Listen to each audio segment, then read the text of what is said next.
Oh, I would die.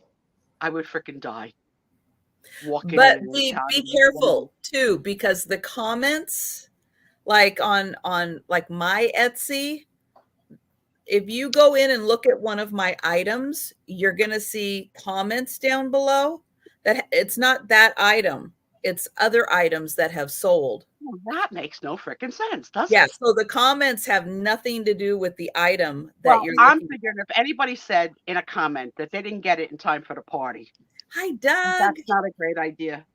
Where's my baby? Is he here? He's still in the hospital. Oh, I'm sorry, Doug. mm, I'm sorry. He's The still in the nurses just hospital. like you too much, don't they? They don't want you to leave. They enjoy your company.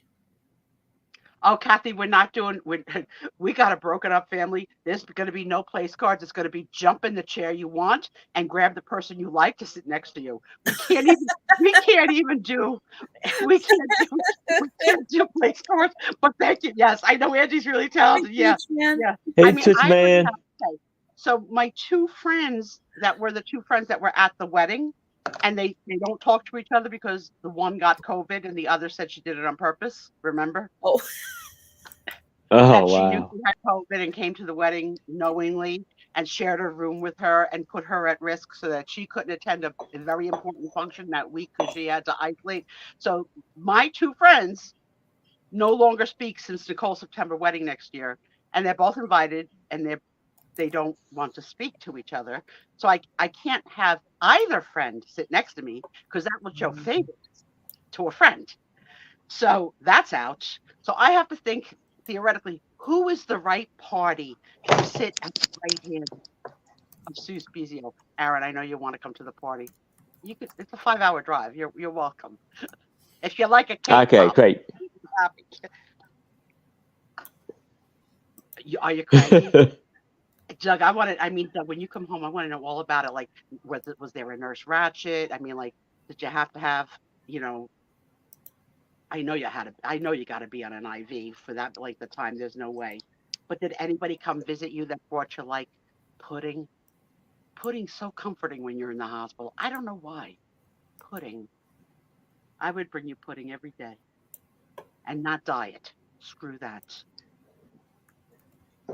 Yeah. Well, you've been there a couple of weeks now. I'm sure you're cranky, honey. Oh, wow. You had a. I told you, like Denise is ethereal. So Denise, I potentially over medicated last night. Potentially. I've taken this drug combination before, but I think it was potentially the wrong combination last night because I woke up to go to the bathroom and I hallucinated, which I've never done. whoa. I fortunately had on a diaper because I thought I was in the bathroom and I peed. Oh, oh. And yeah, I peed thinking I was in the bathroom. And then my mind went to like, like the age of Aquarius. I was all cuckoo for Cocoa Puffs, like. And then I think I actually fell asleep sitting, and then I jolted, and I was like, "Did I go pee? Wait, I peed. My bladder's empty. How am I going to get back in the bed?" So I'll have to talk to Denise about my prescription combinations and Yeah. what could be taken together and not together, because I've never had a loop de loop, and maybe it was somebody visiting saying, "Come on over to the other side." You know what? We all support each other's businesses. Apple, you freaking hot girl. I was talking about you just like 10 minutes ago, so I'm going to repeat it. You are, Hi, no, Apple. you are Hey, gorgeous. Apple. You rock that Flavor Flav style sweatsuit. Now, they don't call them sweatsuits, tracksuits, I think they call them, right? Like that, like they wore Yeah. in Squid Games, tracksuits. Girl, you're so damn gorgeous, even in a tracksuit. And I jokingly said that, your side of your legs, your lines were aligned, and when I used to wear them, that my lines zigzag because I'm fat. But you're gorgeous. You are absolutely gorgeous. Run DMC. Yeah, there you go. So pretty. So pretty. So I've been working on trying to get these boxes out. But my spare commode is lost in transit. So Oh, I How don't know. did that happen? I don't know. Everything from Amazon else, everything else came, and it doesn't say lost. It said processing in transit. Expected date passed like 10 days ago. The expected date. Uh-oh. When's the new expected date? Because I got to be able to pee where I am. Pee where you go. Yeah, we have no leftovers. Hi, But Danielle.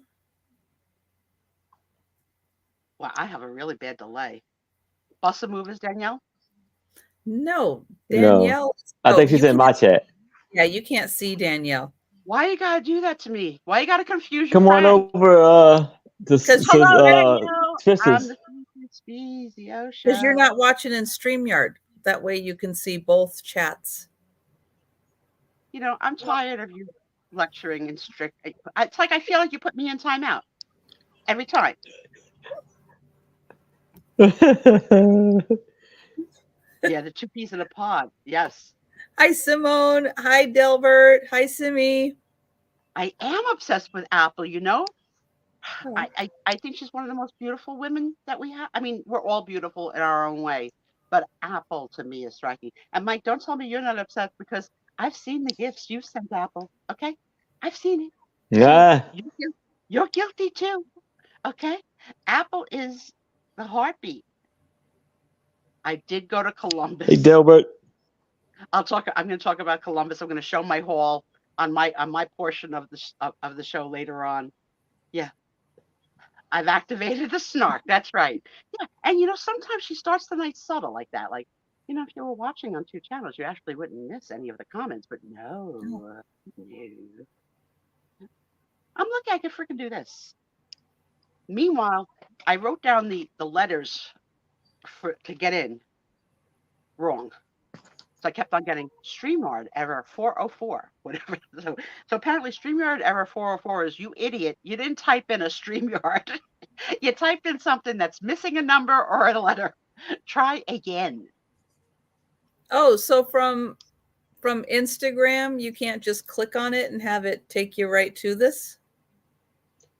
No. Well, on your phone, it doesn't. I know on your phone, it doesn't allow you to do it for some reason. Yeah, well, the funny thing is, I got this Dexatrom system to, you know, read my diabetes, and my phone says, no, you can't take that app. So when my friend came this week, she tried to. She goes, no, you got to call, and you either have to get an upgraded phone, or there's this like little remote control that you could just like do this with it and carry that around like another phone to read your. But I would have loved to have it on the phone. That doesn't make any sense that you can't get it on your app. And it says it's Android compatible, but it specifically says no. But she fixed my TV. Good. Awesome. So for all that, I know you were all worried that Trisha sent me some kind of, you know, knockoff Fire Stick. No. Because you know she's like that, right? But actually, she gifted me a good Fire Stick, and I can now watch either TV or any of the other things that my friend had loaded.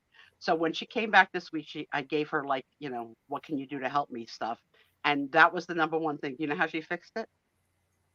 There are like 6 things plugged into a power strip or surge protector, some people call it. She just hit the red button on and off. Oh yeah. And that's it. It came back. Like kind of like resetting a breaker. Yeah.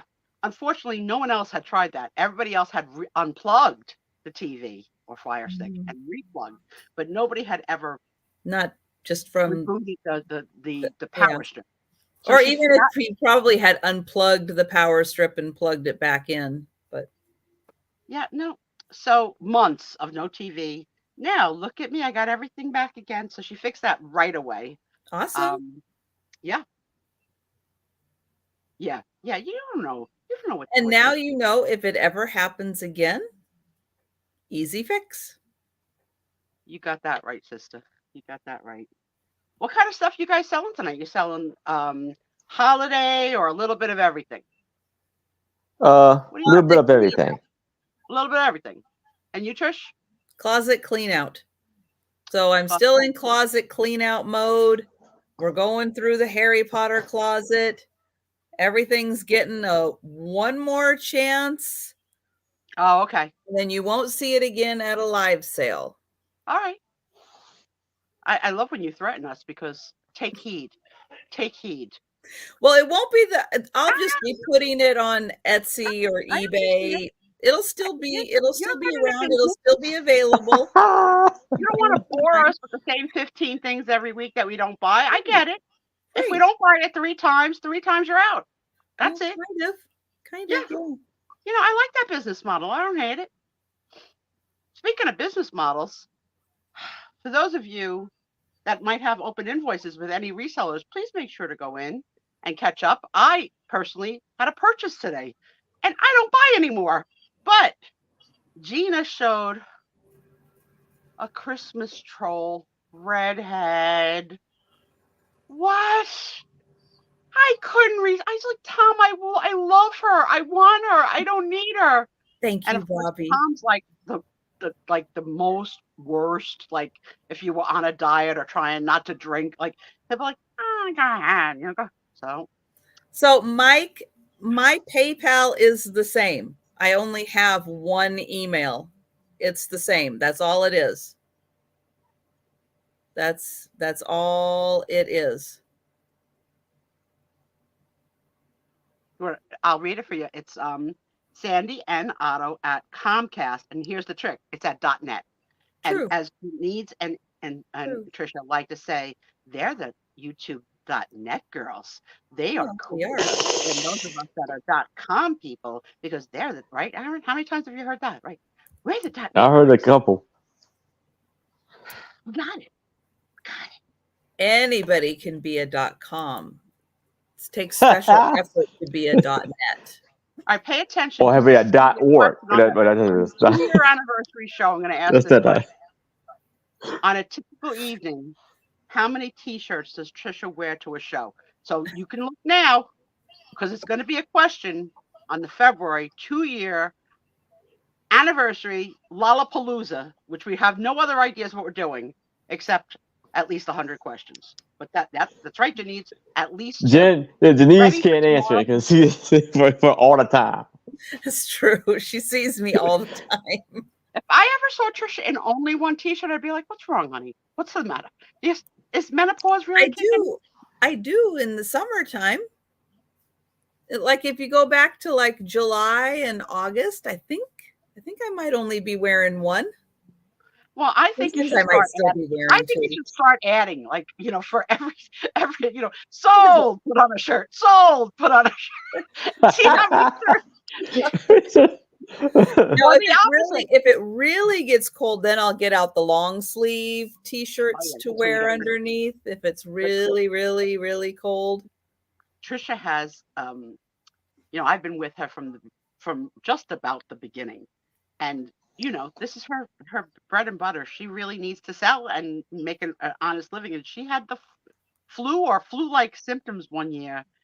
Oh, it was, yeah. I had the COVID vaccines. Horrible side effects. She looked like was like a furry. It's like a fluffy fleece. You only saw her little face through the hole. As she was trying to say, I got this. I don't know. Like, so freaking sick. I did it twice. I did it twice with 2 different shots.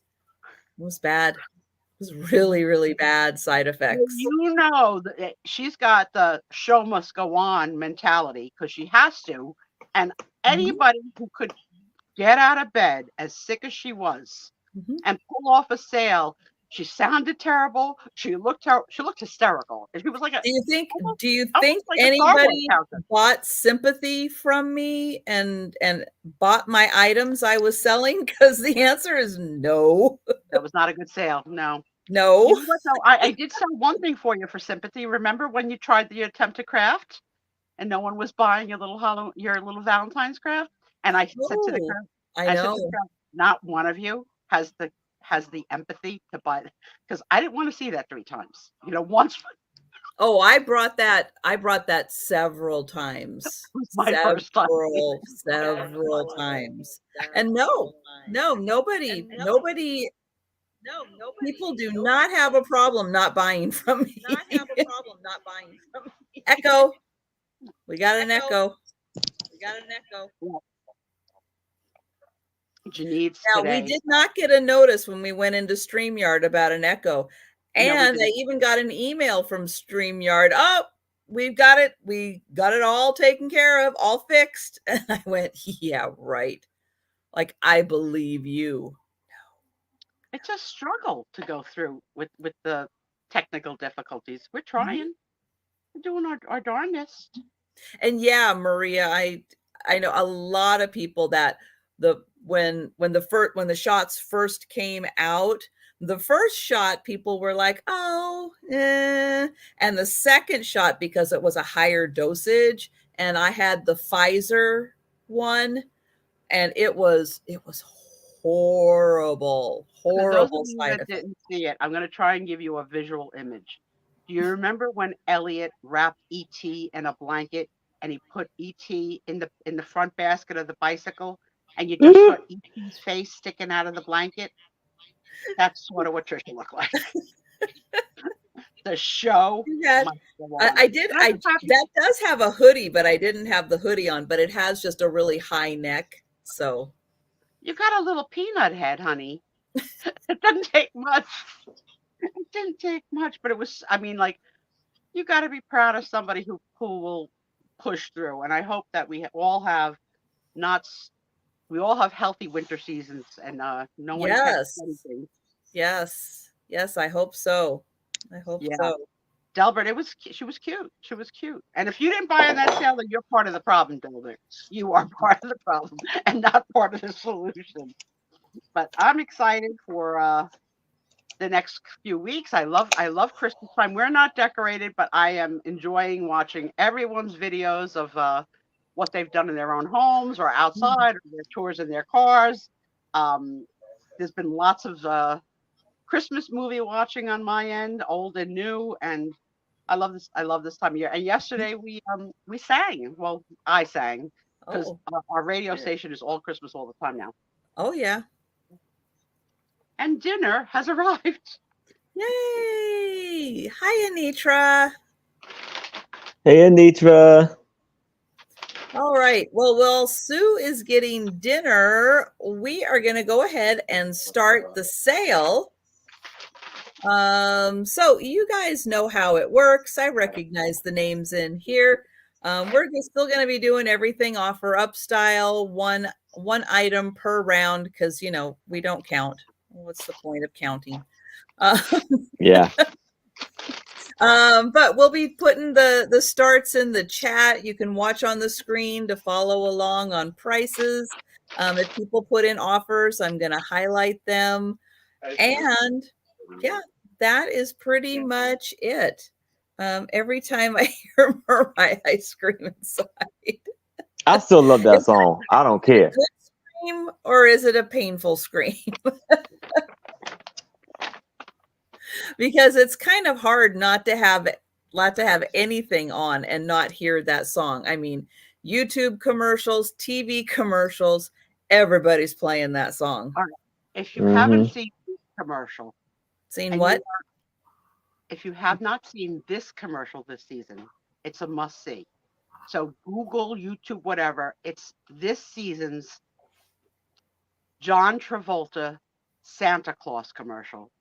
He does the routine. I have not seen it. From Saturday Night Live, the whole walk down to the beat of the music and the dance, and I think it's for a credit card company. I don't even remember. Like, that's not the point. The point is, it's so great to see him. It's the first time he ever recreated the dance on ever. Ooh. And when he goes into the store to purchase something, the girl at the register is the girl that was in the original movie now as a woman. I mean, well, she was a woman back then, and now she looks great. I think her name was Donna, either in real life or in the movie, but the commercial is great. Don't watch it during our show. Just start making a list of Suspizio suggestions, okay? Right. And Anitra, I Spy Queen, and Aaron are going to be doing their sale Saturday night, Tomorrow, 6 p.m. 6 Eastern. o'clock. So be Yes. sure and join them. I am going to be doing my late night sale 10 p.m. Eastern time on Saturday night. It's going to be another solo sale. So it's going to be just me doing more closet clean out. Last Saturday night we got through 50 items. I've already pulled, I think, about 25 items. So I'm going to be going through and finding about another 25 more. Great. That sounds like fun. So we And can. Aaron, I bought from last week. So Oh, I yeah. don't know what's getting over me, but while I'm thinking of it, before we start the show, you still have golden books? Yeah, I got some of them. All right, we're going to talk later. Are you bringing them tonight or not? Because if not, then I'm going to talk to you later. Okay. Yeah. I made a space for a children's library in my own house. All right. Oh, Okay. Let's go on with the show. All right. Hang on. So are you ready? There we go. We're ready. All right. Let's start this party off with a tintype. So it's 3.5 by 2.5, and I'm going to start this off at $3. So it's two ladies. One is wearing a very, very fancy hat, and they're standing by a chair. She got a feather. Yeah, look, there's a feather in her hat, and they got big shoulders on their dresses and stuff.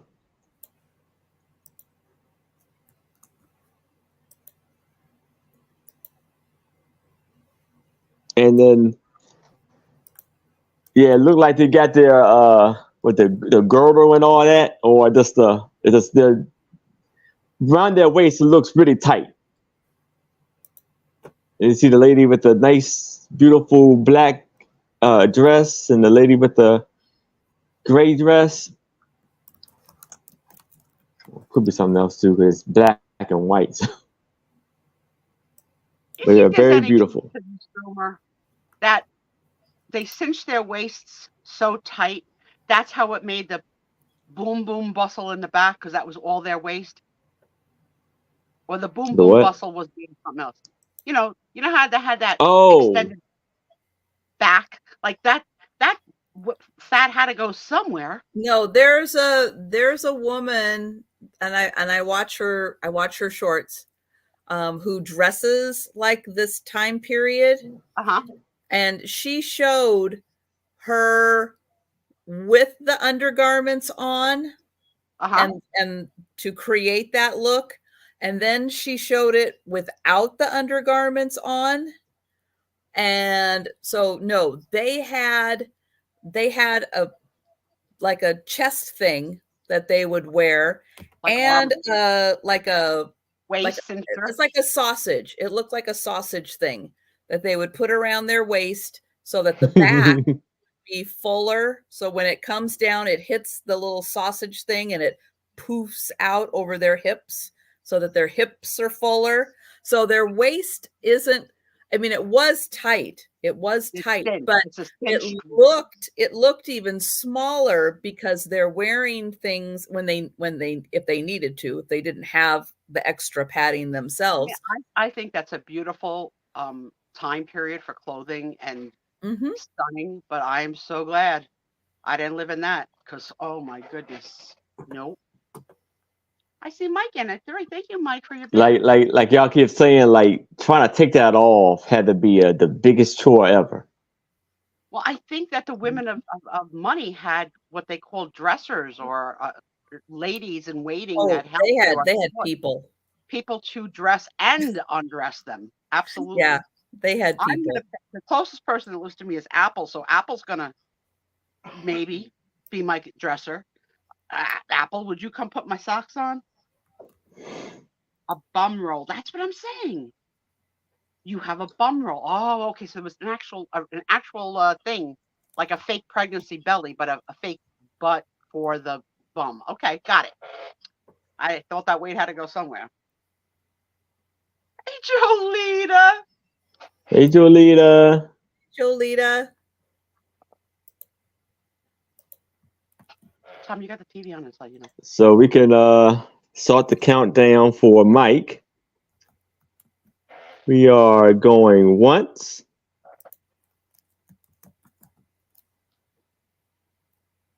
We are going twice. Last call. And we are sold to Mike. Congratulations, Mike.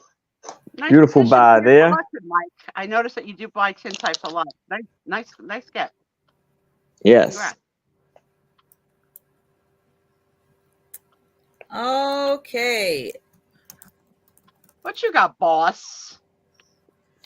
I have got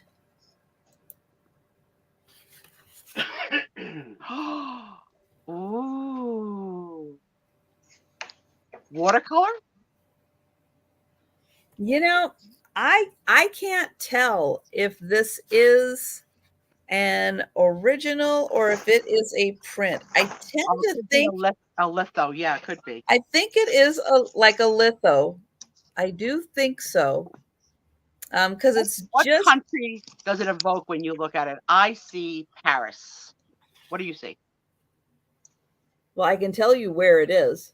Well, I wanted you to guess, but now that you've But ruined everybody, I'll let everybody guess. where in the world would you think this would be? With those twin cathedral towers and the cottages. What country does it invoke in you? France. Doug, that's going to be your job when we're on the island. You're going to be my valet. Just dress me. But we're not going to be dressed that often. Just for parties. So it does have a signature by the artist. I cannot read it. I don't know what it says. The picture itself, we're still talking about bustles. We're not talking about. I know. We haven't. Okay. The chat hasn't caught up yet with what city is this. Yes, play along. This is 5 by 3.5 inches. So it probably is some kind of a litho style print. Mhm. And Mike is a generalist. It's an old country. Old country. Yes. You're probably not going to be wrong. You're probably going to win the prize. It There's is not prize, the but old country. no one else is guessing? No. Wow. You know how I love to play with you. Play with me. I have to get new friends. We'll get in Nailed close it. on the roof. We'll see if that gives any clues. That's a Janine's expression. Nailed it. Nailed it. That's right. I've never used that expression in my whole life. Never. Kathy agrees with me and Aaron that it's probably France. Anybody think any place else? And thank you for playing, Kathy. You know France or Italy is my guess. that if that's Italy, I'll eat my hat because that does not look like an Italy to me. Spain. Like Germany, a Switzerland. Normandy. Yeah, we don't know what that is. I think it's a wine, Aaron. That's a place in France. We don't do geography, Tricia. Normandy, D-Day, World War Yeah, I II. was thinking that. Yeah. Okay. What's that mean? Big battle. So that still would be France. That would be France. All right. On We the got, a lot, coast. we got a lot of France. I didn't realize I was there. Yeah, this is Bremen, Germany. It was my second guess. And here comes my Oh. husband, Nick. Hello, Nick. I Hi, always say Nick. that Every time I see Hey, him, Nick. I'm like, "Oh, is that my Yeah, ex-husband?" so that actually says Bremen right there. So it is Bremen, Germany, and that is $5. It is signed by the artist. Trisha, Like is it like a linen paper? Like what's the texture of the? yeah, it's thicker. Mm-hmm. It is It's thicker, but beautiful. it is a really nice textured paper. The nice thing about it not being Let me see if I framed is show that a you. couple things. One, you could personalize this with a matting to match any decor, right? Oh, You yeah. can pull out a color of it or a color in your own room. And Yep. second, she can keep the price down by not having to ship something that's framed. That's beautiful. It's a beautiful piece. Yep. Did that painting. I probably do. And you know what? It's probably on a piece of pottery. You know what? Yep. You can hodgepodge that on a dish and That's have right. it all So together. just a reminder, because this is closet clean out areas, Yeah. the items that I'm showing, this is the last time they're going to be in a live sale. After that, they're going to move to eBay, Etsy. And But this also, is we don't do a speed round on Friday. that's So right. We don't do a in the speed words round. of Whatnot, don't sleep, chat. Don't sleep. Don't Right, sleep. Erin? Don't sleep. So just if you're on the fence about it, remember it. You can let me know at Very any nice. time. But just a reminder, this is I love it. like, well, you'll get one more shot because it'll be in the vlog. But What's that one? after that, all right. So we are gonna go back to Erin. All right. Now I have the Saturday night. I had the Saturday evening post, and it's going to be for $5. And this is from Ooh, July and August 1979. And this is the beginning John Wayne series. all right, so now I'm So going to the- quiz you, Howard, because this Yes. is way before your time. Do you know what Yes. his nickname was? The Duke. Yeah, very good. Very Yes. good. And so the edition is, I don't know, Chappaquiddick. 10 years later, the I think that's of Chappaquiddick. Chappaquiddick. Chappaquiddick. Know it as, Oh. This is the Chappaquiddick is the place where one of the Kennedys had a car accident where a girl passed away at Chappaquiddick. It was very historical that it was a hit and run story. Oh, And, okay. you know, it was a Kennedy, so it was a huge story. But that's how you say it, Chappaquiddick. Oh, it's Chappaquiddick. a huge story, all right. Terrorist Tom Bomb. It'll never go away, the story. No. And then Duke Triumph tribute to a great American. And you know you had the one thing, Aaron. There's a musical genius that also had that nickname of Duke. Oh, Duke. That's the Duke Edison, is it? You are nailing it tonight. That's exactly right. Where is it written that you gotta? What does that say? Where is it written? Where is it written that you gotta suffer to get in shape? Exactly. No Get a one bike. wants to suffer. Just buckle Oh, look at these yourself. beautiful. Never stand sideways. The Oh, Wonderful World of Norman Rockwell. very collectible now, right? Mm-hmm. He was a And genius. you got to your produce all those different cigarette ads. Oh yeah. Got to have like 15 cigarette ads in there. And it's showing you the garden birds, glass or ceramic symbols. Oh, that's nice, Angie. Norman Rockwell has a museum in Wisconsin. That's cool. Very nice. I did not have any friends or relatives that got this delivered, but I saw it and was exposed to it a lot in my doctor's offices. Florida. When I was taken to the doctors as a kid, I'd be the coverage would call me. Like, you have to And pick this that up. John Wayne.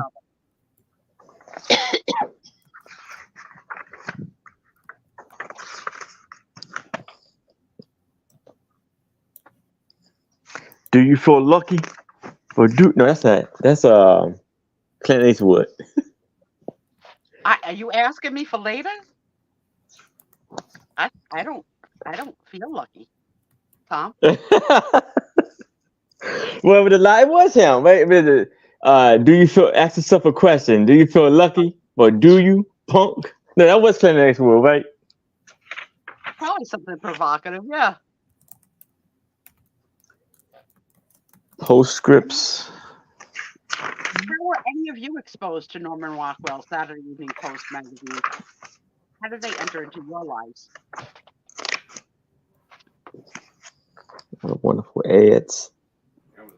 I don't ever remember seeing a Saturday Evening Post magazine.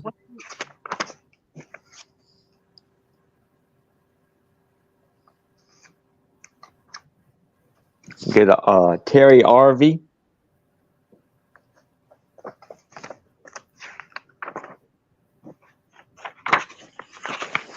Here is, who is this? Dolly Parton or something? No. Yeah, Dolly Parton. It looks like Dolly Parton.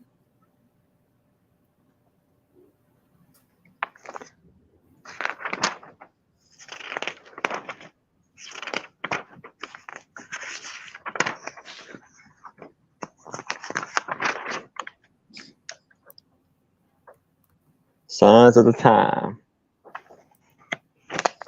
So those are, this is the item, for $5 for the Saturday Post. But if it's no interest, we can move it along. All right. We're going to pass on that. But if you think about it later and you're interested, you just let us know. Yes. Oh, that goes down there. Okay. Hi, Suze. Nice to see you. Hey. So Hey, I have Suze. a book. I'm going to start this at $5. Boys' favorite stories. So apparently we're not going to like any of them because we're girls. Wow. Maybe not. Wow. I'm going to prove this book wrong. That girls can like things too. Yes. Yeah. So the back cover is in good shape. Beautiful. The one front cover. One woman looks like a little the one carrying the red knapsack. Is that a little boy or a little girl? Hard to tell. Oh. Dick Whittington. Excuse me?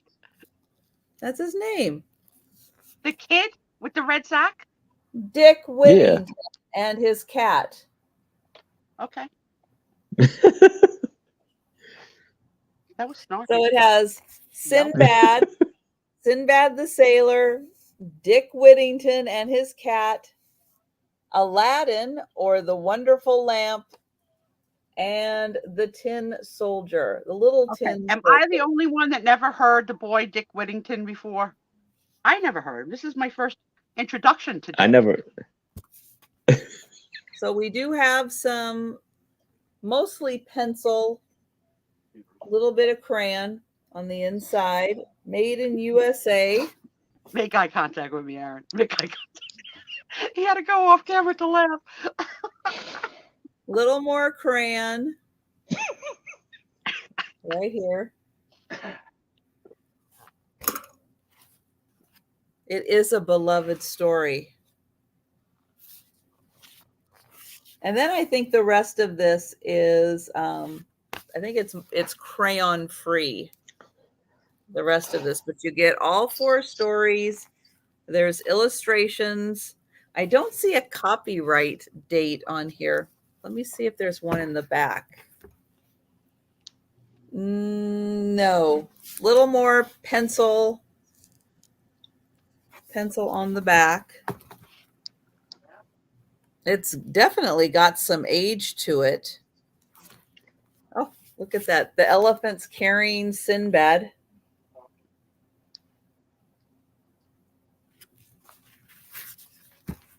I don't know if there's any colored pictures in here. Let me see.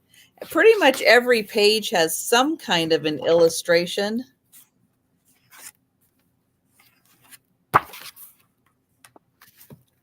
Got all kinds of really cool illustrations in here. So the ones for Sinbad, of course, a little action and adventure. If you don't like snakes, look away. But this one's got... Do we have a fear of snakes, friend? I didn't know that. I don't know, but just in case, it doesn't come up very often.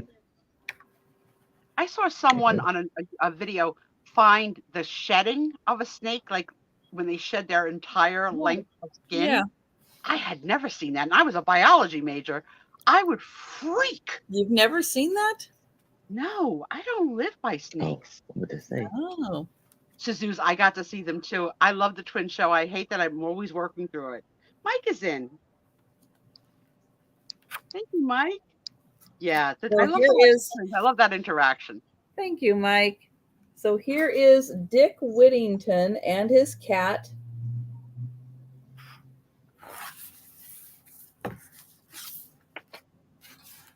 Oops.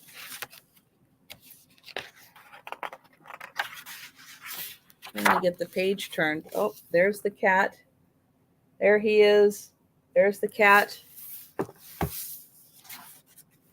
Really, DMB? Oh my God. Oh, now the cat looks like he's a good mouser. Anybody else be afraid of seeing Denise holding a hedge cutter, or is it just me?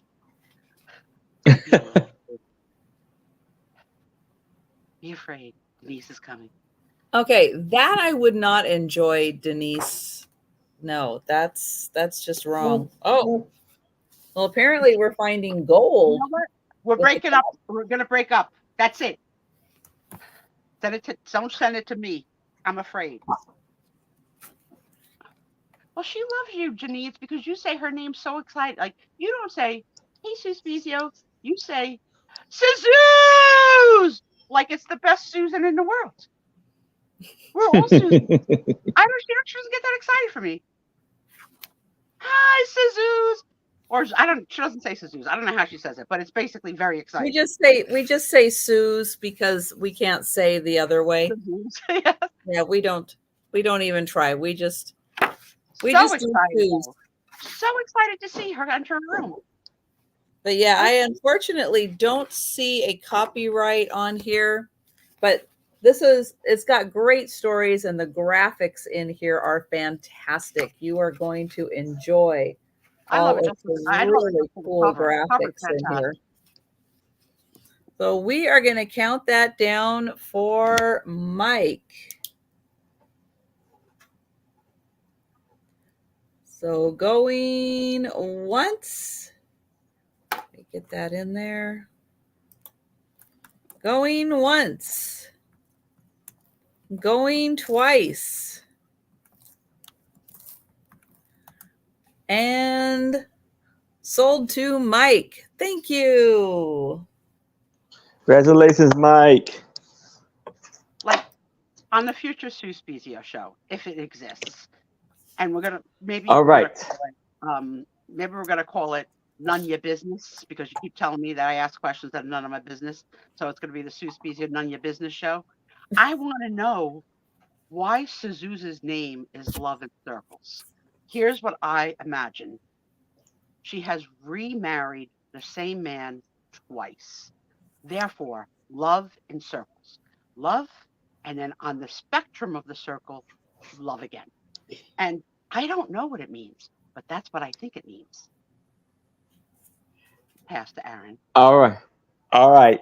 I have 12 antique holiday postcards, and I want to start this off at $15. You're right, Suze. He does. So here we have Happy Christmas, Be Yours. We have knowing your liking for strictly fresh eggs. I'm sending a dozen of 2.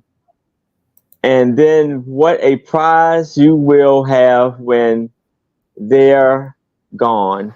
A pretty Easter hat too. Aw. Welcome in, Patty And this Rose. was Good to see you. 1912. See, that person Here thinks we outside the have box because he wrote on an angle the opposite way that you would think. heartiest congratulations and best of good wishes for your birthday. Then we have birthday greeting. Oh, look how pretty she is. That's our little Steph. And Patty Rose guesses that love in circles means that she has something to do with a racetrack. Maybe. And That's in circles. then Maybe a joyful Easter. Yay, I love the fact that Maria. Who doesn't? Congrats, Maria. Enjoy. This Easter is my last day greetings. of vacation. I want another week. Oh. Does he look like a little Pee Wee Herman? All right. I'll give you a support on that, even though I can see it. We got congratulations. I think it Some looks a little bit beautiful more like flowers. Whittington. I mean, 1911. And look at these 3 cute little girls right here. look at the fat one on the end. Of course, that's me. 1911. Oh, a friendship. Love it. A birthday wish, all earth, fairness, joy, unite to fill your birthday with delight. This is a very nice lot for you postcard collectors and 1911, crafters. Very nice lot, Aaron. You Easter postcard.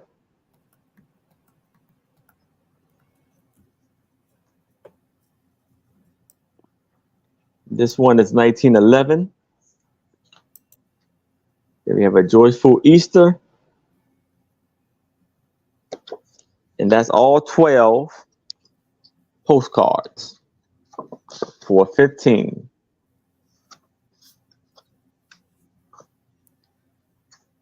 Well, the answer to your question is to me, yes, we're live. Just hit your fast forward a few times and you'll be caught up to us.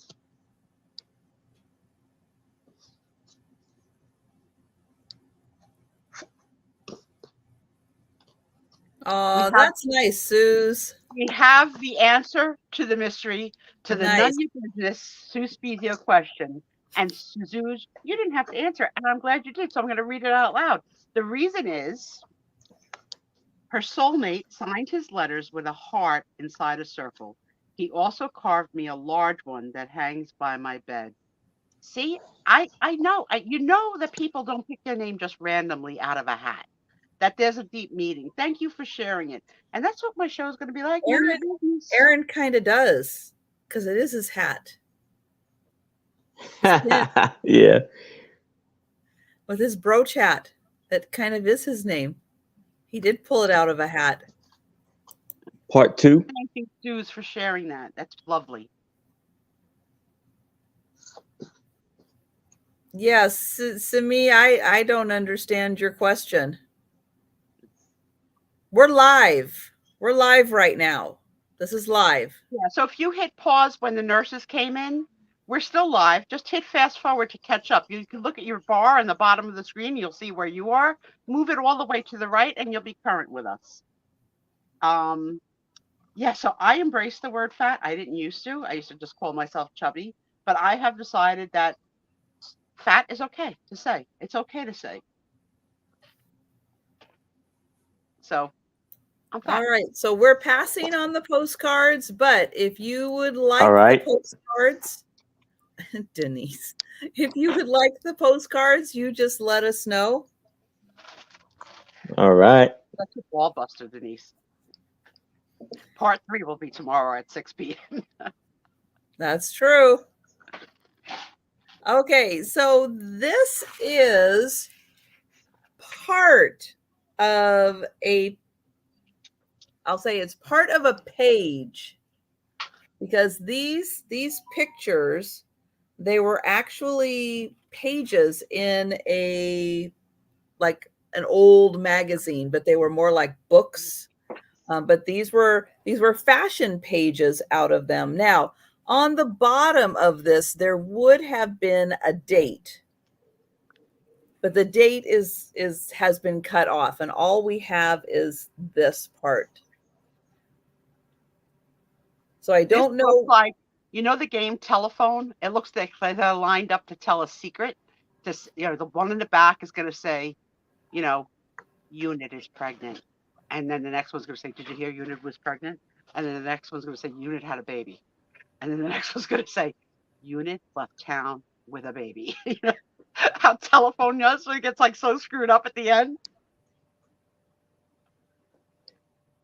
Oh, Yeah. thank you, Patty Rose. Thank you. I'm trying. I'm trying.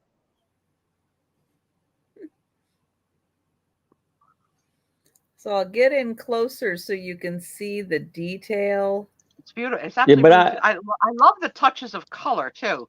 Like I just noticed that though, when you go on people's lives, sometimes some reason it starts for like the beginning or whatever. Yeah, It won't. that's true. It won't. That's why you have to move the It done that bar a couple of times to me, where I just had to drag it all the way over You have to drag it, to right? where it's at. Otherwise, you're at a different party at a different time in a new dimension, the Twilight Zone.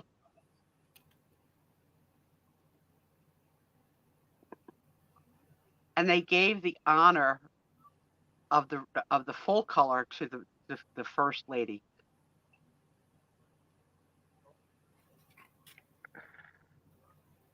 The little boy looks like the guard at the door at the Emerald City in the Wizard of Oz.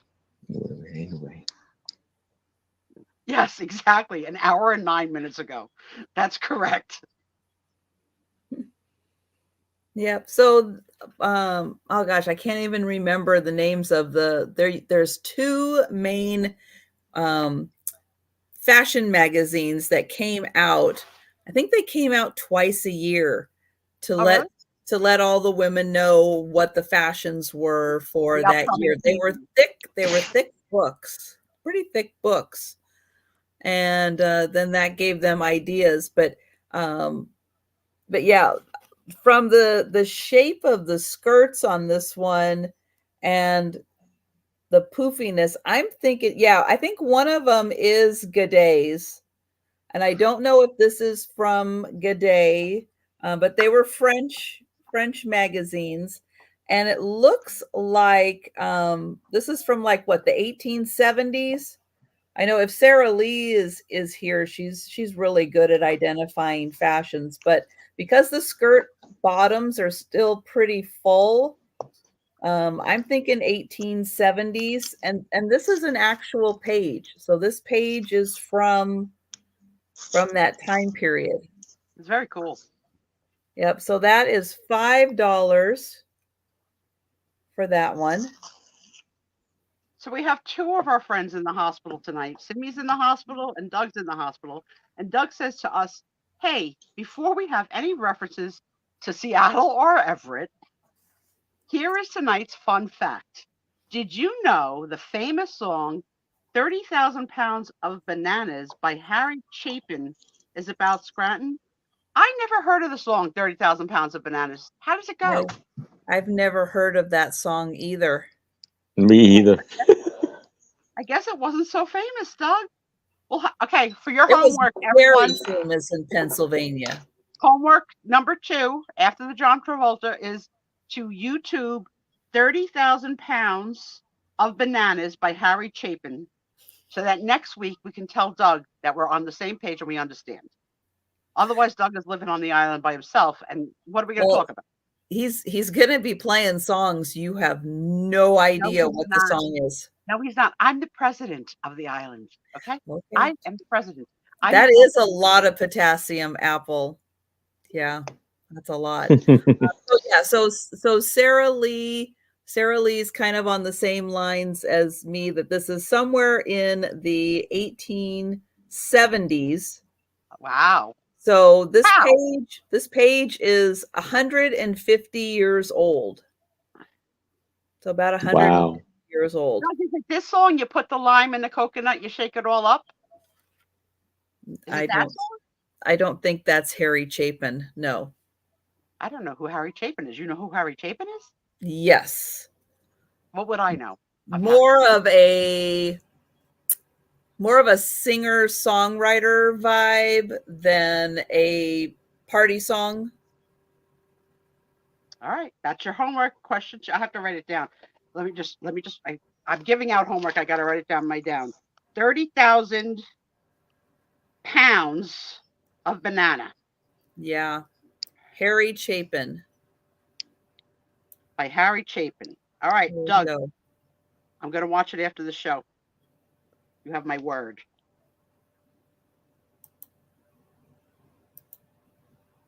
I thought that was, Denise, I thought you were referencing Cat Stevens' song about the father and son, which is the same, sort of thing. Cats in the cradle and the silver moon, little boy blue and the man in the moon. Son, Silver Spoon. You're gonna be like me, son. You're gonna be like me. Yeah, that's how that was written by Harry Chapin and Cat Stevens performed it. That's cool. I don't know. I was a big. All right. So now we'll start this off at $5. It is a Life magazine, and it is of Remember Marilyn.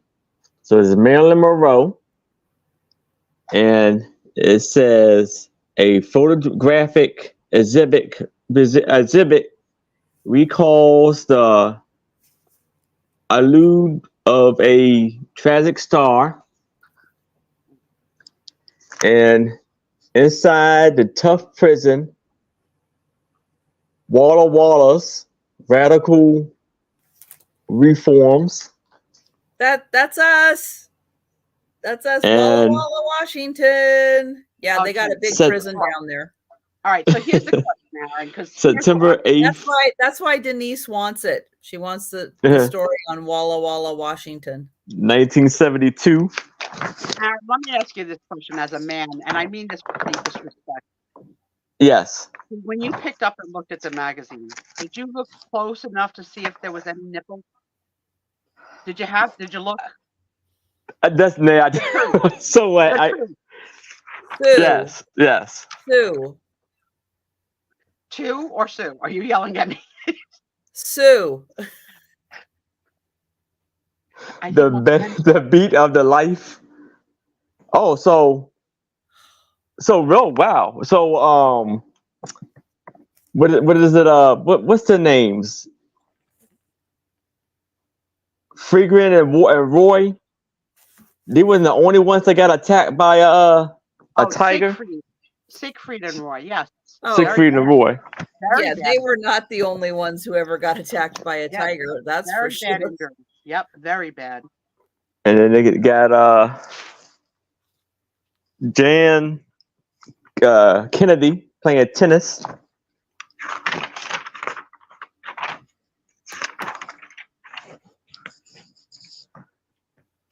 Freeze-dried. Thank you, Doug. Sankey. Oh, that's a whole bunch of other things.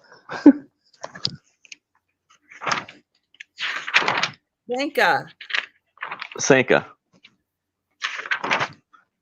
Let's get to the Marilyn Monroe.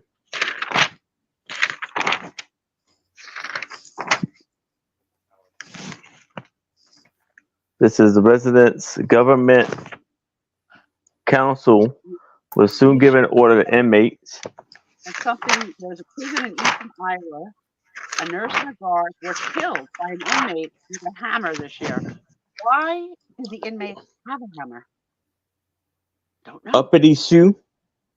That's the shoe a is right. nice platform shoe. That is still in style today, or came back in style. That's gorgeous. She's got great legs. Where is he at?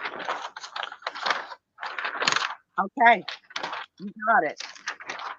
I gotta post some pics of some recent crafting that I've. The Confessions of Margaret. You were in charge of the hammers? Is he? Yeah. Oh, okay. It's all the way in the back.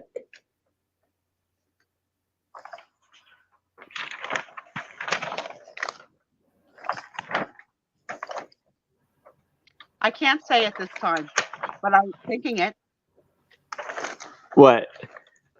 I can't say it on that picture, but I was. I had a double look to see if she actually had a swimsuit on there. And she doesn't, right? She does.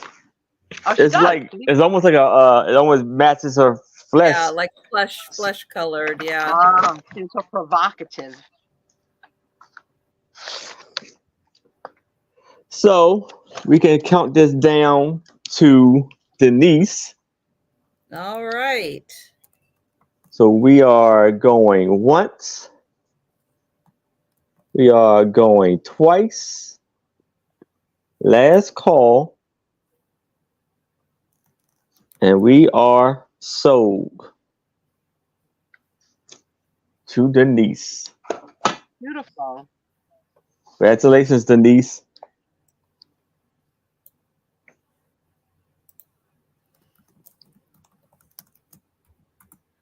Okay, I have another piece that's from a very old book style magazine.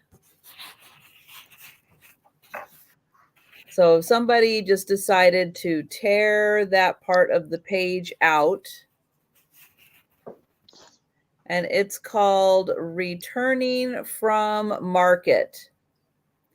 The Now, funny thing is that shredded bottom is very in for crafters that do like junk journaling. They like that.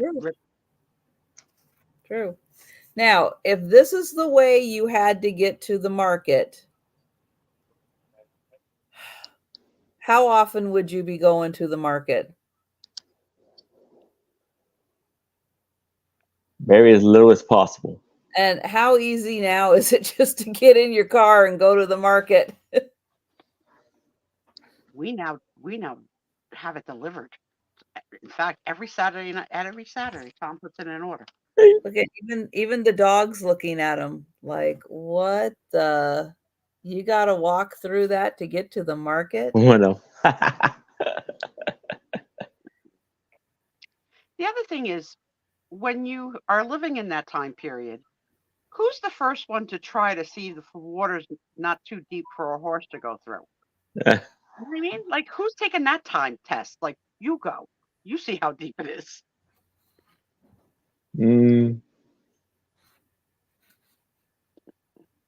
I love it. Oh, and then you got them off in the distance. Denise would file a complaint. Complaints. All right. Human Resources is not here, so we'll have to take it without her. Sue will. We're not going to. Yeah, so this is also from the 1800s. Definitely could, square this up, mat it, and frame it. It is from an engraving. You're pretty. So that one is $5.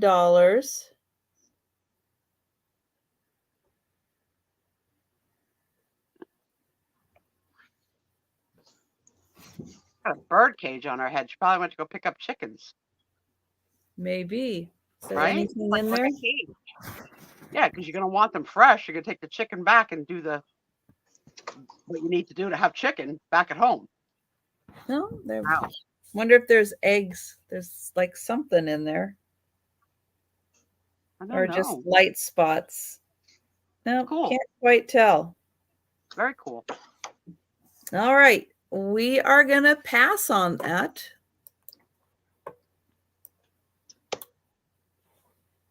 All right. I'm going to start this off at $20. I have brought back the cigarette cards, but Oh, it's been a with long this one time. right here, we have it in a album, a cigarette card album. There's 50 cigarette cards in here, and 50? it's radio celebrities, a album to contain the portraits of radio celebrities.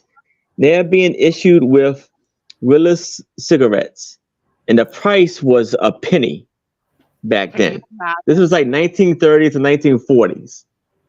So issued by WD and H.O. Wills, branch of the Apala Tobacco Company of Great Britain and Ireland Limited. And so in here, it actually gives you the rundown on all of these celebrities, like their life story pretty much. So you have E.R. Appleton. Okay, so I got a question. You see how those Yes. pictures are flapping away? Yeah. Here's what I think this is, Aaron. I think it was only a penny because it came without the pictures. Do you remember when? Do you remember when? And so that you would, as you smoked and you got the picture, you could fill it in. How cool. Yeah, you had to collect it. Yeah. So you collect it and then you would put it in yourself. So you try to get the whole series so you could a lot of smoking. So you can fill this up. Yeah.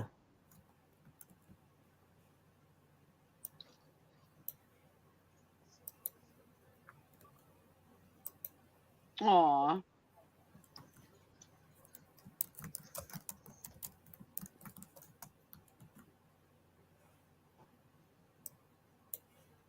And these did they manage to fill up the book with? Did they have them all? It looks so yeah, they're all in here. There's I think there's 50. Crazy. Do you remember the time, guys, when they used to push the collecting the states quarters, and we all jumped on that bandwagon to put the quarters in the right circle? Mm-hmm. This is what this reminds me of. I have most of them. Do you? From Denver and Philadelphia mints. 2 mints. Yep. I have a lot of them. I have to say, we attempted it. Tom attempted it, and Nicole attempted it, but then we lost interest, and I don't even know where they are today in the house. So that's the whole album right there. There's 50 in here. That's very, very cool, Aaron. Think of the number of cigarettes the person had to smoke to fill that album. About 2 weeks worth.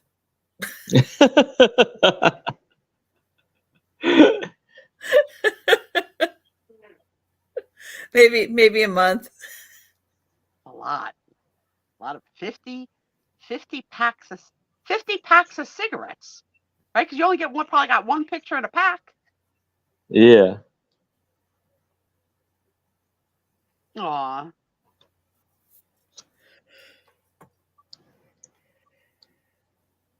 And a fruit fly. So these are from the 1930s. These are all like Great Britain actors and actress.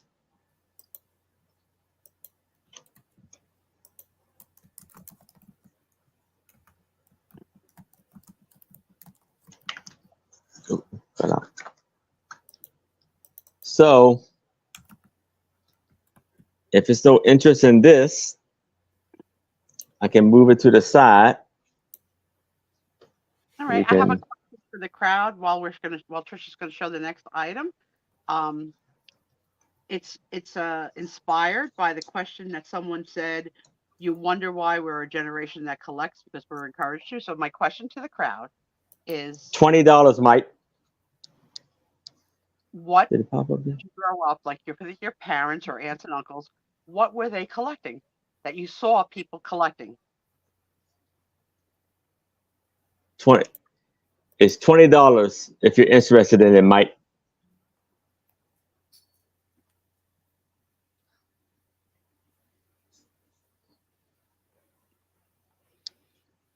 All right. So we'll see if Mike gives a reply in the chat. And I have one more of these 1800 engraving pictures that's from a book. Nice. So this one is by Thomas. I don't know how to say his last name. Faed. Thomas Fade. I wrote it down here. Thomas Fade, and it's from the 1870s. I'm going to go back and read your answers after this item. But the answers are great. Keep them coming. This is So cool. here it is here. So it's painted by Thomas Fade. I'll just call him Fade because I don't know how to pronounce it. Engraved for the Democrats Monthly magazine. And then John McRae did the engraving. So the first it was a painting, then it was an engraving, and then it was in the Democrats Monthly magazine in the 1870s. So it is called Worn Out. And there he is, all worn out, sleeping in the chair. So is that like a bear at the baby's feet? It looks like a bear, doesn't it? That's no. It's like a cover or a jacket. Sorry, it's You don't jacket. see a bear face? Where am I looking? At like the The big black- black thing at the feet of the baby. Is that an animal? What baby? The baby sitting on it right there. The little baby boy has a bear on his legs. No, Or is it's just that a like- cover. Not Or like a jacket. It's a jacket. Okay, so Trisha owns that in beige. And you see, show Janice, there's a bowl of soup on the floor and a mouse. That's cool. And it says Lori.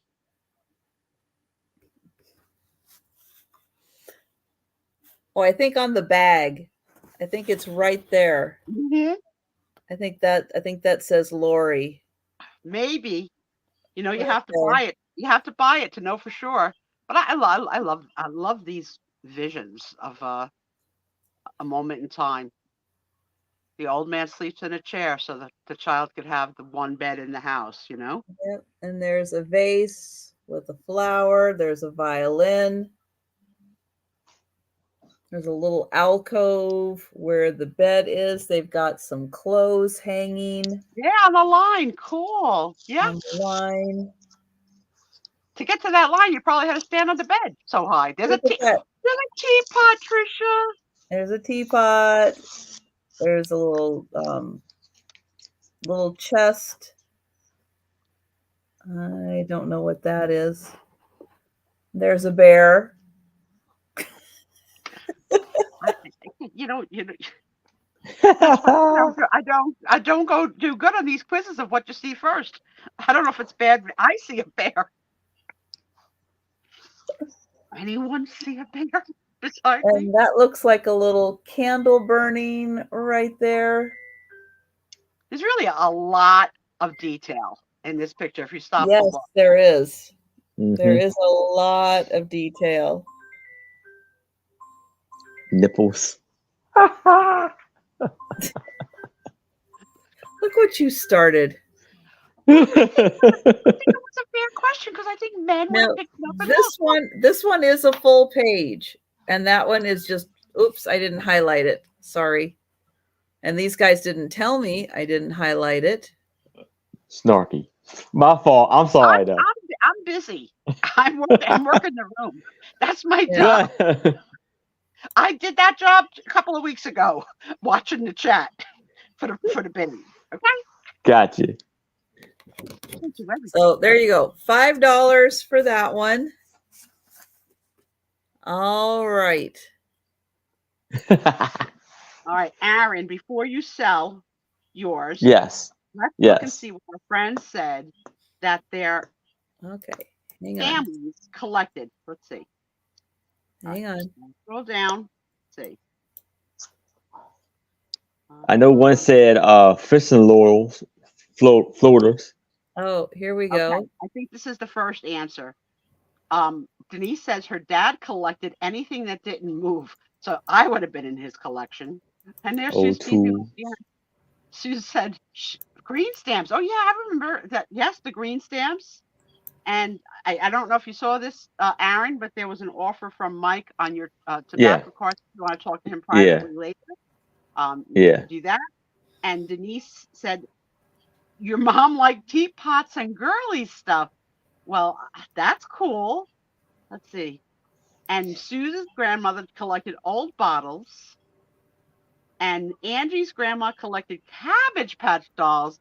Wow, even hit a guy with a cane to get one.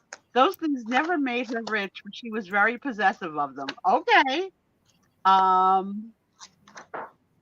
Anybody else? Susan's dad collected old tools. And Sarah Lee's dad collected Japanese glass fishing floats. Well, that's very specific. I don't know what that would look like, but it sounds cool. And Kathy says they just got what they wanted. And did I get them all? Cabbage Patch. Dang. Hi, Jeannie. Thank you for seeing the bear. Yeah, sorry about that, Auntie. That's kind of rough. All right, I think I got them all. Thank you for playing with me. You know, I have to, Okay. I'm just double checking as I go down the list also. And okay. Yeah, I didn't come My from mom always liked old dolls, baby dolls. Maybe what do they call the nickels that were nickels before, like Buffalo Head or something like that? Buffalo Head nickels? Yeah. I think that's probably the extent. My father would put them in a jar if he got that. All right, so I don't have. remember holding coins anymore. It's like so weird to hold change, right? We pay for everything with our cards, and don't know what. Now I have this for $5, and it is the Saturday Evening Post. Very cool. A very special edition on Norman Rockwell. His life, his work, his thoughts, his great spirit. Oh, Jan, dear, she threw out. That's good stuff. I could see that. And Doug is not allowed to touch hammers. When you talk about songwriting, right, like Barry Chapin, what was the inspiration for whoever wrote the song? If I had a hammer, I'd hammer in the morning and the evening. Like, what are you thinking about when you think of writing that song? Like, I don't the geniuses of. I don't get it, but it was a good song. Hey, Trish. What was it? Really a good song? It was good for the time. I mean, everybody knows. Yeah. Right? I don't know who sang that. Who hammered in the morning? Huh? It was very like an Americana song, right? Like, like all over this land, like, right, like that very like American. 3 for 2. This is all his work right here. All right, I got to put on my. Okay, here's your homework. Number 3. If you don't know what it is, because I don't, look up Japanese fishing floats. Okay, the lost art of looking up. It's a bald eagle.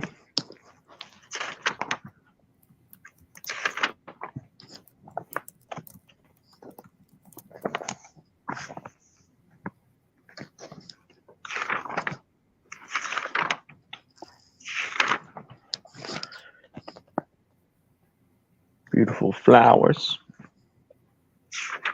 You have a bid in from. I'll have to introduce myself to you, TML. Yeah, how you doing, TML? Hello, TML. Welcome in, and thank you for your bid. And Mike thinks the song was Peter, Paul, and Mary, which it very well could have been. Look at that one. Look at that. And they got the doctor and the doll. That's adorable. Oh, here we go. Here's some beautiful pictures in these there. A lot of people are saying The call, the magic flute. He didn't even do the cover. He did multiple. Look at all these pictures. Knuckle down. Summer in. So you were like an only child, like I was. The like, dreamer. Siblings. I was an only. Did you play jacks by yourself with a little red ball to keep yourself amused? I love jacks. It would have No, I would every once in a while. I think I played it like twice. I don't know, but not really. No, that wasn't my thing. It's the bad thing about having an Italian mother. Even though it was a rubber ball, a little red rubber ball, she didn't want me to play in the house because she didn't want me to ruin the floor, like the floor that she waxed. So I had to play jacks outside with concrete. And let me tell you, Isn't that how they normally do it? I had Play it outside? Yeah, all crazy. Yeah. I love playing jacks, though. Your husband collects the Norman Rockwell? Oh, good. You know, so I have to say at TML, you may not have been here earlier. Aaron had another one. I don't know if it's sold or not. Did your other Norman Rockwell Saturday night evening sell, Aaron? No, but it wasn't a like really. Well, where's it at? I mean, he did. This is the one right here. The John Wayne. I'm bringing it up because I didn't see TML earlier in the show, and we did have one other. So just take a quick peek because that was the same price, right? Yeah, same price. John Wayne. Okay, yeah. So he had another one that didn't sell if you're interested. And it was a tribute to John Wayne. Yeah. You can start the countdown for this now. So we are going once. We are going twice.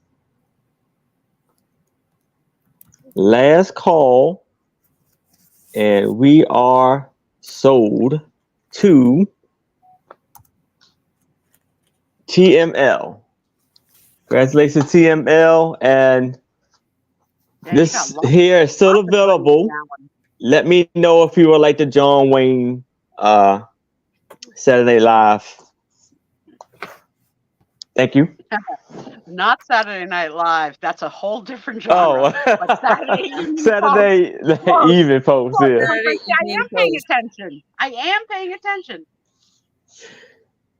Okay, TML. Just want to make sure. I always try and cover people that come in later to see if that if we had an item like that. Thank you. Thank you for being interested. All right, now this might be just a Seattle kind of thing. Okay, what's 23? Somebody already wants it. Ladybug. We don't know what 23 means. No. But Trisha is starting this at 3, and she hasn't even described it yet. But if you are interested, you would have to put in a 3. And what is this, Trisha? So this is a company called Oberto. Oh, beef jerky. Thank you, TML. Thank you. Yes, please send your info to Aaron. Beef jerky. This is a hydroplane. All right, so my question to the room is, question A, do you like beef jerky? or any kind of jerky, because it doesn't have to be beef. There's venison and all that. And question B is if you've ever been in a hydroplane. Well, no, nobody except drivers really are in hydroplanes. Gotta remind They race. They race on lakes. Oh no, Mr. Bill. I'm just a Bill, and I'm sitting here on Capitol Hill. So weird how songs and stuff stick in your mind. So nobody can go in a hydroplane because it's a racing thing. Oh, no worries. No worries, Yeah. lady. We're gonna let you overbid. No way. We got you. People, I'd say people from like Washington through like the Great Lakes area. They do a lot of hydroplane racing because there's a lot of lakes, and It seems like it would be fun. I have been on the road from one part of Italy to the other, a very fast hydro boat. That was very cool. I mean, it was fast. You had to like hold on like you were on a roller coaster, like gripping. It was that fast. And I think it was going to Capri. yeah, so these don't really go through the water so much as they go skim the top, right? They skim the top. They skim the top of the water. Yeah. That sounds like it would be so much fun. And I still have not seen one answer to, are you beef jerky yes or beef jerky no? And I don't know if Oberto is a brand that's carried across the U.S. or you if eat beef jerky, Trisha? Do you like it? No. Me either. Aaron, you like it? Beef jerky? Not really. No. Me. Tommy loves it. But you know what I do like? You ever have a Slim Jim? Yeah. I like a Slim Jim. I don't like that either. I love the commercials. You and Doug At can 'em. have Slim Jims on your side of the island. I do. Those commercials was crazy. They're the kind of food that just don't break down with your teeth. So it's like you chew and chew and chew. It's like you're not breaking up. But so we've got a yes for a jerky and a no for a jerky.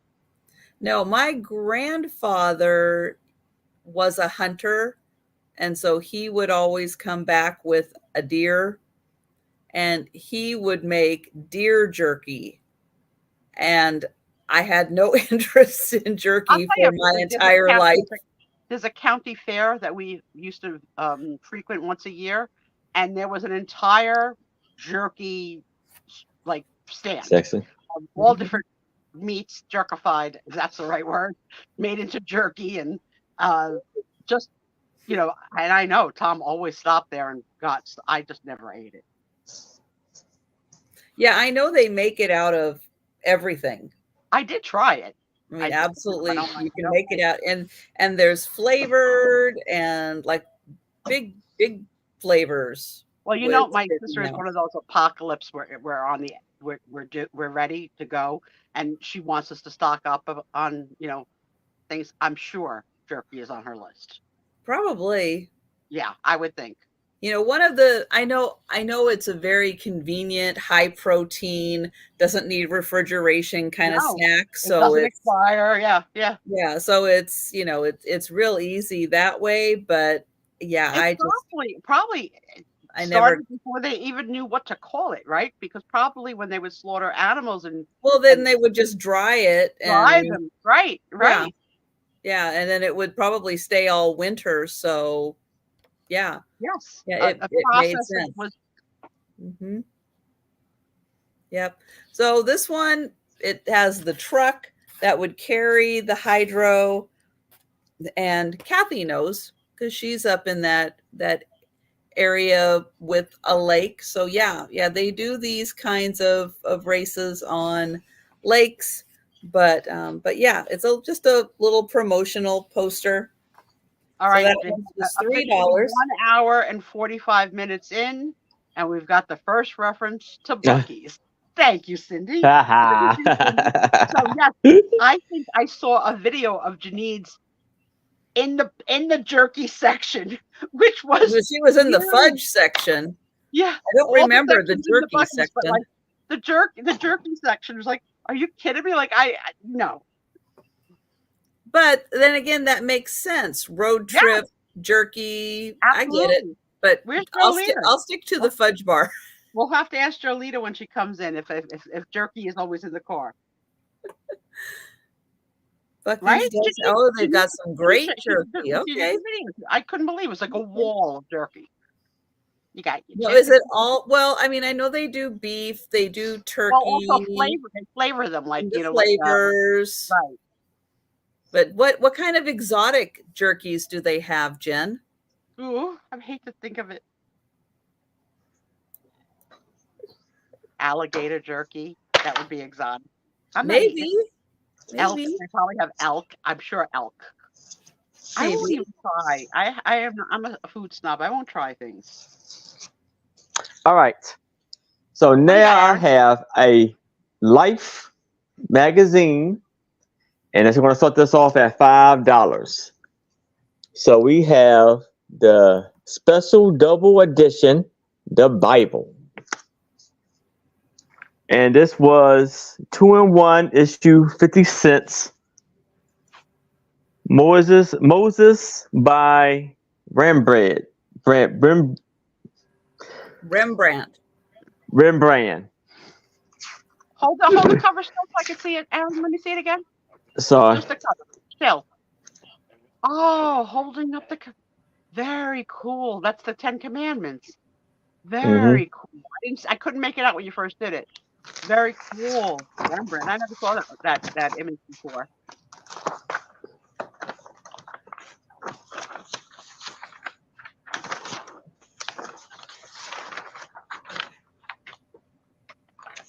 here's the Bible world. Hi, Jeannie.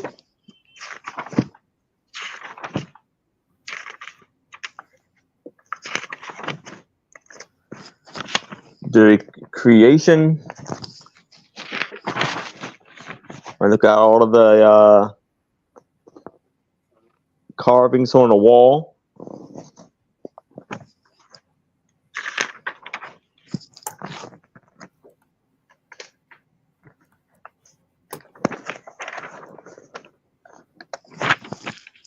The paintings.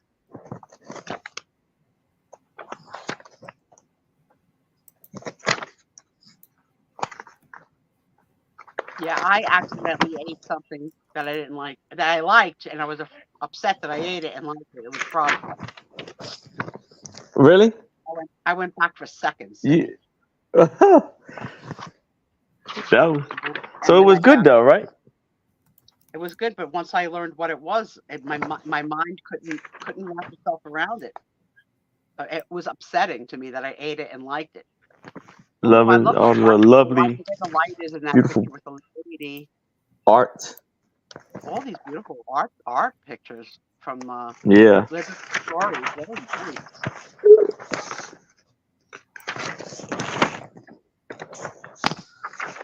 Love Ludin cough drops. Love them. I wonder if that's still in business. Moses leads the people. It's hard to show. Give these guys credit for trying to show these large, oversized magazines. Yeah. They have to put themselves in an awkward position just to even turn the pages and show it.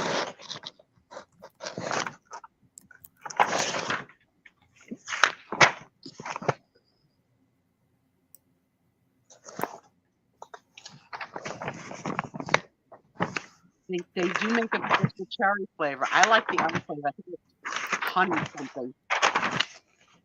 It's filled with beautiful art. That was the best part of being sick, being able to have Ludens.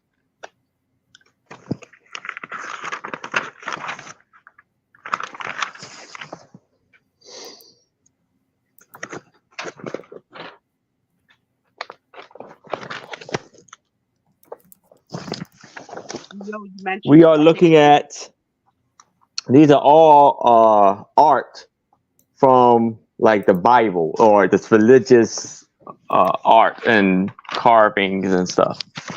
We have our first bid in from Cindy for 5. Thank you, Cindy. So Thank you, remember, Cindy. you guys were telling me about those weird structures that no one knows how they got there. You can tell me. The I can't remember what that was called. Easter Island. Yes. So Oh, after yeah. our show, I did a deep dive into it because I needed to know. So yes, I did do my homework. I had never heard of that before, but now I know a lot. And I'm still confused, but All right. there's JFK. So we got, oh, look at that. Beautiful.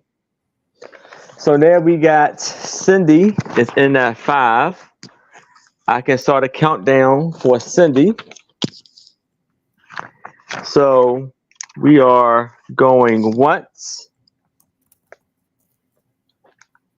We are going twice. Coca-Cola ad on the back. Last call. Look at the cute Coca-Cola puppies. Those Coca-Cola ads, just that page alone, sell on Last eBay call crazy money. Crazy money. and sold to Cindy. Well, I haven't seen that puppy one before. No. Can you show it Yeah. again? Very nice. Yeah, I've never seen that image. But yeah, because Tom, of course, collects Coca-Cola. So we have several of these pages in a drawer flat somewhere. But made him stop. Thank you, buying. Cindy. The big part of his collections are the trays, the vintage trays. So they are hung in our Coca-Cola family room, which has a Coca-Cola Tiffany style lamp and a Coca-Cola this and a Coca-Cola that. Here a Coke, there a Coke, everywhere a Coke. I got my Coca-Cola. I have her. Yep, Okay. we have her. That's the only one I like because it has all the seasons around it. No, they're really cool, and they go from little money depending on what it is, because they did a lot of reproduction, so you have to watch if you're collecting if it's a reproduction or an original, and it's usually in the small. Or if you just don't care and you enjoy it, get the reproduction and enjoy it. You buy what you want, exactly. Yeah, but we have at least a dozen, at least, and then they made these little circle ones for when you would pay your bill. That's what you would put the money on, and then the change would come back to you on these little circle ones. So in between our big trays, we have the little circle ones. I haven't seen them in years. Okay, so I knew that somewhere in my stuff, I had this document that goes with this document. Oh, cool. But what this says, it says that this document shall serve to certify as genuine, that this is a genuine lithograph purchased from American Western in Tustin, California. So that's what this says. And this is a High Hintermeister. And he did like these flapper girls in the 1920s. And his signature is right up there. Now, this is I don't know, does it say it? Yeah, this is a lithograph. And so there's his signature. So this is a flapper as Cleopatra. Oh, I see the Sphinx now. Now that you mentioned the Cleopatra, I'm able to make out that this is right. That's the Sphinx behind her. Yeah. Cool. Very cool. And then she's got on a little headpiece here with a little snake. Oh, yes, she does. She's naked. And then there's a lot of Egyptian. Well, there was a really big, when they were finding all the tombs in Egypt and they found King Tut and everything in the 1920s, there was a huge Egyptian revival movement. And so this is kind of part of that. That King Tut came through Manhattan, of course, and there was like the whole what do you call it? Exhibit was a moving exhibit from city to city. Yeah, So we had it too. Yeah, it was really popular. Mm-hmm. So this one measures 12 inches by 9.5 inches. And that is $15.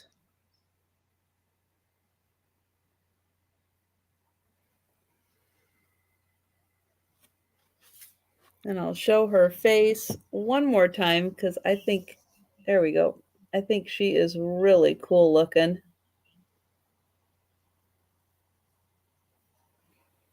Just staring at the desert as you do. Beautiful woman, yeah.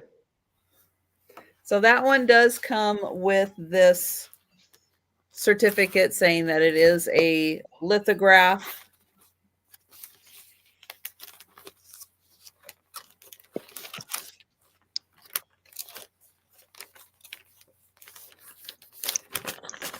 Let me get that back in the little plastic there. All right. And we are going to go back to Aaron. All right. So now I have another Life magazine. I want to start at $5. This is a special double edition of Joys of Christmas. And this was December 15th, 1972.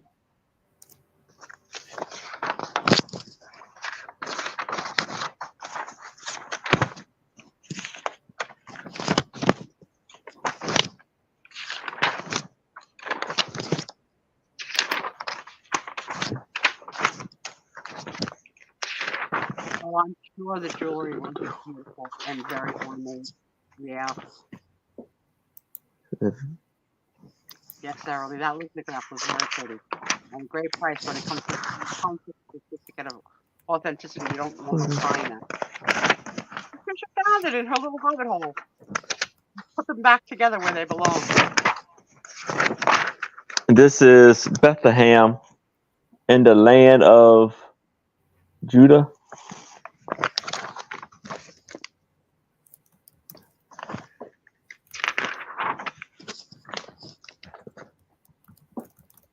Lovely pictures. So those of you that might be as old as me, do you remember when churches stopped having real candles in them? Because you used to go light a candle for, the village or whatever, and because of fires, they replaced them with like button, like sort of like the fake candles that we use now, On the phone. blazing off fairy lamps. When the candles out of the churches.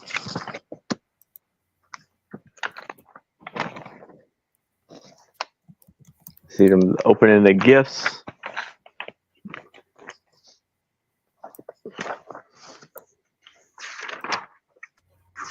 Was that guy happily shaving? No, it's a picture. Oh, he's not shaving? Let your face know it's Christmas. Maybe it is a shaver. All right, show it up The close. new. Have Tom take a look. Oh, Mark 5. Yeah. Yeah, so Tom, see, that's what shaving looks like. Shaving. I never seen a razor like that, but yeah. His hair on his face is so long now, he looks like Santa. The child Jesus.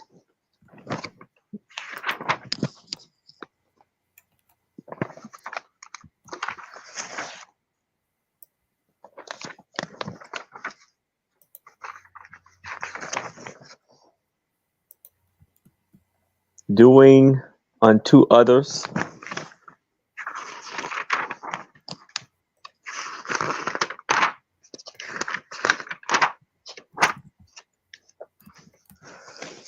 Down where it's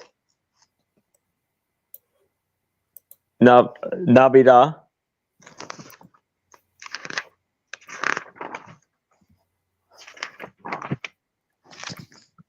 Merry That gets Christmas on my last nerve. from And Marbury I Country. don't know why, but I don't like that Feliz Navidad song.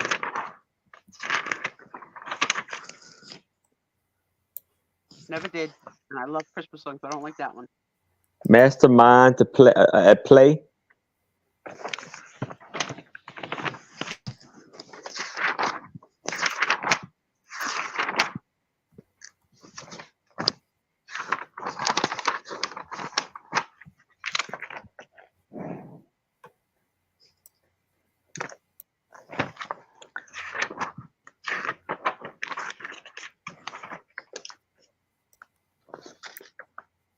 Dough. Ho ho. Oh, so this is like they're making they're baking Christmas items. So you got the gingerbread house castle.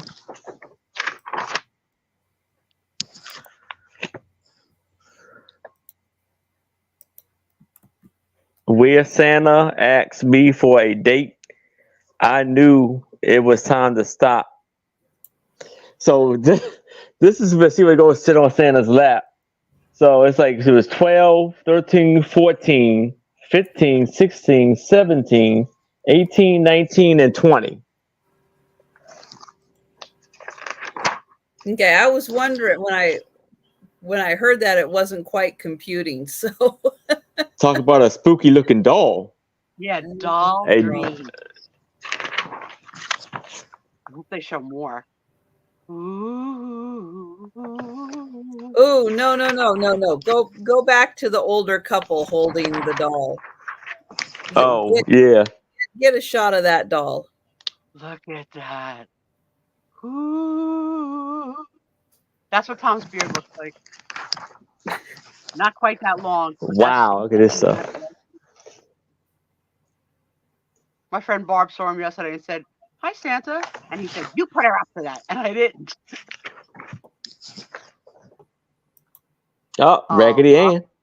Raggities! Someone saw on my scooter that I have a license plate that says Raggedy on it, and my key has a Raggedy Ann. And they were really pushing the tail. They were like, "I've got Raggedy Ann and stuff." And he had crap. Like, no, thank you. But thanks for showing me, sir. All right. I didn't see a cow. Did you see a cow? Yeah, it was a cow. Jen doesn't know why we didn't stop on the cow.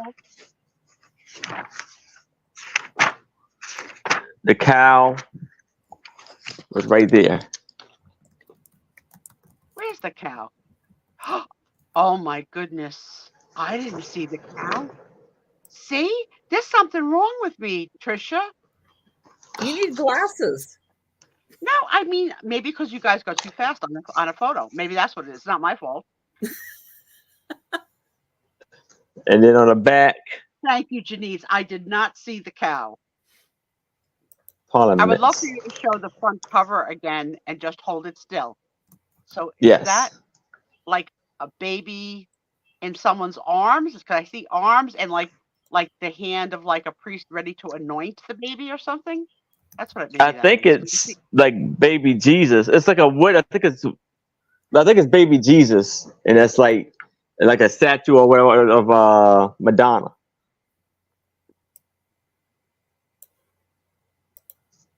You thought one of the dolls looked like Streisand? I don't think she would appreciate that. But I heard that she came out with a book recently, and she doesn't usually do the talk show and publicity circuit. But she finally did her own biography. So if there's no interest in this, I can move this to the side, and we can move back to. I would add it to a Saturday show, hun, because that's nice. It's a nice look. To Janice. I mean, to Tris.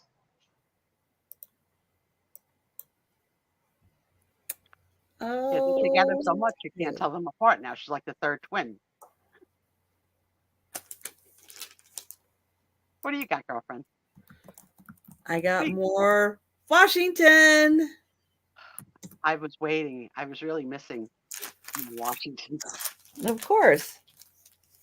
Probably one of the most famous things to happen in Washington. The Mount St. Helens eruption. I got it. I got it for 5 points. You did. You did. So I have a photograph here. Crazy that was photographed that close. Probably from a Photograph. helicopter. Just crazy. And then I have postcards also. You're going to get both. Both So of them. here's what I don't know.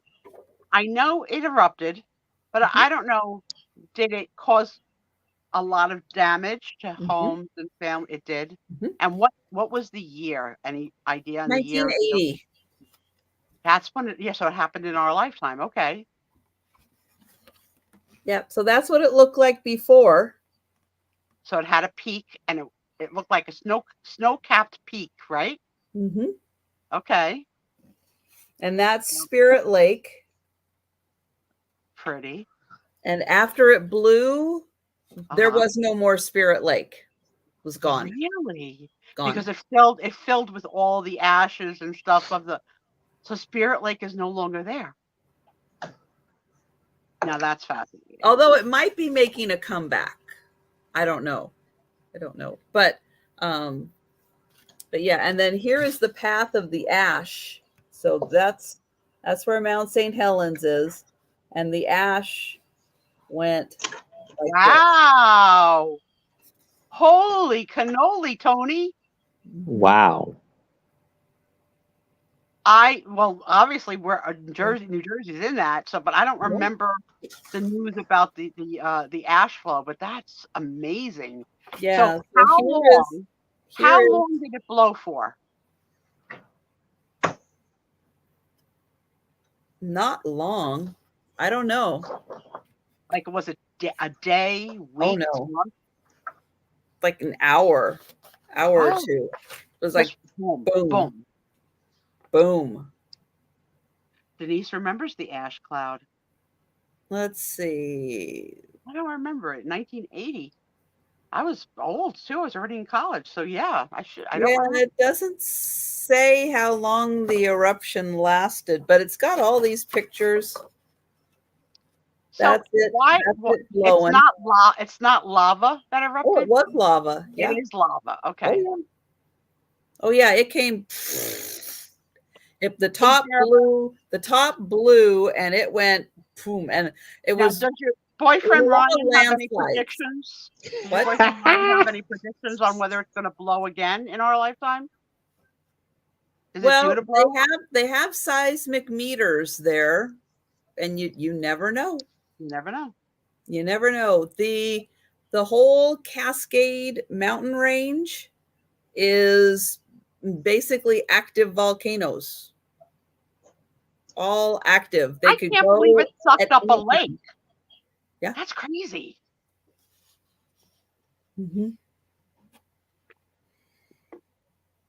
Okay, here we got it. 40 years ago, after 2 months of earthquakes and small explosions, Mount St. Helens cataclysmically erupted. A high-speed blast leveled millions of trees and ripped soil from the bedrock. The eruption fed a towering plume of ash for more than 9 hours, and winds carried the ash hundreds of miles away. Very cool. Thank you, Denise. So I love learning. Learning and telling. Yeah, so it erupted in May. And there had been, like they say, small earthquakes and everything.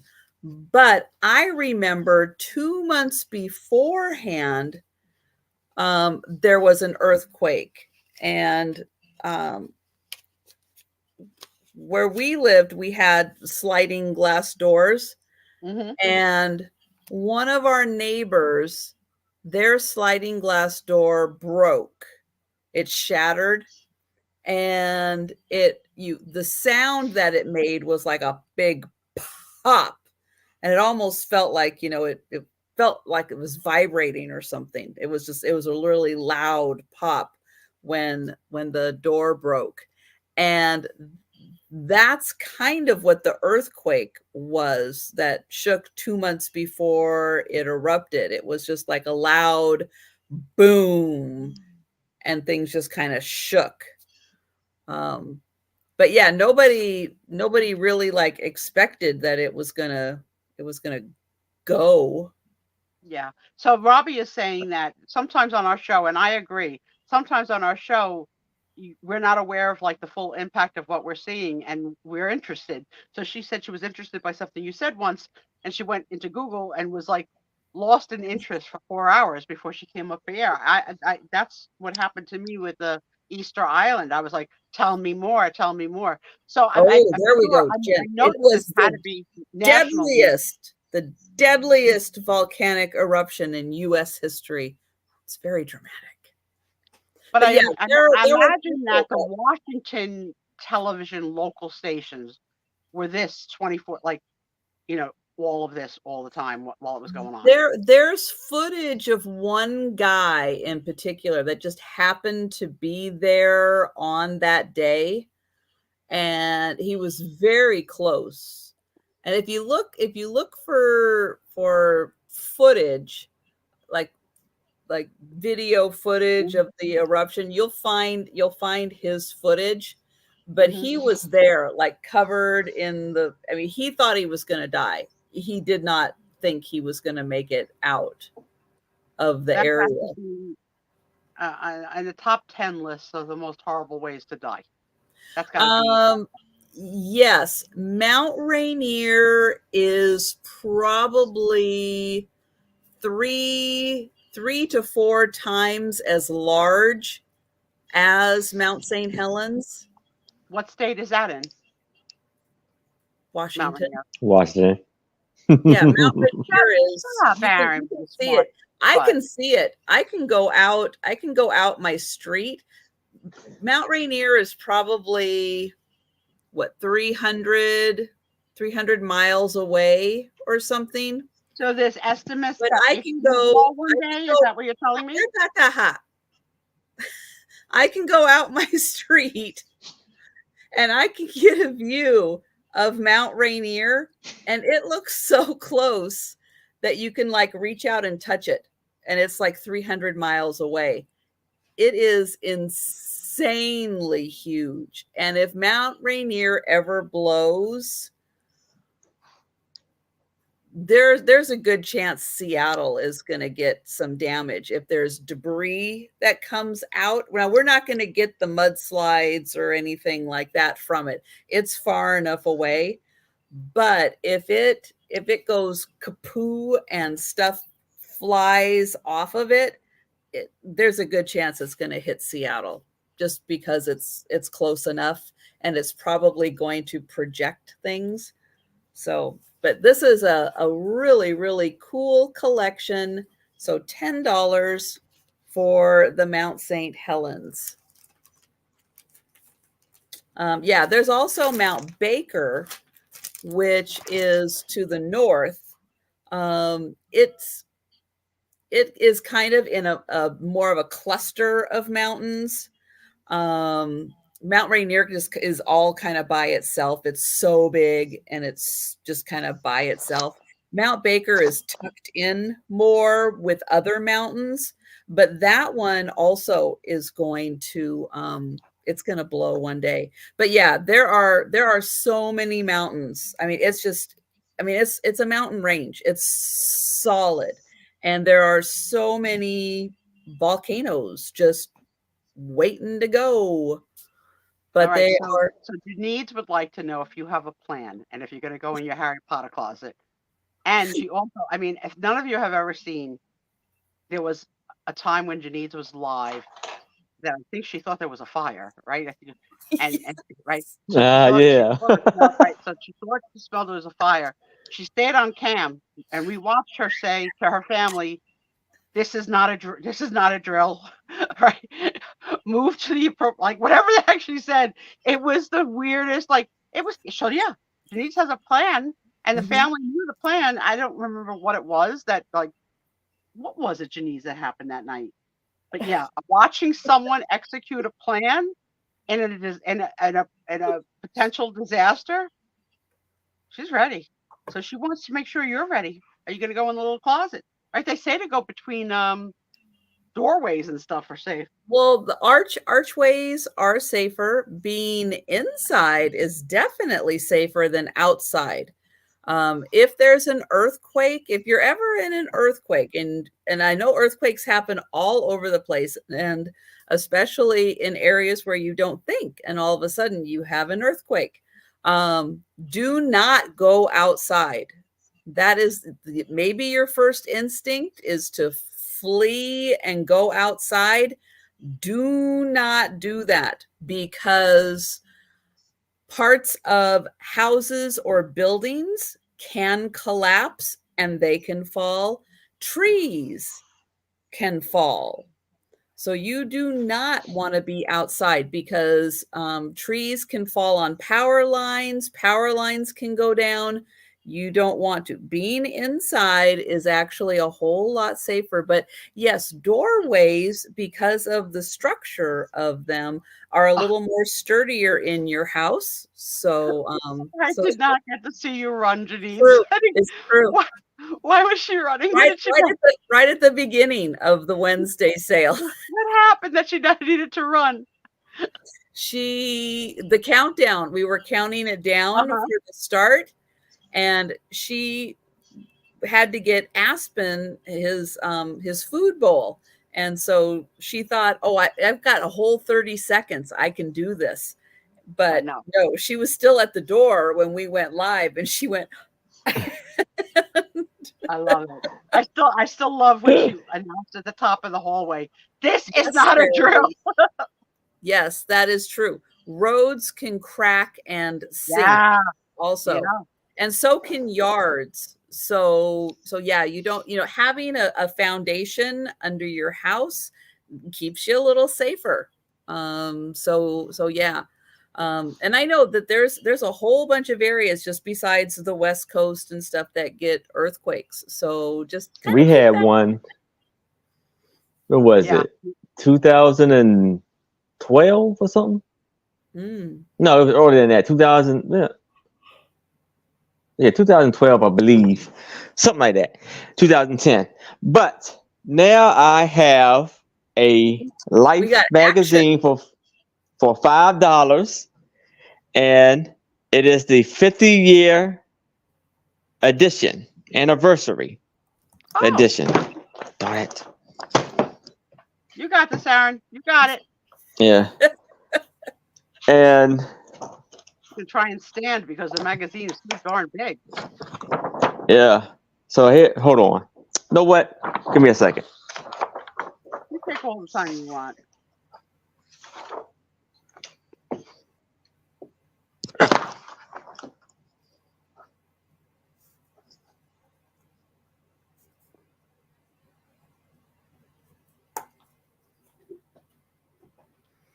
Oh, Jan remembers that earthquake.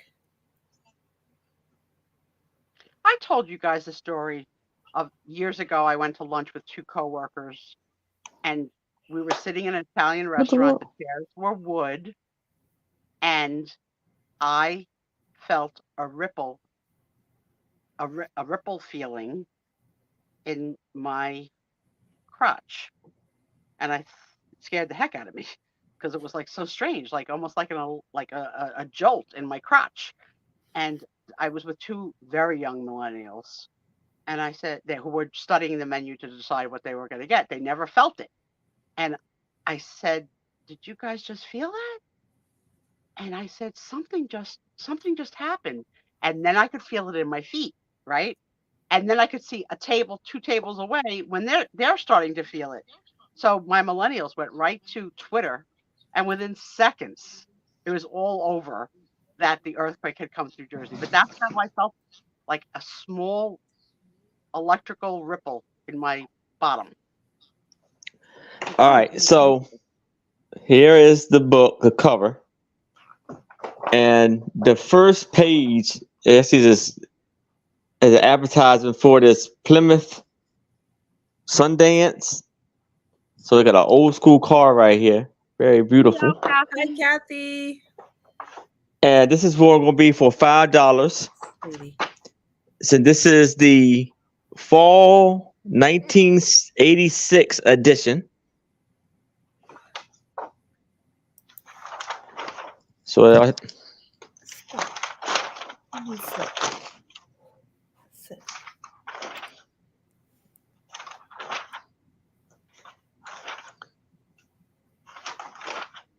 then it has, I guess it's when they landed on the moon. This is Muhammad Ali.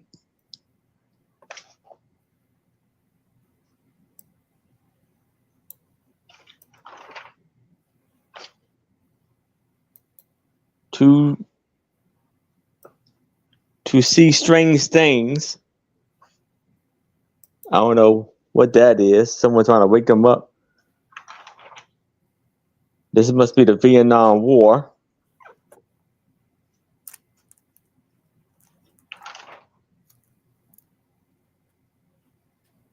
Oh, this is MGM boss Louis Mayer and stars of 1943.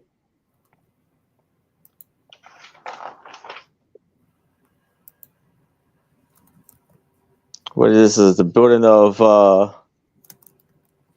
oh.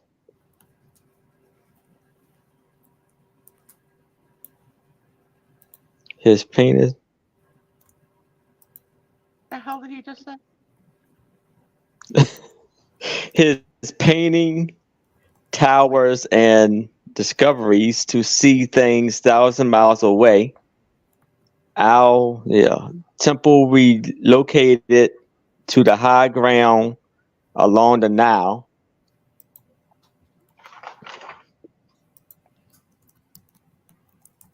A storm in Massachusetts. You can see the big giant waves.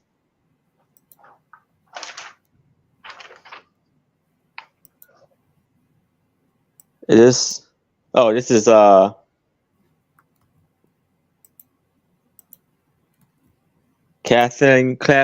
Caroline Kennedy wedding day. Oh, I remember. Yeah.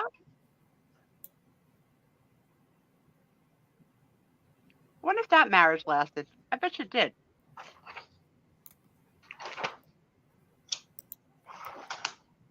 And these are all through the years right here.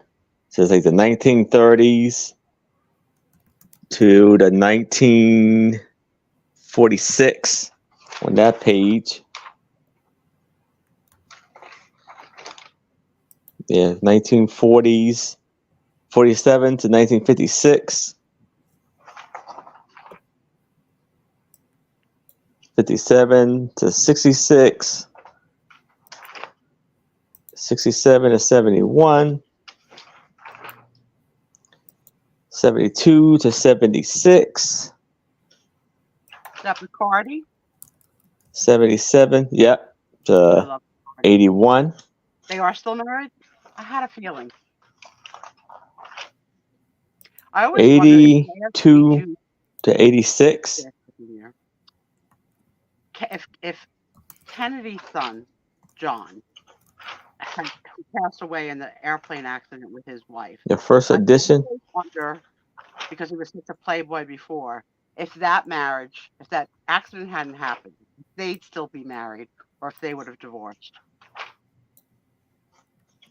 I don't like Heineken. No, thank you. I'm not a beer drinker. Who is that? She's beautiful. Linda Davis. Linda from. I thought that was kind of one of the reasons why they thought maybe the plane had crashed, that they were arguing. I'm sure there's a million theories, but I don't know. I mean, that plane took off right by my house. So this is Walt Chamberlain. It said that they were having like some difficulties, and so that's why they were wondering if maybe they had argued and the plane had crashed. Another beach babe. Like a bingo. That's a lot of hat. She got great. Yeah.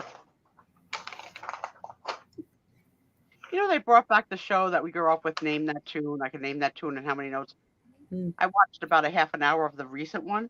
I didn't know any of the songs. I'm like Oh, out no. of the picture. Oh, early thongs.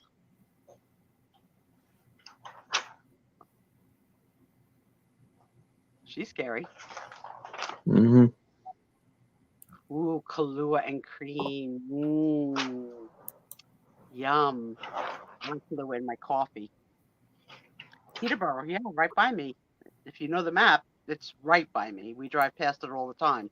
And at the time, you know, people left flowers and stuff as a tribute. Now it's past. It's not. They're not doing it anymore. But for a long time, you passed it, and there was. Oh, look at this. Oh my God, that's scary. That reminds me of the movie Get Out. So if you haven't seen the movie Get Out, go see it. It's so good. Get Out. I think it's on our platforms too that we all watch from. This is so weird, creepy. What the heck is that? It's just like the DNA and your inside the cell. That's what the Your- babies look like now. So stop. So now they do 3D imagery, right? So baby B, I got a full picture of her face, but baby A was not in the mood, so would not turn. So we don't know what baby A looks like. I'm sure she looks like a lot like baby B, but it's like so weird to see them in that format. They are 11.5 inches now. They're almost the size of a ruler. All right. Who's this?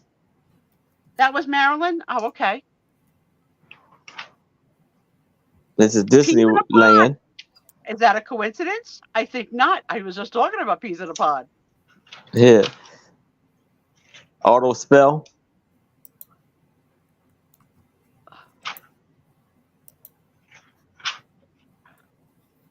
I'm a pretty good speller.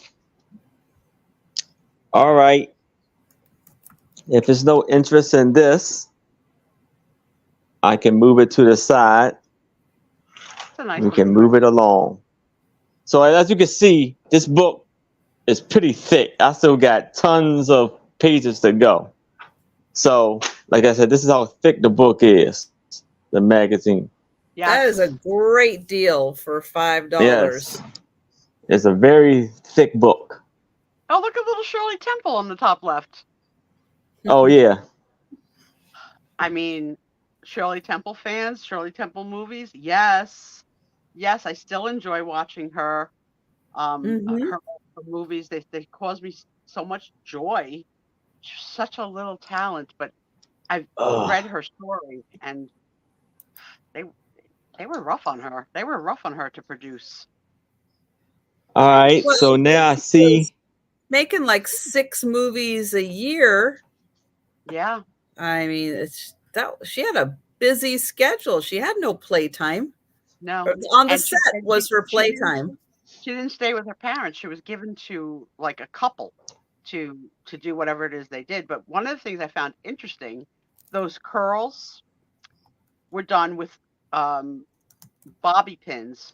And I'm going to make up a number, but say there were 66 curls made in her head.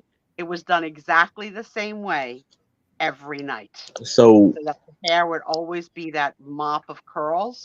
So there's no coinciding that she always sort of looked the same. And they made her dresses shorter so that she would appear younger in a lot of the films. So her dresses were like just right after your privates, way shorter than most people would have their children have dresses. But Shirley Temple dolls go for a good buck too. Gina, I think I do, but I'm gonna have to check. I do run across some. I may have some, but let me check, and I get back to you. I email you. Any particular sport that you're interested, Jeannie? or any. Or any era. Yeah. Yeah. Just let me know.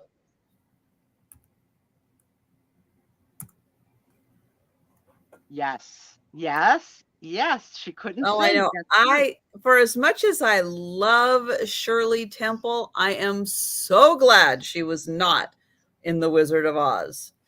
So glad she wasn't.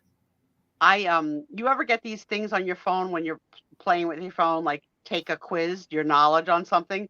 So this week I took take a quiz on my Wizard of Oz knowledge, and that was one of the questions, and I hadn't known that before. So it was like true or false. And another question was, I had no idea, but it was what was the name of the troop of little people that were they had like they were like in their own little union to be hired with their own laws, and they were really mistreated in the Oh, yeah. making of the film. Mm-hmm.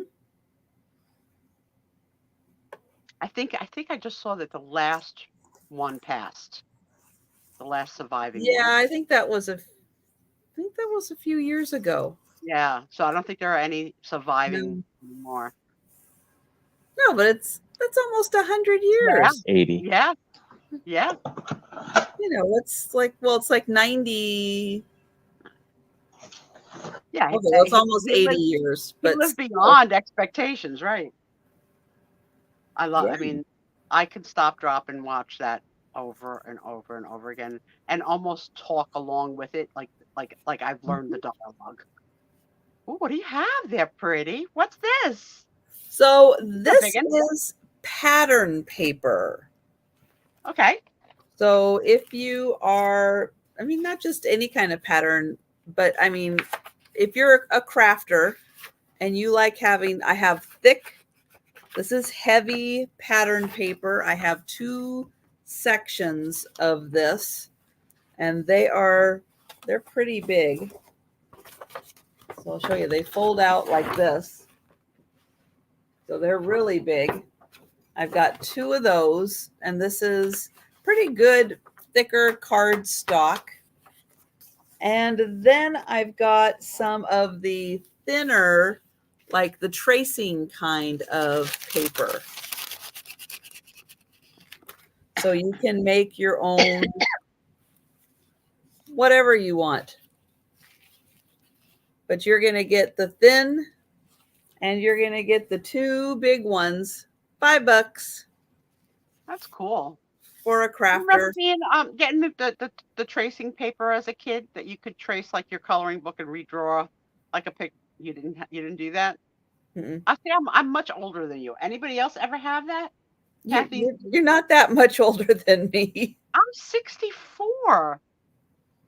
I was born in 65. So I'm 6 years older than you. You're born the same year as my baby sister. I'll give Yeah, you to her. I'm not that much younger than you. All right. Did anybody else get this little tracing paper? It was even thinner than this. You could see through it, and you could put it on your coloring book or in anything and draw.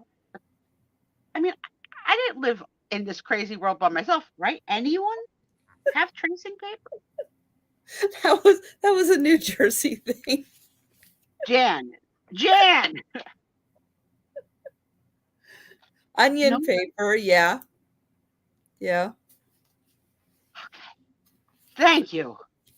Sometimes I feel I'm on an island all by myself. Doug did.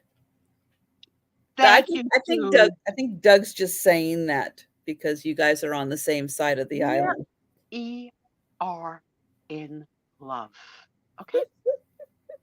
We are perfect together, except for a few things, that we have to ignore. It's all But right. It's all right. He's my perfect soulmate. I love Doug. That's No. right, Sarah Lee. Not everyone had the I same. know, but that was like a cheap one. Like that was not like your family putting out some money. Like getting your own, like, I don't know, mousetrap game. That was like crazy. Like if you had a friend who had mousetrap. I didn't have Mousetrap. No, too expensive. No, I had a lot of games. Oh yes, the butcher paper, yes, and tied with a twine sometimes too. You're right. Yeah, Mhm. we have a great butcher in our town. Small shop, and Tommy will go like just pick up steaks or whatever. I mean, that's a lost art. But being a butcher, like that's really a lost art. There in the town, well, it's a couple towns down from me. Mount Lake Terrace. There is a big butcher, and then up north in Savannah, there's another butcher. There might be some local, I don't know of any local ones, but all of our grocery stores have, you know, the Yes, specialty butcher they have to, yeah. thing. And if you need Oh, something, you could probably order it from them. look at Or this. Jan's dad was a butcher in Summit, New Jersey. That is so cool.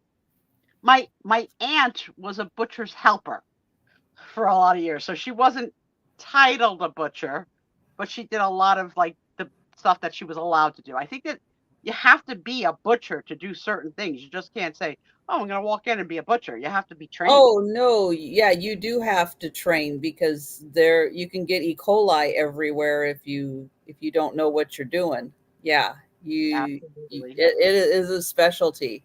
Look at You this. know? I remember this. Plus, the Oh, Pike Place Market is full of butchers, so there are several butchers down there. hi, Deanna. Welcome in. Hello there. Brown paper packages tied up with string. These are a few of my favorite things. So Patricia, we do are you going to think that- count this down for Kathy. Yay, Kathy. Oh, going once, going twice, and sold to Kathy. Oh yeah, so that's right. Picasso Cat is here. Hello, Kathy.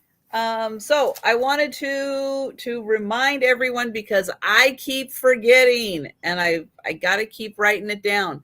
So Kathy's birthday is coming up in December, and Kathy would like to get to 1,000 subscribers for her birthday. So let me grab the link to her channel. And if everyone could check and make sure that you are still subscribed to Kathy, or if you haven't yet subscribed to Kathy, please do, because if I can spell it right. Kathy does some great sourcing. She brings a whole, it depends on where you are in the country, what the resellers are bringing to the table. And I find that Kathy brings some different things based on where she's sourcing from. Nice. And she also has, for me, a beautiful background because she has all those stuffed plushies and dolls, and for Halloween she put witches hats on all of them. So I could just stare at the background and be happy. And she's also a crafter. So she's after my own heart, and I love her. Yeah. And Yeah. she's got- So check. She just needs 6 more to get to 900. So please check and make sure. For some reason, I think Jen and I have both been unsubscribed from Kathy's channel twice. Kathy and I could not talk in rooms for the longest time. Like she couldn't see what I typed and I couldn't see what she typed. I'm so glad that worked itself out because it really sucked to not be able to communicate. Yeah, her preview video, she really does. And she has a redhead granddaughter that I'm also hoping for. At least one of them. Not that I'll have a favorite. All right.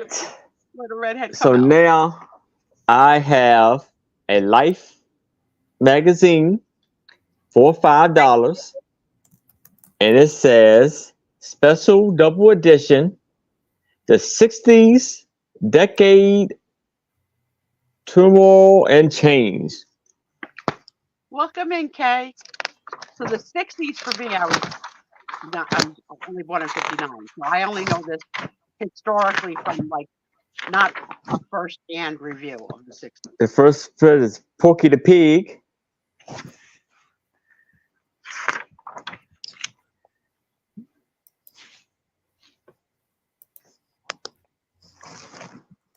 Then it says what? Oh, Mike is moving. Age. Can you tell me where Jack you Kennedy. Oh, this is no era in the past was ever so thoroughly and yeah, I ain't reading all that. So You the- crack me up, Aaron. I'm done reading all that. Well, the 60s really had, if you look at like what was happening in 1960 and what was going on in 1969, I mean, that decade had the most change Yes. in it. It's incredible. My cousin during that period led the troops to be able to wear pants to school. Girls could not wear pants. And just to let you know, they had to wear they cut what piece off of the magazine. Someone took Yeah. something. So this is the Vietnam War.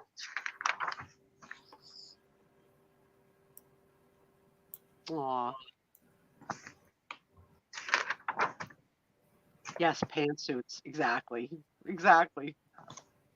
Let me say at Campbell Soup. Stop on the Beatles and stop at the Campbell Soup. You got some significant photos here. First of all, look at the Beatles photo. That's absolutely suitable for framing and so gorgeous.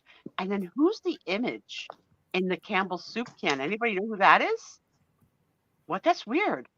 Does it say, Aaron? Well, it says 4 lads from Liverpool and a jumbo soup can launch a culture Andy called Warhol. Pop. What it looks It's like. Andy himself. Oh yeah, Okay. It looks like Andy Warhol. Yeah. And so then you got the going to the moon.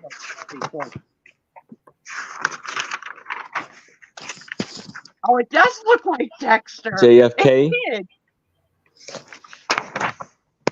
And another one that's been cut out.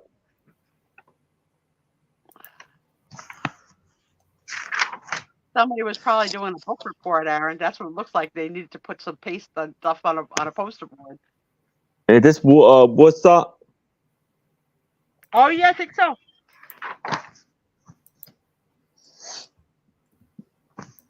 I see Susan's in for 5. Thank you, Susan. 5. For your bid. I guess that's the Pope that he died. Or I don't know what that really is. I can remember there's something they The do civil rights. that all of the head bishops in the world have to have a conclave to decide who the next pope is going to be, and the way Miss that they America. tell the world is they blow smoke out of the church temple. Yeah. White smoke. Yeah. We have a new pope. Cool lots. Yes. Mini skirt. Twiggy. Trisha Big Twiggy fan. Couples. So That looks what like couples swingers. we got here? They look like swingers. It's like a page of swingers. You could tell. Yeah.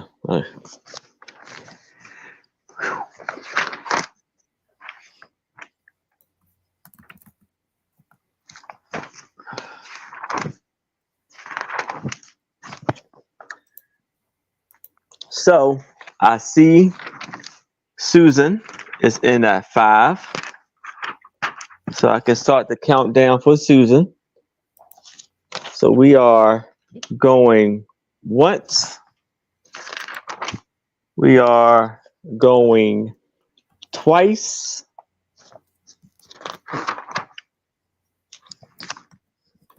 We have last call.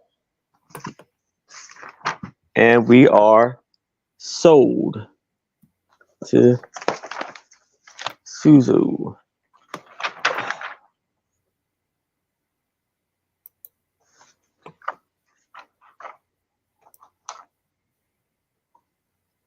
Congratulations.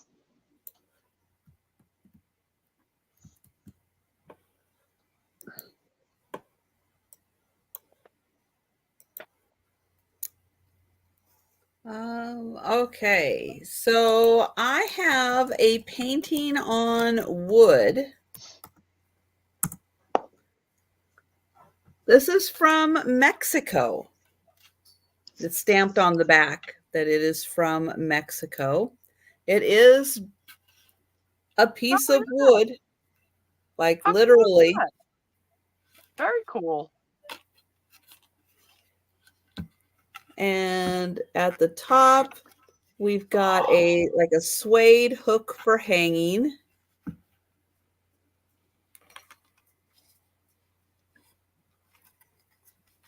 And then these are tied on with suede also. Never seen anything like that, Trisha. It's signed Ortiz right there. And then it has feathers on suede with beads that hang down. So it's a pretty good sized piece. But it's a really nice piece of wood. And just the wood is actually about 18 inches long. Wow. So it's a really good size. And it has these little silver metal,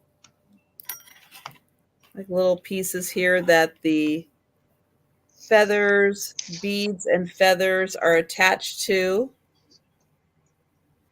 But it's really nicely painted. The buffaloes have a lot of detail on them. That one is a little hard to see here. We'll move that out of the way so you can see. And then the eagle also. Nice detailing. So let me ask you this. We have the bald eagle. Are there eagles that are not bald? Yes. Oh. There's a golden eagle. There's You, Robbie. a couple of other eagles. Okay. Thank you, Aaron. That's very beautiful. I always wondered why they called it a bald eagle if there were like friends that had hair. Well, it technically does have hair. It's just because it's white. Yeah. It kind of looks bald. Yeah. Have y'all seen a bald eagle before? Like in the wild? Not really. I have. I have. Yeah, Tom has seen. I haven't. Mm-hmm. I don't know if I would know one if I saw it. Oh, you'd know. You would definitely would know. Oh, they're huge. Yeah. Really? They are. If you saw one just sitting or just like standing, it's like the size of a toddler. Let me They ask are you, are they huge. on the endangered species list? Are they endangered? They're not. think No, so. they're not endangered. They're protected. You They're can't. protected. You Yeah. can't touch them. You can't do Yeah. anything to Good. them. Good. You can't. Oh yeah, Kathy's seen them at Silver Lake. Yeah, they're all around here. I don't They're think I've all ever seen around. one. Mm-hmm. I always had that question about the word bald. Like, why did they include that? Now I understand. Yeah, I but wonder it's if the actually bald- because they're just white. But I wonder if the bald ones and the not bald ones ever hang out. Yes. Well, the babies are not all white. Uh-huh. That once they mature, then they lose their coloring and they become all white, but they're not all white to start with. But they kind of are just like couples. Or they pick a mate. Yeah, and then they have a huge area that is like their area. Their sanctuary area. You know, that's their I wonder what the their population hunting of territory. eagles is in New Jersey. Like we must have a low population. I've never seen one. Well, they do like areas more where they can either get like fish. I think that's their preferred food is, or at least here they Yeah. like to be by water so they can go after Yeah. fish. I think they really go. They get yeah. Maybe that's Mhm. why. Yeah. I mean, I have been at the ocean millions of times, but never really at a lake. Oh, ours go out into Puget Sound, which is basically ocean. But yeah, that's where they love to go. Or I've seen them and not known what I was looking at, you know. Obviously my vision isn't the best. Well, but they I don't think I see it. they're big. Yeah, They're I like don't think I've ever seen them. huge. And their wingspan is just massive. Absolutely massive. Oh But my goodness, look at all the different versions. I had no idea. Thank you, but we guys. are going to count this down for Robbie, and thank you. Thank you, Robbie. And going once. Never seen anything like that. Going twice.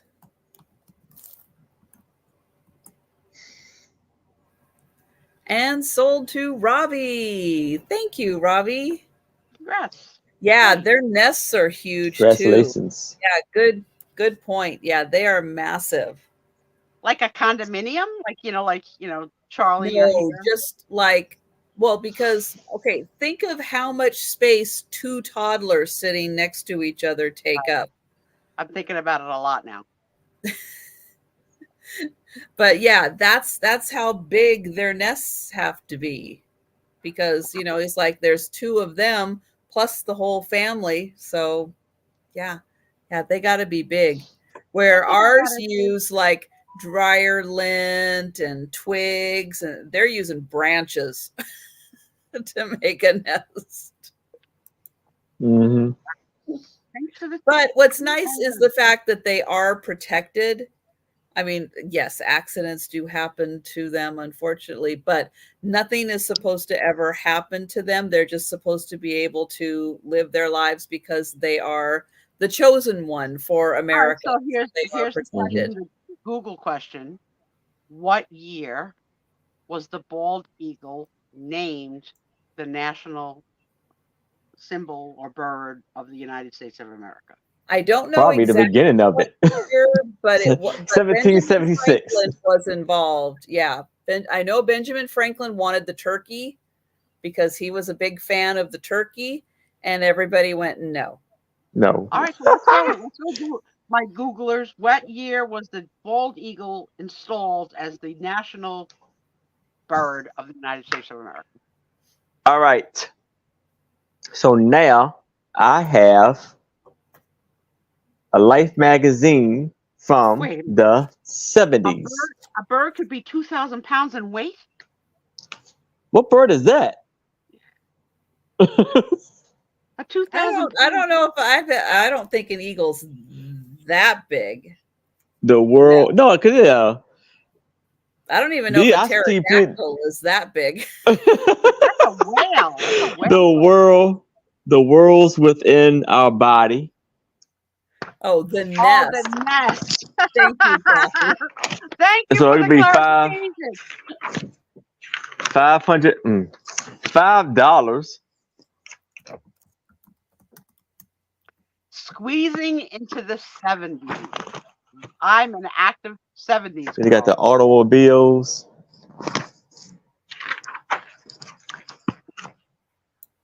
The line begins here and goes to there. If you take your time and remember your place. Right after the what is it? Independent. What is it called? The Proclamation. What do they call that thing in 1776? The paper that everybody signed. The Declaration of Independence. Right, so it was after that they voted it in. Very cool. Yeah, I was in high school. I graduated in 77, so yeah, I did. Oh yeah, the bicentennial was huge. It's 1782. I would love to have heard that conversation of the men around the table, deciding the bird. I wonder what else. this is Pam Ann.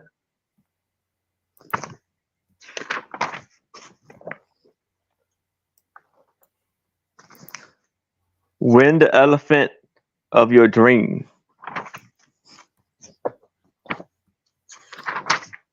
Oh, now we get into the insides the of your body, because your cells and stuff.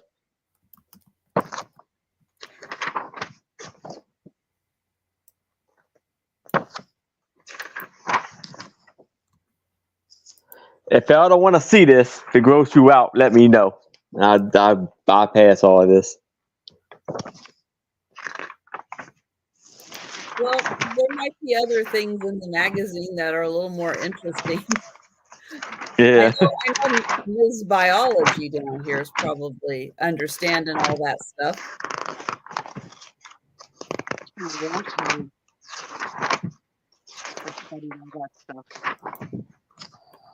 The Coca-Cola ad. Don't you just hate that kitten when your husband wants to talk?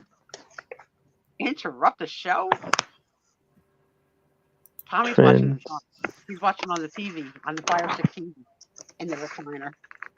I haven't seen him type in a while, but he might have peeped out. Here's some recipes of food.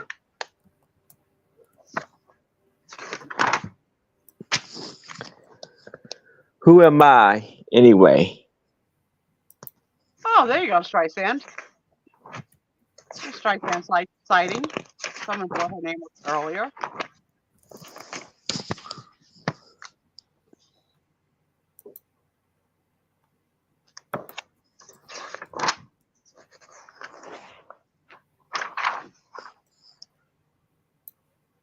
"30 Days to Survive."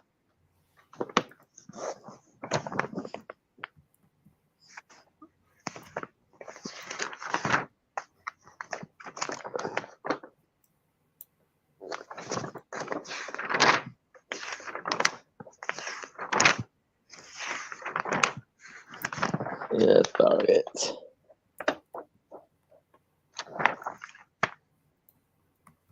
Ugh. So, $5 for the 1970s edition.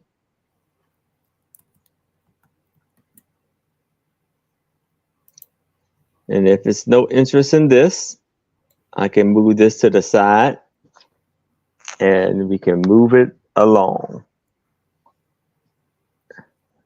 All right, one sec. Thanks, Kathy, for the info. I love learning on our show.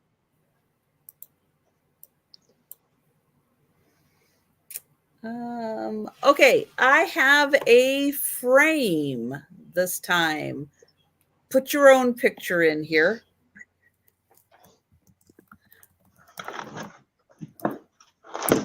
It is going to start at $20. It is a wood frame, but it does not have glass. It has like plexiglass on it. But it is a really fancy wood frame. That's absolutely beautiful.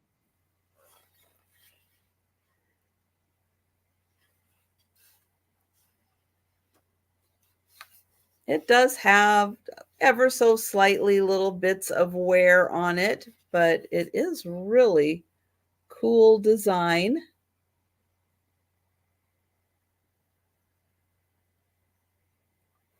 And I'll get you some measurements on it. Now, it does not have a Well, it doesn't have anything up here for hanging. It just has this wire right here for hanging. So that's your main source right there. And the frame is 15.5 by 12.5. And it will take an 11 by 8.5 picture. So 11 by 8.5. And again, this is not glass. It is plexiglass. Ooh, I don't want to pop it out the back. Frame is beautiful. And it's going to end up in my lap. How's the weight on it? Bit of weight, but not horrible. Not crazy. Yeah, not like oh my gosh, it's a wood frame. I mean, I picked up a frame yesterday. I couldn't pick it up. It was too heavy. Yeah, this is sturdy, but it's not crazy heavy. It's beautiful. Very beautiful. And that one is and you know, don't think about that opening as exactly the size Trisha said, because you could also do a smaller picture with a matting. Right. You know? So right. really, it's not just that size. It's any size you want it to be. I love it. And then here is the full view.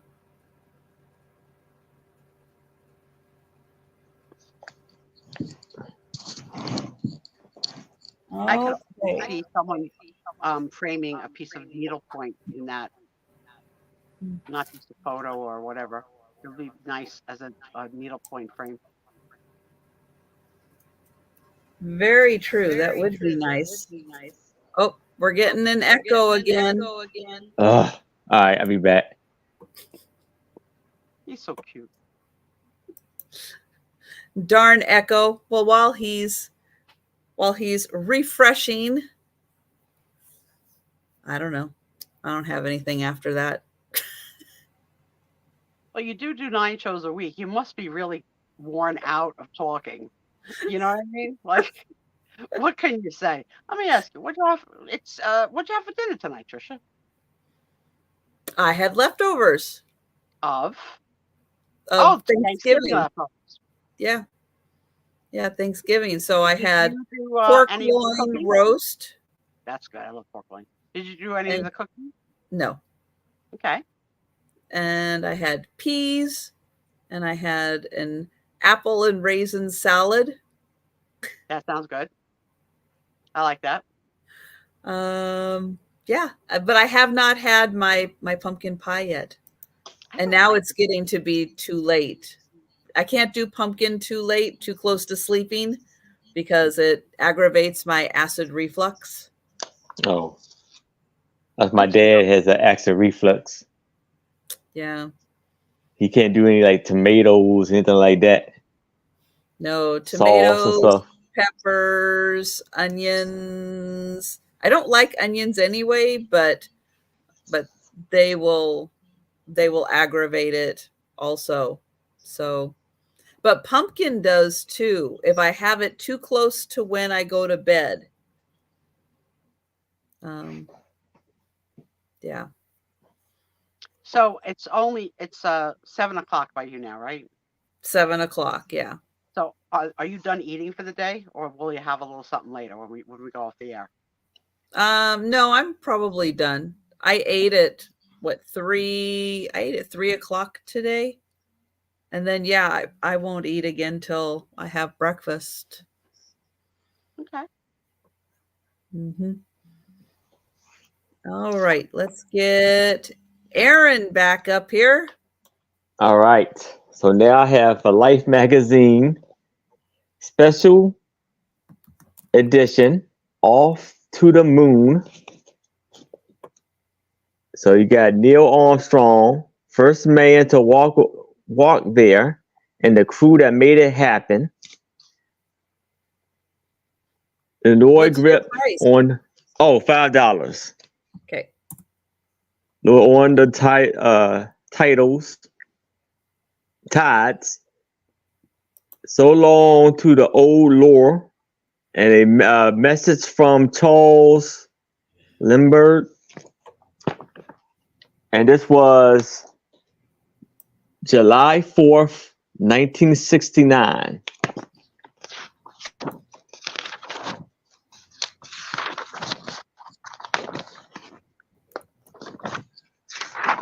Get the answer to this question.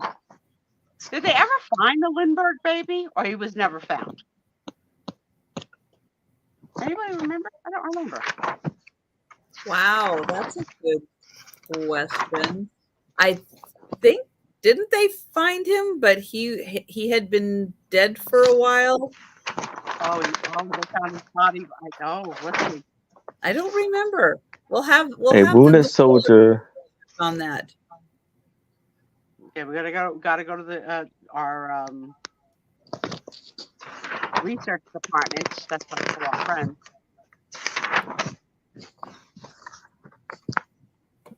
This is the crew and their baby pictures for the moon. Oh, Trisha was right. They found the body. That's sad. Pole vaulting.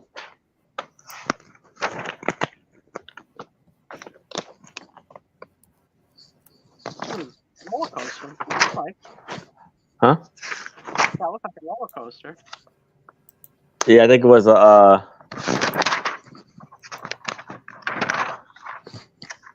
yeah, pretty much one of those rides that spin you around.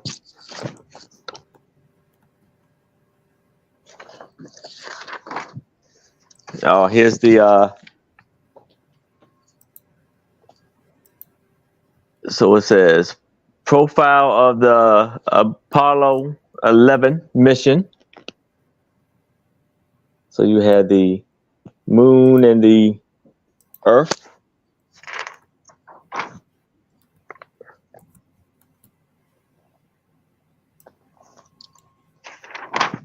Whoa, there's a whirlpool. Oh, I think that's so beautiful. You You don't want to be in it though. In a pool with all your friends and trying to create a whirlpool, just like everybody moving in a circle in the pool. You know, for fun. You know, nobody. I never. Jan. Yeah.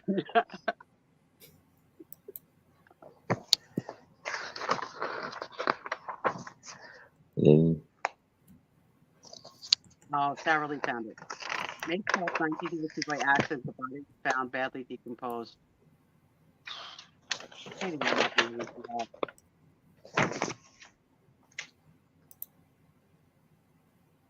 So long to the good old moon.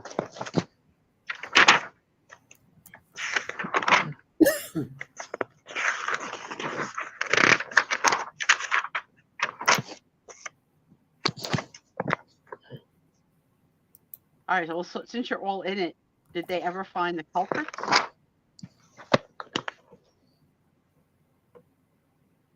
What is that? The floor plate around? Huh?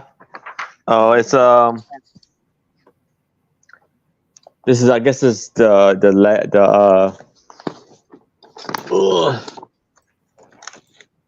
Lanier Receiving Lab. Oh, the lab. Okay.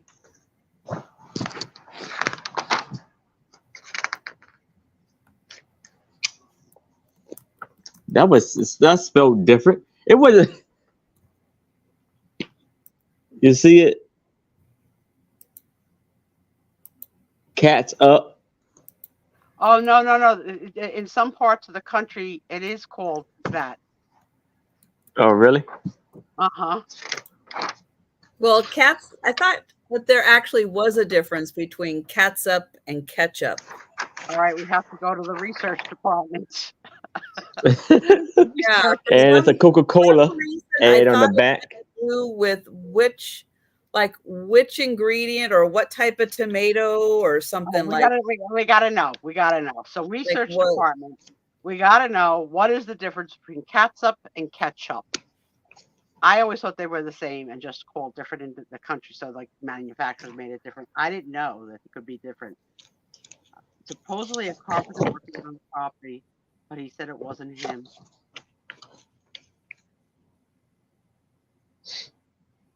What a price for fame to lose your child. Like, just horrible. Yeah. Yeah, it's about time, Angie. It's about time. So, what it says, it originally asked a Swiss to catch up. Okay. So, if there's no interest in this, I will move this to the side and we will move on with the show. Okay.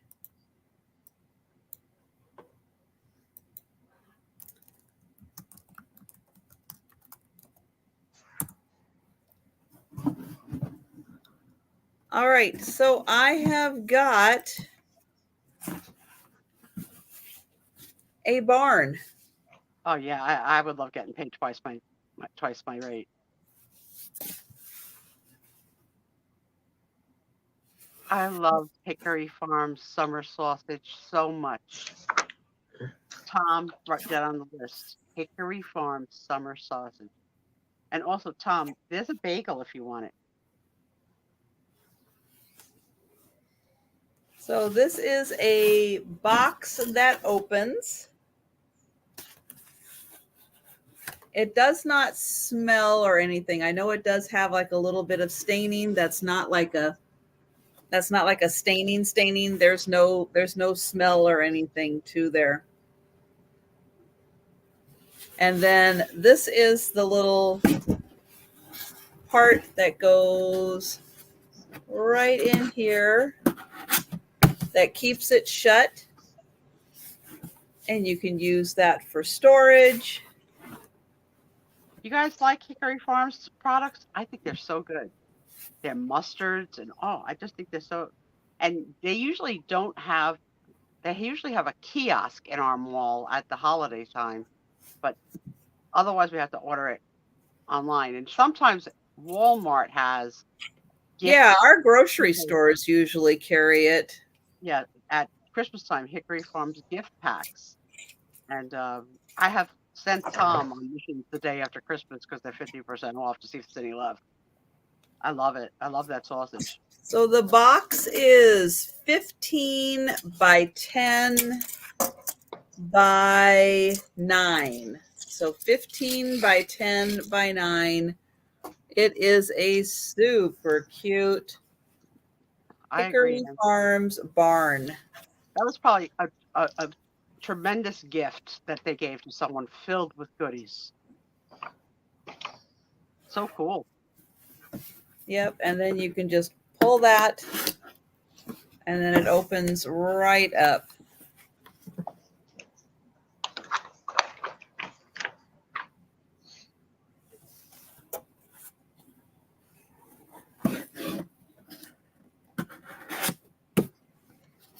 All right. Well, I don't see any takers. I've never heard that theory, Kathy, that he might have just walked off. That's the first I've ever heard anybody ever say that. I've never heard that the possibility that the baby walked off. I thought there were very strong indications of the break-in to take the baby. But all right. So for $5, I'm gonna start this off at the Life magazine about Diana Ross. There you go. I have seen and so it's the star sold off home, husband, and babies. A U.S. pilot gets through his last mission and then home. Then there's something about the pocket calculator. How many and of this you was are Diana Ross fans? I'm a huge Diana Ross fan. December 8th, 1972.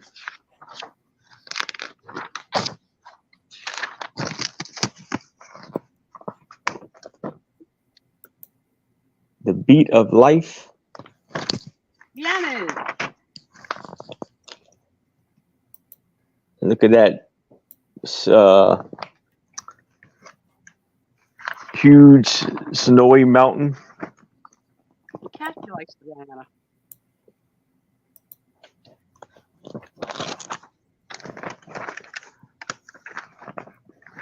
Oh, Burt Bacharach. Oh my God, so talented. But Burt worked a lot with Dionne Warwick. Did a lot. And these were the appliance back then. Kitchen appliance. Do you remember that hair dryer? Oh my goodness. You do hair at home with your phone, you sit on your own hair dryer? It got Fruit Balloon, Tidy whities.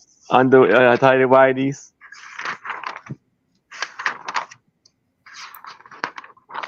My father wore boxer shorts, and sometimes his boxer shorts were longer than his shorts.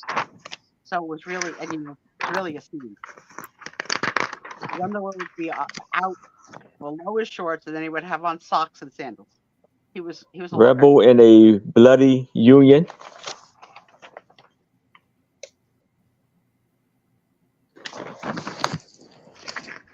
The Bitter Campaign. Splits. Cabin Creek. And there's Santa taking a picture with his corduroy. Oh, and these are the pocket calculators.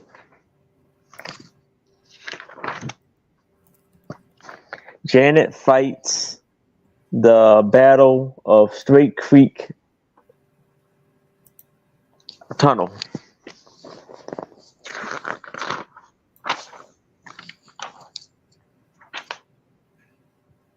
Hundreds.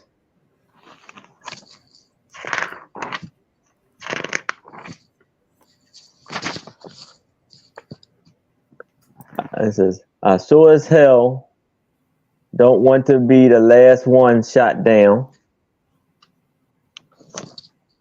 I don't even want to be the first one shot down. Oh, no. Okay, Kathy. No worries. Open dialogue, open forum.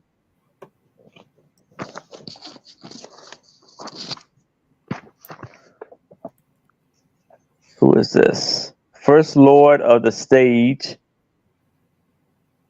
Laurence Olivier. Is that Laurence Olivier? Oh, maybe Olivier. Yeah.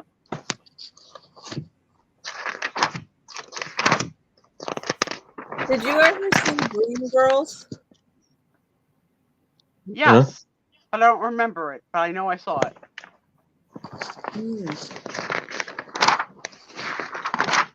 Diana. And you got all the watches. In air quotes. Not a direct story, but inspired by events. Death of an old Diana Ross school cop. with the Supremes. I like her music. I don't think she was the nicest person to other people. Yeah, that I don't know. I don't know her personality, but there's an album Diana Ross and Marvin Gaye put out together that I must have played till there was no more bridges in it. I love that. And then, oh, look at the baby with the snake. It's gonna be all right. We don't want to. You know what's that? Ugh. Ooh, that's killing me. I didn't even see that. Thank you, Doug. Doug. Thank you for making it light. Thank you. I was wondering about that too, Doug. He probably had a compass in his diaper. Whew. So it's for $5. If anybody is how about Lady interested in it. That was good too. But if it's no interest, I can move this to the side Very and we cool. can move it right along.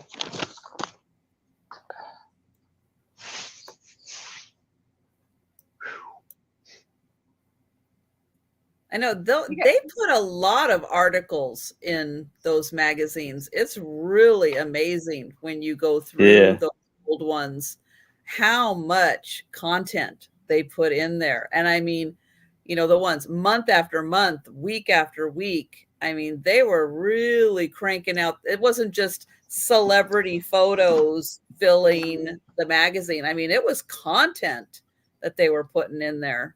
There were probably departments of writers on each, like, you know. Oh wall, yeah, you know, lots of homemaking, people right. employed. Yeah. Yeah, it must have been amazing. Okay, I don't even know what this is. Isn't that the best kind of thing to bring? I think it is German. That's my guess.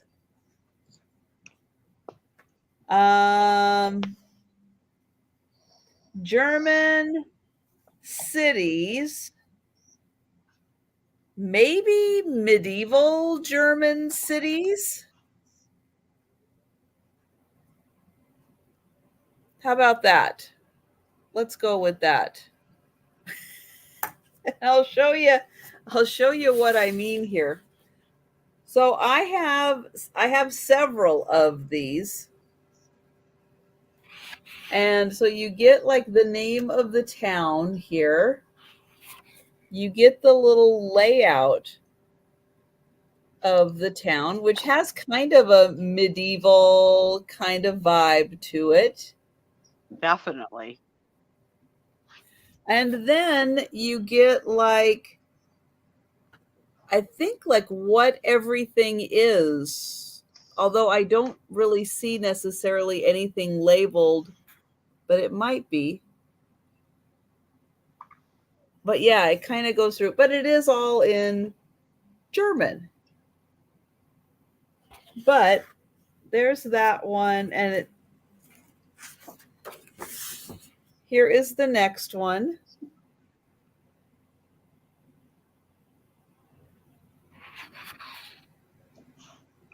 And so again, all like hand drawn, but in I don't know, it just has a very medieval kind of vibe to it. But I don't know. Maybe it's just that the towns have a very medieval look to them still.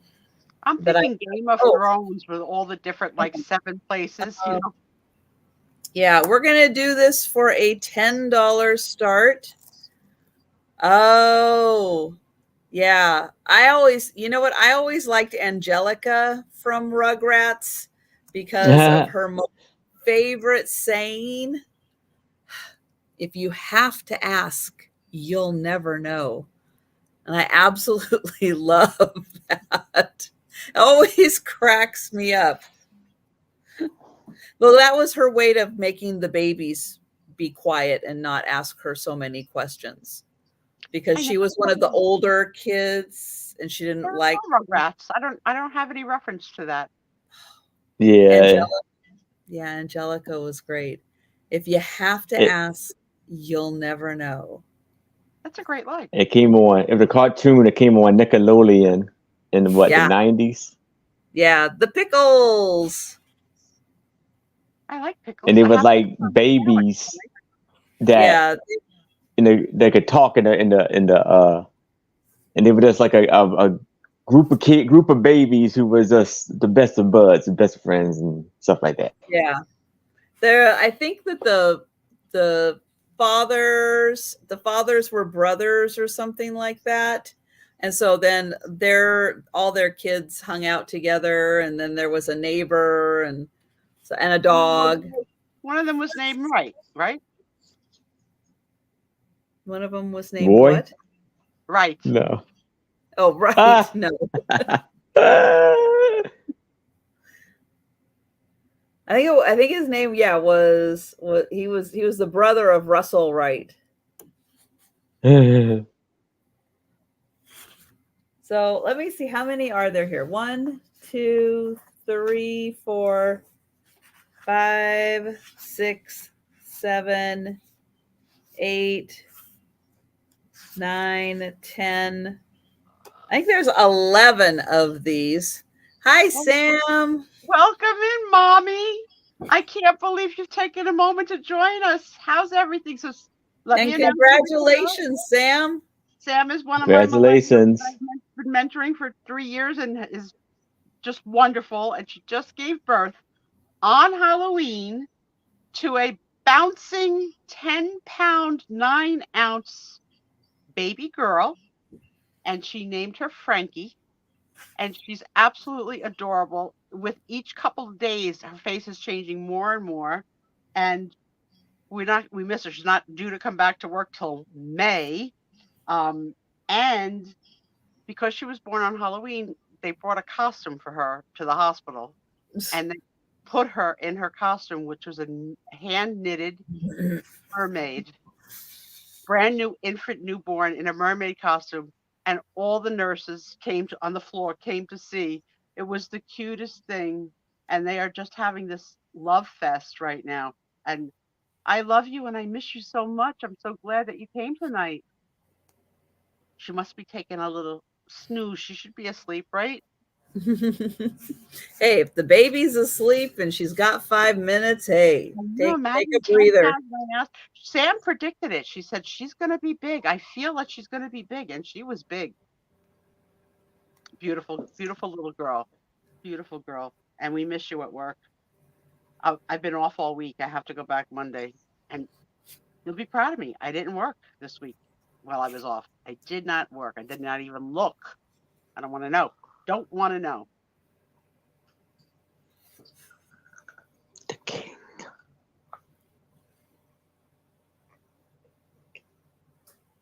Yeah, this just feels like very Game of Thrones in each of the lands. The land of the north, the land of the south. Cool. Very cool. Yeah, so I think that there are 11 of these. So $10. Yeah, less than $1 each. It's cool. Can't beat that. Very cool, Trisha. And I think this is the last one.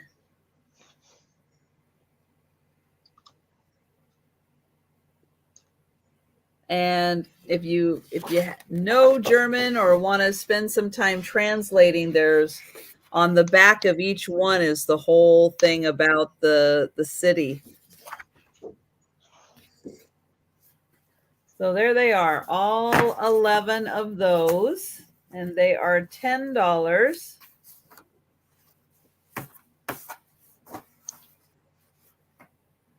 All right, and we are going to go back to Aaron. All right. So there's Jennifer Miller for 10.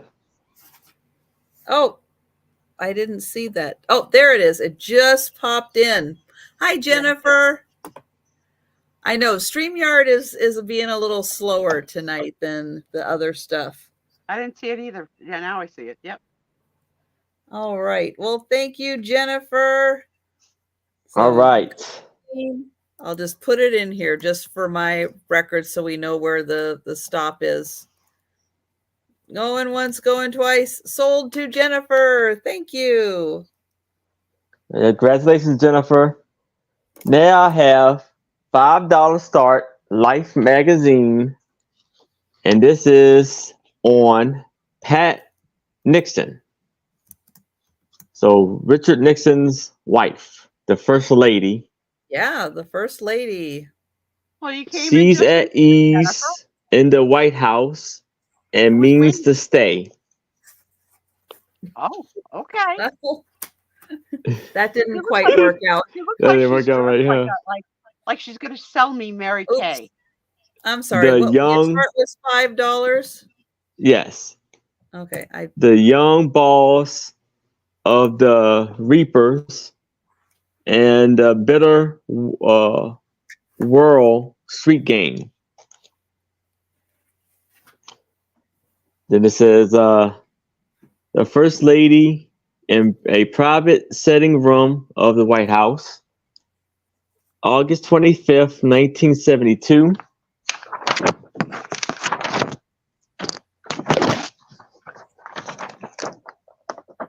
But okay, so he's walking over Philadelphia Phillies baseball stadium.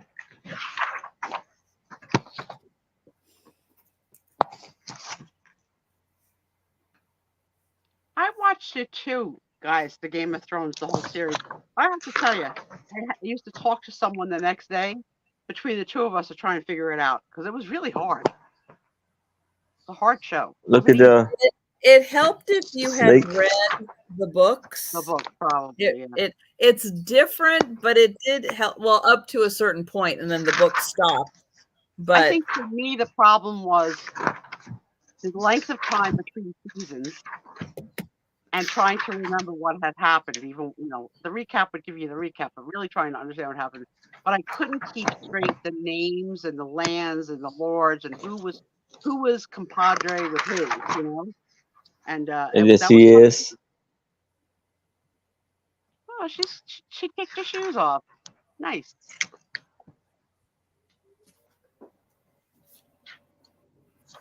I wonder what it was like for her to live through what happened with her husband, and that living through that shame, really, as his wife. Oh, this is of Alaska. That had to be really rough. Trisha can see Alaska out of her window, right behind Mount Rainier. That's the other way. Mount Rainier is south of me. Alaska's north. Yeah, I watched the House of This is in the north, fixing a Noble something. But I don't have to go too far north before I can see Canada. Because Vancouver Island comes way down into Washington. So you don't actually have to go to the border to see Canada. You can see it across the water. Yeah, little boy, how cute.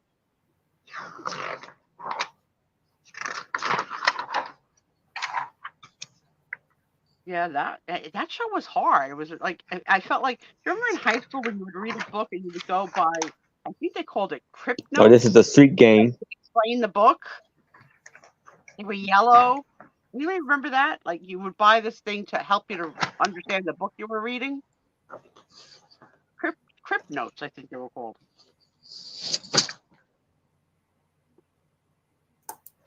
Oh, did it look like the baby John Kennedy? He went.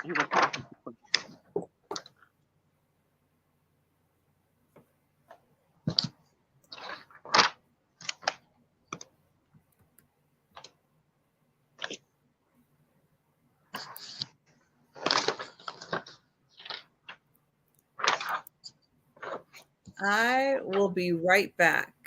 Wait a minute. I was going to say I'll be right back. Why has she got to take my bathroom break? And this is I'm going to go back. Cliff. What is this? Okay. I've been out of high school over 40 years. I forgot. But I knew it sounded like that. Cripsbury. It says a handsome man is like a parody to Mr. Adonis contest discovers. So I guess they're having their own beauty pageant. Sure. Yeah. We did it, right? Miss America and all that.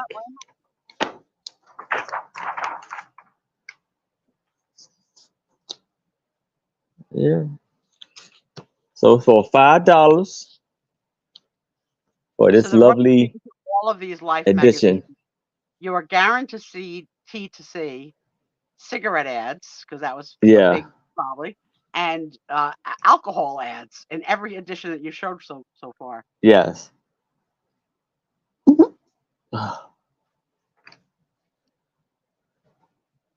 Anybody ever have their hair teased like that to make like a little bouffant? I've never had my hair done like that. My mother did. That was my mother's hair. You know, all Oops. teased. Um, You don't see women with teased hair anymore. I don't know how long Trish was going to be, but if where this you is going? no interest in this, I can move it along and show the last. I think this is my last item. I'll check with Trish to see where she's at. So now we got $5, so the same price. Life magazine, On the Moon, footprints and photographs by Neil Armstrong and Erwin Aldrin. Yeah, it Aldrin. was a Aldrin. thank you, Stan. And this is August 8th, 1969.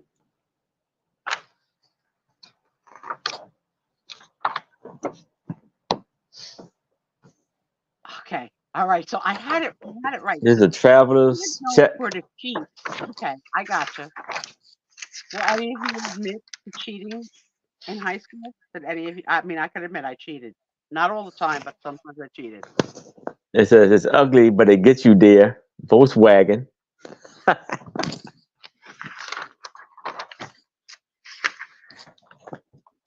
There's the moon.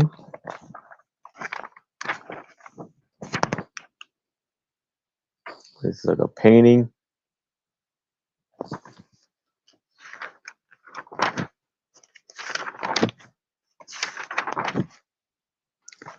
Then there's a little comic strip.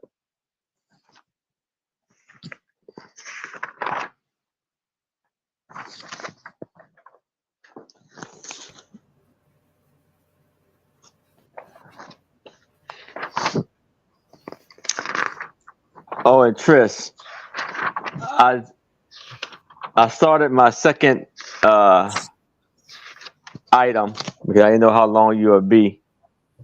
Yeah, just because I'm not here doesn't mean I turn the sound off. I can hear. Okay. So good. No, it's great. It's great. And I was thinking, is this? Last one, yeah. Yeah. Okay. Yeah. So you that's where he stamped the put the American flag on the moon.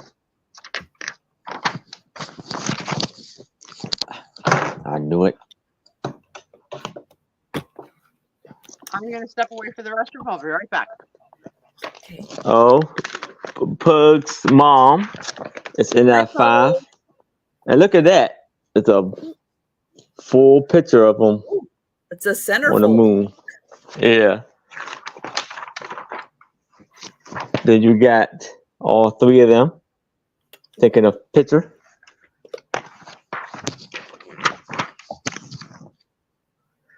From Spain, a royal restoration.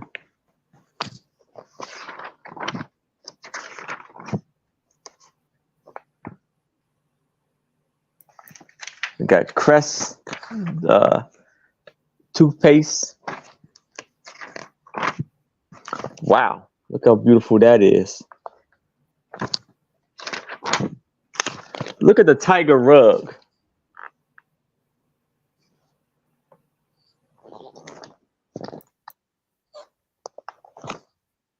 And who is that? I think it's a hotel. Oh, wow. I think. Let me see. Let me go back. Yeah, just everybody lit a Watergate. Oh, that's Watergate. Oh, wow. Yeah.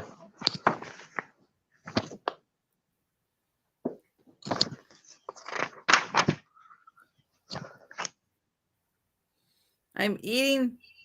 I went and I got my pumpkin so I could still have it early enough and still get some sleep. But we don't do pie. We just make the filling without the crust. All right. So I see that Pug's mom is in that 5. I did So we can change my start. mind on the pumpkin. There's a turkey. So it's a countdown for Pug's mom.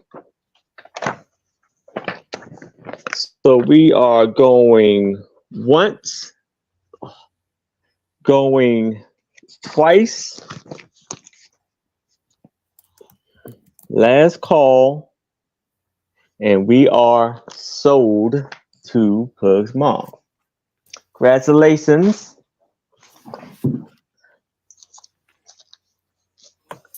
All right. So I have these Edward S. Curtis native family pictures. And I've got 1, 2, 3. I've got 4 different ones that are going to be $5 each. One of them I have multiples of. I still have a few, but for the others, I just have the one. So if you haven't been here when I showed these, I will read the back that says that the native family presents some of the finest examples of Edward Curtis's portraits, especially of women and children, as well as images of traditional costumes, rites, and character of the individual who make up the native nations of North America. Photographs of a wide variety of groups from the Pacific Northwest to the desert Southwest to the Great Plains are included. The images selected by Curtis expert Christopher Cordoza, and they are featured in the North American Indian. So Edward Curtis for 30 years went around from 1898 up through the 1920s and photographed Native Americans.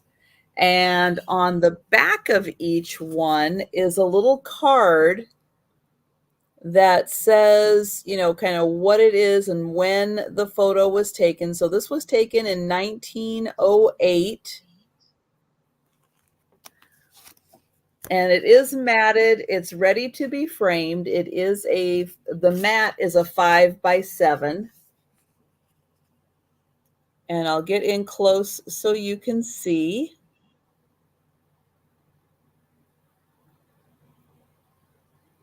And so that one is $5. Then I have this one. And this is the wife of Howling Wolf. This is 1927, and she is Cheyenne.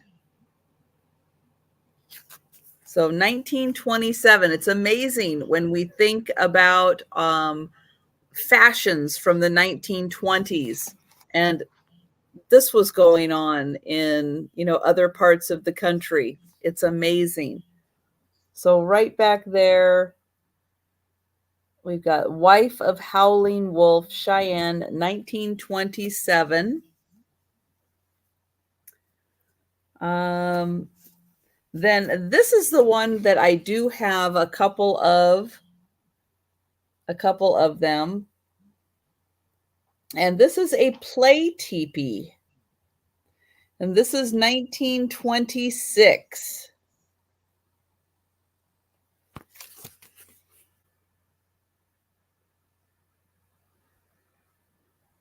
And I'll show that one. So there's that. So these are $5 each. I should have put choice. I didn't put choice there, but they're $5 choice. And this is a Nunavik. And Nunavik is the Northern Canadian territory that is in the middle of the country. So on the West Coast, we have like British Columbia goes into the Yukon, which then goes over to Canada also. And then the Nunavut is that part in the middle before you then get to the East Coast with Quebec and everything. So so this is kind of, when you think, like South Dakota goes up to like Manitoba, and then this is north of that. It's very cold there. And so they are really dressed up for the cold temperatures. Hi, Jonathan. And this was taken in 1928.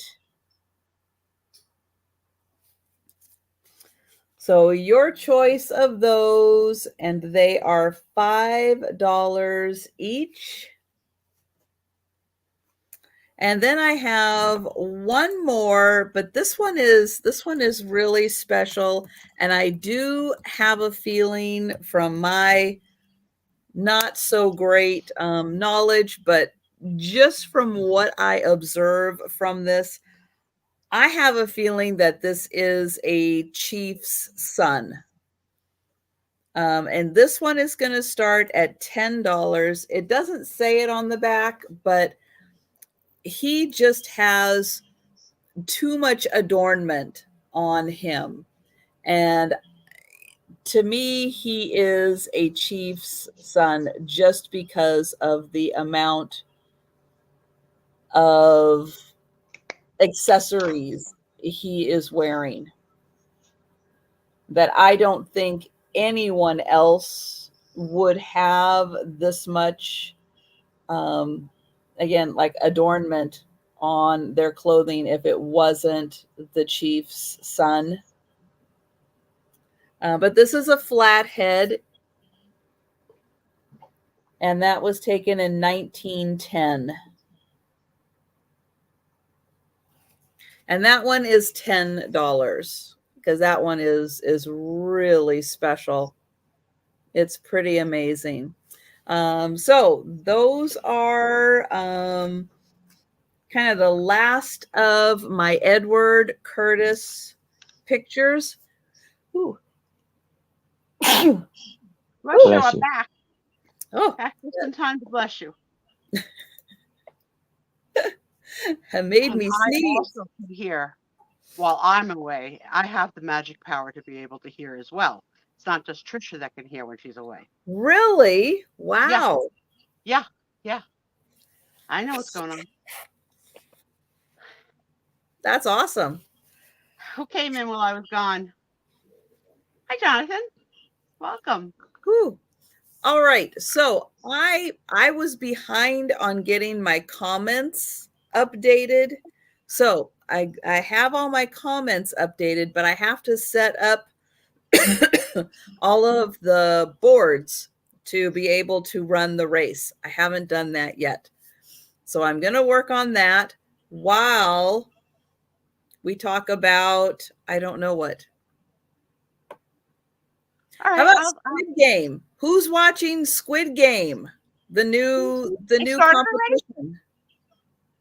It started already? On what platform? Netflix. I'm in. Is it good? It's with real people doing the stuff. It's got, I'm on episode 2, and it got real tense real fast. Did they post the entire series, or are they going to give it to us in pieces? In pieces. Okay, because Yeah, I'm watching. I know. Well, the first episode, I'm on the second episode, and then it says new episode on Wednesday. Okay, I'm watching in pieces Julia, which is the second season of Julia Childs. I love it. It's adorable. It's not an Academy Award winning show, but it's very comforting and nice. And then I'm also watching, which I love, is The Gilded Age. And I'm current on that. And I finished The House of Usher, which is one of the worst things I've ever seen. It had one good episode 1, which sucked Oh, me you in. It was so finished good. it? I finished it. It was awful. Oh, wait, I finished it. It was Oh, wait, awful. I did. I finished it. It was Yes. awful, I awful, finished awful. it. And Yes. now I'm watching Mother God. And I did just want it to end. It Yeah, was, I just horrible. wanted it to end. It couldn't end fast enough. I just wanted it to be over. I mean, you're not supposed to be talking. You're supposed to be building your I know. maps. I know. Okay. I All am. right. I'm doing the stalling. You build I the am. maps. Aaron, what did you have for dinner tonight? I had beef stew. Nice. Did you have Thanksgiving at your mom's? Mm-hmm. Were you sent home with leftovers? Yes. And then I went over my buddy's house, and they sent me home with leftovers too. So I got quite a bit. Nice. Very nice. I have not had my dinner yet. You saw it delivered, but I Mounjaro makes me like I can't, like it's hard to eat. It's really hard to eat. So I'm gonna eat after the show.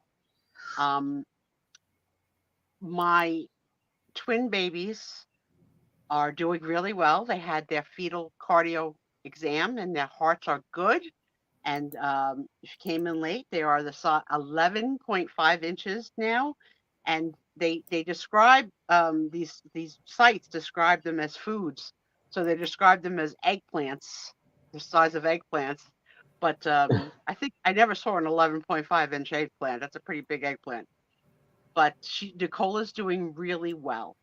I sent some of you a teaser of the little movie she's in that premiered a couple of weeks ago. It's on Vimeo. Vimeo, is that the right word? Vimeo. But it's a I don't know, beautiful but movie. figure out where we can watch it. Listen, Snarky, mind your business and build your bridge. Jeez, Janice, I don't know how you do it. We need to know where we can watch this because that was awesome. I think it's Vimeo, Vimeo, and the name of the movie is called Gorgeous, I think, Gorgeous. And it's a 15-minute short film that she stars in, for sure. She's the star. And it was written by a playwright and was put into a short film festival. So it's good. It was really good. I have the when are the babies due? Well, at this point, they're saying March 5th. But she's having one more measurement test, I think, next week or the week after. And they may adjust the date because it was originally St. Patty's Day, like at the middle of March. And they moved it out. Twins are unpredictable. You know, they usually come early. But we're so excited because we're in like week 23, 24 now. You know, the fear is behind us. I've booked a place to have the baby shower. She did her registry. She's already receiving gifts because she put on the registry, like, you know, like ship them directly to me, because if people bring presents there, we're gonna have like several cars that are gonna have to go take them back to Astoria. But they're doing good, and she's happy, and they're scared, and everything all at once, and me too. And I'm watching twin videos like crazy. I watched one today that was so freaking adorable. These two little babies, they're able to walk, so they're about a year old. The mother has on the TV, I'm gonna say, a Disney movie. Oh. And over again. And you see these two little twins do the things that are in the show while it's happening, like tumble and toss and run, and they act it out with the movie. It was like the greatest freaking thing I saw. So cute, so freaking cute.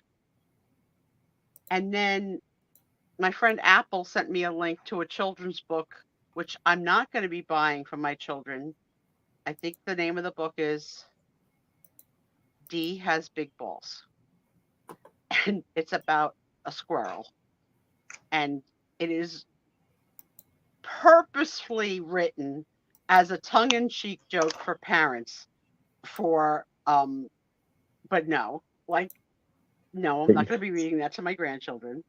But it's really like, oh my God, like, right? Yeah. Oh, big nuts. D Has Big Nuts. I'm sorry, I said balls. I retract balls. Retract.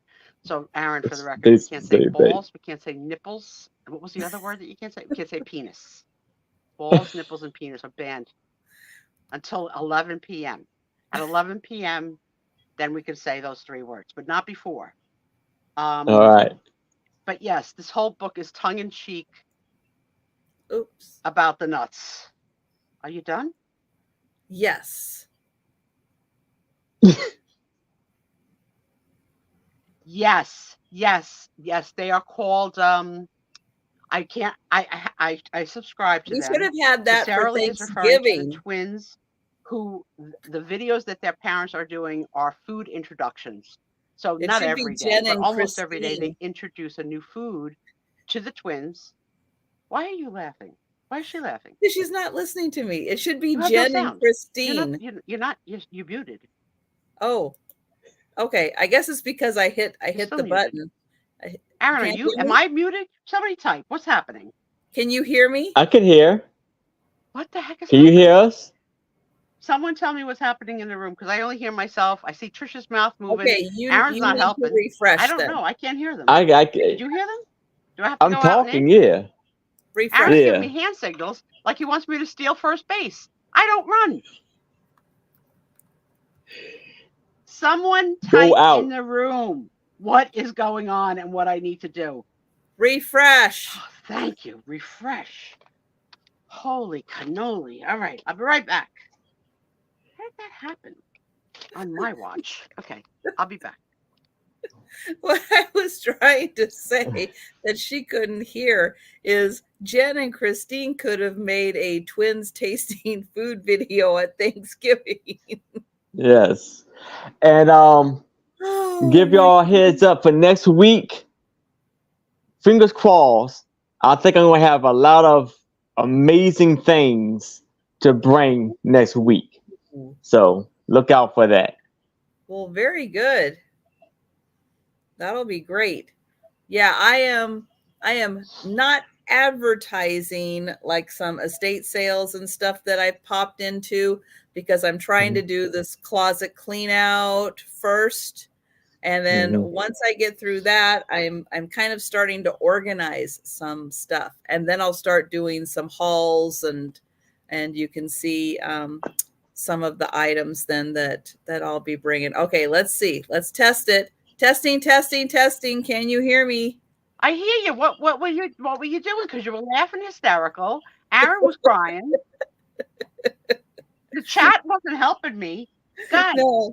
No. So I was saying that Jen and Christine could have done a twin taste testing at Thanksgiving. Absolutely. That would have been a great video.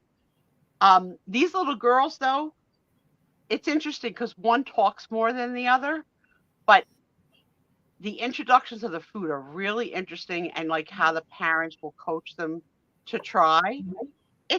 I told Nicole, I said, you know what? I am so bad with foods.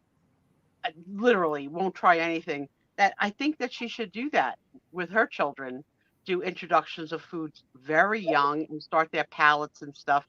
But these little girls, they know exactly what they want. The funny thing was, they didn't like olives that came from the olive bar at the supermarket, but they liked olives that came out of a can. I wouldn't eat either one. You don't eat olives? No. I love olives. Mm-mm. My cousin makes for me cracked green olives with olive oil and red pepper and garlic. I have about a half a pound downstairs. Tom's like, you better eat them. And they're taking up space in the fridge. Kathy watched The Naughty Nine on Disney Plus. I don't have that. Is he going to charge you rent?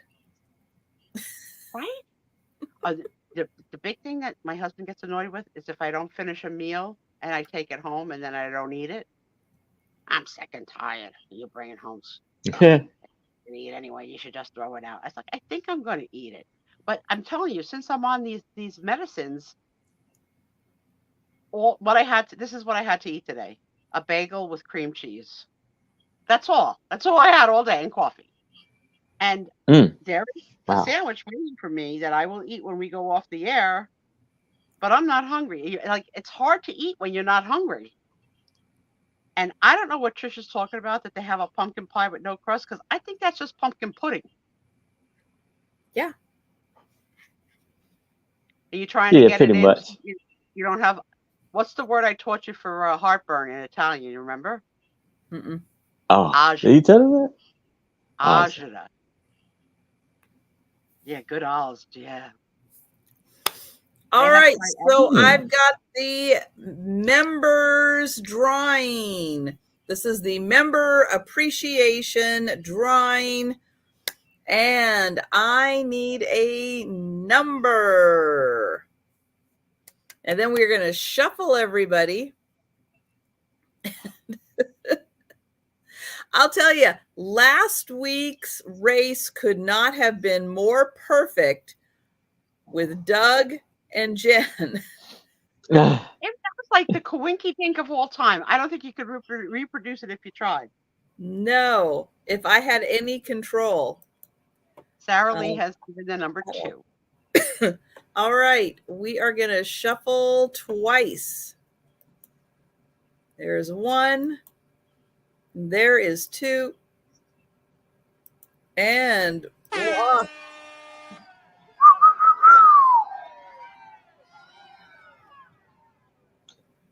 Let's go.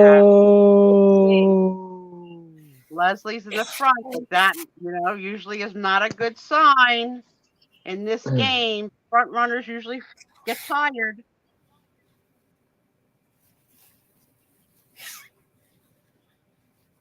Yeah, in my refrigerator right now is a half of a calzone and a couple of slices of pizza.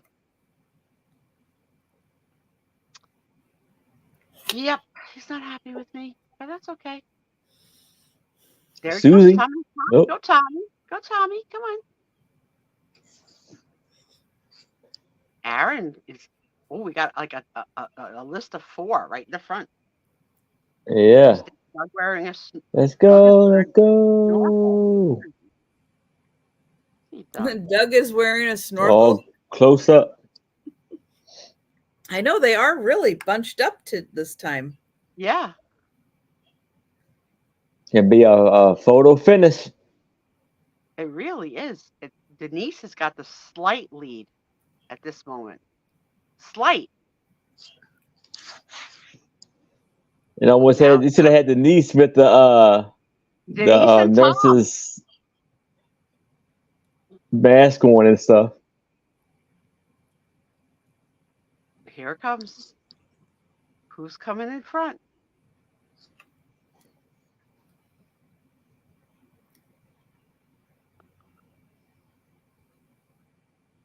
Oh, it's looking like Jamie. Her lead is stretching out a bit. Oh. It's stretching up. Robbie, congratulations. Wow. You don't know in this game. You have no freaking idea who's going to come. It's like that last rush. So exciting. That's awesome. Congratulations, Okay. Robbie. I don't know if you're still here or not, but the credit is good. Whether you win or not, be presents. That's right. Now, for everyone who left a comment on a video.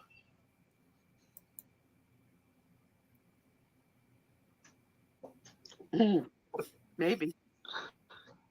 Let's see. That is. But I can assure you that it's not rigged for sure.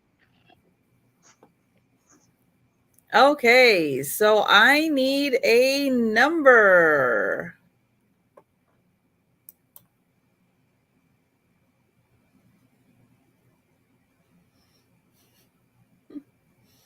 And we'll see who gets a number in first so I can shuffle everybody. Now, this is the time when you are going to see multiples. Because Right. if you left it on 1, you left it on 2, you left it on 3, that's how many entries you get. So we've got the number 3. 3. Let's go. 1, 2, and 3. There we go. And These guys. Sherry. The slight lead.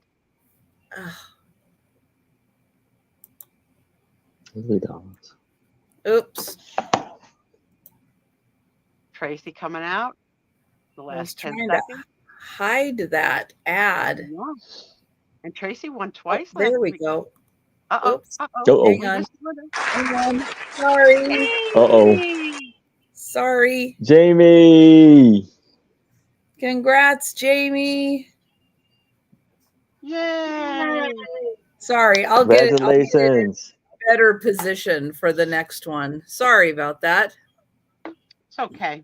You kept us on the edge of our seats, Trisha. Oh, right. Okay, next is for lives. If you commented on a live, those are a little trickier because you have to go back after the live is done and comment on it.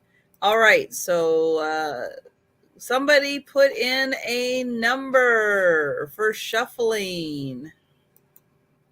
And you know, I'm a sucker that I love the compliments. So I love the Suspizio show is nice to leave. It's a great comment. Doesn't cost anything. I'm only here once a week. Leprechauns. Aw, but we're going to go with the number that's closest in our range of 1 to 5. Let's go with 4. Let's go with 4. Janine, you know I could talk all night. But 1, you know, I got Stephanie coming in at midnight, so 2, 3, 4. Let's go. Woo, woo, woo. This one I can't move.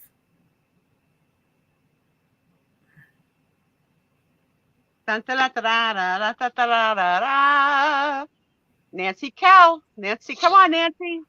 You got it. You got it, Nancy. Go. 9, 8. Nancy. Run.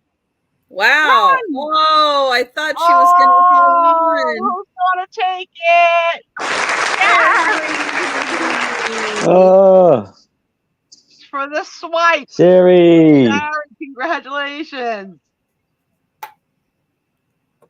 Excellent. Okay, and then for the last race, this is for the shorts. If you left a comment on shorts.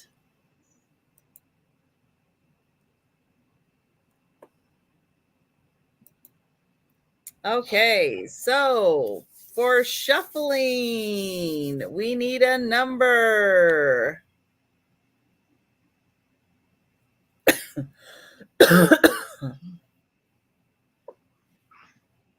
One. 2.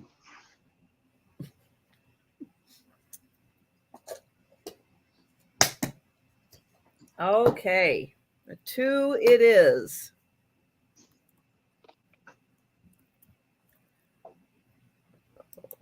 Here, and there's 1, and there's 2. And we've got the Santas. Santas, which are timely right now.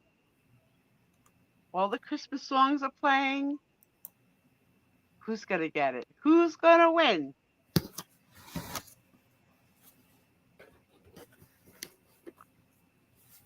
Oh, this is going to be close. Oh, no big leader this time. No, this is going to be really close. Here comes a runner. There we go. Oh my goodness. Awesome. Heaven Congratulations. Bound Farm. Congratulations.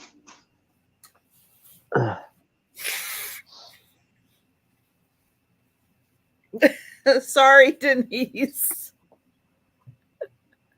But you guys will get another opportunity next week. Right. So That's don't right. forget It's to the leave gift that those keeps on comments. giving. The more videos, lives, and shorts that you leave comments on, the more entries and the more chances to win. Absolutely. And congratulations to all the winners. That was fun. Very fun. Trisha, you knocked it out of the park. I mean, you got it together. I did. Barely, but I did. You pulled it off. You pulled it off. So is it time Good, now? good. To Yes. see the ocean. Yes, it's time so we can It's hear time. all about your Yes, Thanksgiving adventures. So for those of you that don't know, for the past 2 years on Thanksgiving Day, we've spent it at the Columbus, New Jersey flea market, and we love it. And so we went again yesterday. Now, Mm-hmm. there's bad news and there's good news. So I'll give you the bad Okay. news first. Um, it is becoming increasingly more difficult for me to get out of the house, even with the chairlift, the elevator, the scooter, and the wheelchair. The combination of time and energy that it takes me to walk those few steps, it was very hard, very hard. And we were scheduled to leave at about 6:30, and that didn't happen because it just took too really long. And by the first of all, Tom gets wiped out. I had a special person with us yesterday. Tom has a son that we hadn't seen in quite a long time, so he was with us yesterday. Today is actually his real birthday. He turns 37 today, so happy birthday to baby Tom Lynch. Hey, happy birthday. So it was good that I had extra help. Um, we Tom got me a stool to try and climb into the car, but I can't even lift a leg, the 4 inches of a stool. So the boys had to do that for me. And by the time I was actually in the car and we were ready to go, my pain level was excruciating, and probably Tom's too. But the problem with me in a car and with my legs is I can't hold a grip to sit. So I'm constantly fighting sliding off the chair. And I can't, I'm trying to use my legs to sit up straight. And I do better in chairs that are fabric than I do with chairs that are leather. So it was a very long ride and very painful. And as you know, I have bladder issues, so really bad. So when we get there, the first thing we have to do is I have to go to the porta potty. And I went to the handicap one, and they didn't have it at ground level. They had it up on risers. So I couldn't lift my leg to go into the porta potty. So my stepson went into the porta potty and actually pulled me in. So like this whole day that was supposed to really begin for us at around 7 didn't actually begin till around 10. And it is what it is. And on the way home, we missed our exit, so it extended our time. And on the way home, when we got home, I was petrified that I wouldn't be able to make it in the house. And the ground was muddy, so my scooter got stuck in the mud, and it wouldn't go. And the motor shut itself off from getting overheated. So we had to go to Plan B, which was the wheelchair, which is very difficult. I have a sloped driveway. Um, all in all, I wasn't home until about 6:30 in the evening, in my room at 6:30 in the evening, and we left there, I would say around 2:30. So that was the bad part. It was so bad that Tom said at the end of the night, "We're not doing this anymore." So he didn't really mean it, but of course, you add salt to the wound. because I know how much work it is for him. I have a doctor's appointment next Saturday, and I think I'm going to cancel it because it's just too freaking hard. And so such I don't know. I don't know. We're thinking about, I mean, maybe now switching to a ramp. And I don't know what we're gonna do. But I can't. My ability to walk is getting worse and worse and worse. And then the feeling is of having like Charlie horses from my groin to my calf on both legs. So I can't mentally push through the pain to take steps. So that really sucks. And was hoping that with some weight loss I'd have more mobility, but I don't. So that was all the bad news. The good news is there were enough vendors still there for me to have a good time. And Tony came. Tony Cannoli came. Even though no dogs are allowed, they don't really enforce it. Tony spent the whole day out. He's never had a day like that. He was the hit of the party because he's so darn cute. And everybody fell in love with Tony and petted Tony, and he was kind and loving to everybody. But he barked all day, all day, at everything and anything. And I said to the boys, I says, look, if we're at a stand, because a lot of vendors put things around the table on the ground, right? So if we're at the stand, the dog lifts his legs, pick him up, pick him up. It's like, because whatever he pees on, we're gonna buy, right? Mhm. So it was good. He was really good. I think that to see him last night, I mean, Tom and I and the dog were wiped. The dog slept with me. We both were in like that coma sleep of like a day out. He's only 14 pounds. He walked so much yesterday. He never had that. Like he's never had a walk like that before. Oh, And hold that thought real quick. Jamie, since you just popped in, let me show you something, Jamie. Hang on, which one is it? It's this one.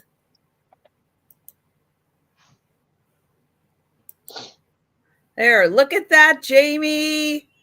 Yay! You won. You were one of the winners tonight. All right. Sorry. Had to do that since Jamie had just popped in. Oh, no worries. No worries.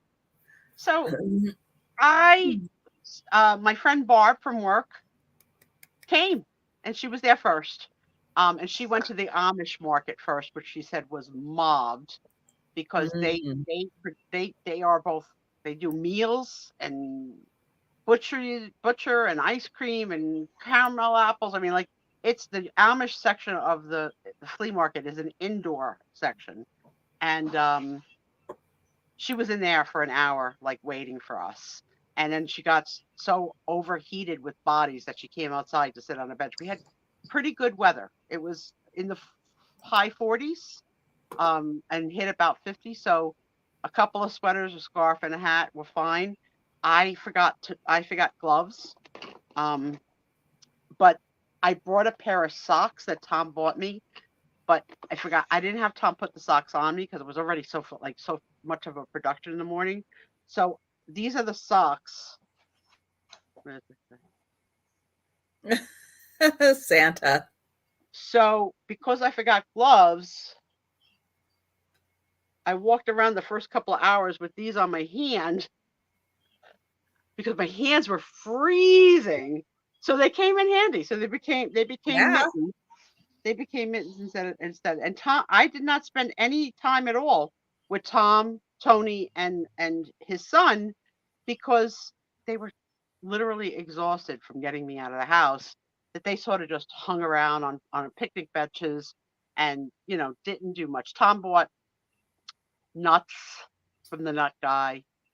He bought some kind of a weapon that you're allowed to have, like I want to say like a wand that if you hit somebody, you'll give them electric shock. I have no idea. Tom's gonna be like a Harry Potter wand. Yeah, I don't know. I don't know what it does. And he bought a Grinch blanket, which I yelled at him for. And then it was good that he bought it because at the end of the day, Tony started to shiver. Oh, So yeah. he wrapped them all up like a baby in the Grinch blanket, and that was at the point we said we gotta go home. Like, we're not gonna have this dog shiver. It was not as crowded, and when I got there at 10, some vendors were already packing to leave. But I got to see a lot of vendors, and I got a bag full of stuff, and I'm going to show you. So I'm going to do a little show and tell. Okay, let's see. You do whatnot? What? Did you do whatnot? No, I didn't do any whatnot. This is what I bought or gifted or whatever at the flea market. So this was an entire bag of Easter smalls for crafting. I'll just show you a couple pieces.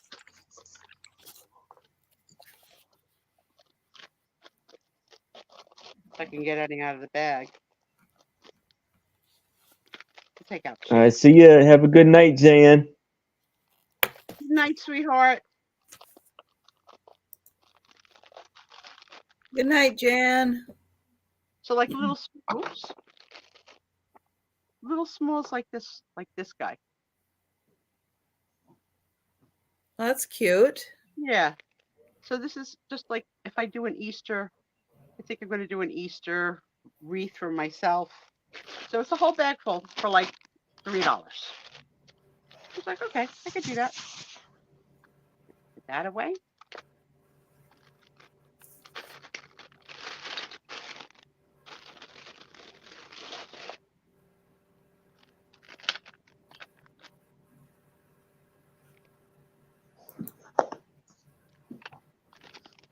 Ooh. Okay.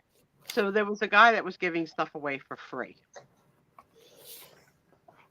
He had a Napco Lusterware full canister set from Germany that he was giving away for free. What? For free. And everyone that was at the table wasn't even like noticing or looking at it. And I said to Barb, I said, give me one so I can check it. So sure enough, Napco, Lusterware, Germany, beautiful, everything in place, no chips, no cracks, salt, sugar, everything. So I if I was a seller, obviously I would have grabbed it, but I couldn't grab it for the day, like for one day if we sell, because I can't store maybe things. But I felt like I had to tell the seller, sir, this is valuable. You could put this on eBay and make a nice chunk of money. And he said, I don't care. I'm not, just take it. He didn't want to ship it. He Yeah. didn't want to ship it. So Barb didn't understand. Barb's not into like any of our world. Like that's not her thing. So she had no idea what I was trying. I said, Barb, I said, this is a really good thing to get for free. So I said, I can't walk away from it. I gotta convince somebody to take it. So this young girl came over to the table. She couldn't be more than like 25 years old. And I said to her, Miss, do you by any chance sell on any platforms, eBay or anything? She goes, sometimes. I said, okay, listen, I want you to take your phone and look this up. I said, and if you sell, you should really take it. So she looked it up, and so she took it. It was amazing. It was to get that for free. I couldn't even believe it. So I got some things for free. I hope she had a wagon to put it in. I don't know, but I got this. It's a lot to carry. That was on his table for free. Oh, that's neat. No markings, but very cute. It needs a little cleaning, but it's sweet. Very sweet.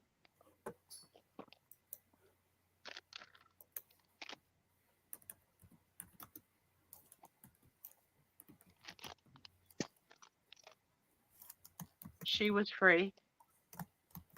What? Yep. Beautiful. Free.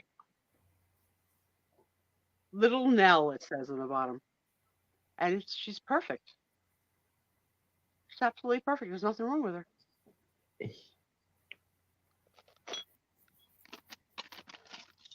This was on his table that I got for free. A crystal or glass pie server. Is it beautiful? Nice. Oh, yeah, I could. You can't leave it if it's free. I mean, like you serve pie, right? Yeah. Okay. Then I got this one. I had to pay for. I have 1, 2, 3. Okay, 3 bags full, plus this one out of a bag of this garland. And look how long it is. It Wow. just keeps going and going and going and going. Look at this handful in my hand. So all of this, Jeez. plus 3 more of these, and she charged Wow. me $10. And I can't wait to craft with them. Like, they're beautiful. And it's funny because I don't normally go for green. Like, I'm partial to red. I'm like a snob. But I couldn't pass this. This is going to be so beautiful in crafting for trim. I loved it. So I actually spent money, and that whole thing was $10. Okay. Then I got this for free.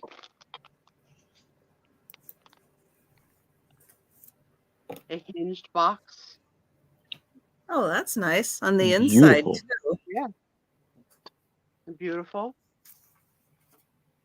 Put that with it's just really, look at the picture. Oh, it's a little. Oh, wow. Yeah. It's I don't so know. He's swinging her awfully high. Be careful, buddy. and it's perfect. There's nothing, like, I don't see anything wrong with it. But it was on the free table, so I took it. Okay. These are not maybe so exciting, but free. So this is like a little, it's a brooch. Not that I'm going to use it as a brooch, but it's handmade by a crafter for sure. And it's like a Thanksgiving, like the corn on the cobs. Yeah. So Yeah. Like, I have that for free for Thanksgiving crafting.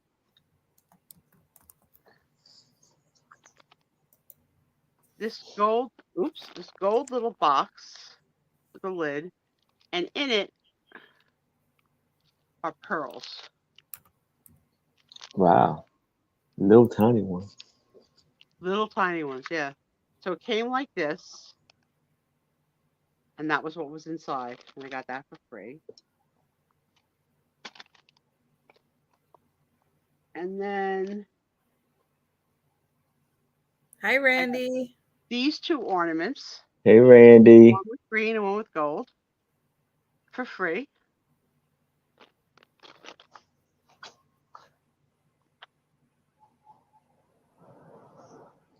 And this Very angel. beautiful. Free is great. And then the only other things Mm-hmm. I got these 2 for $1. So this is the one.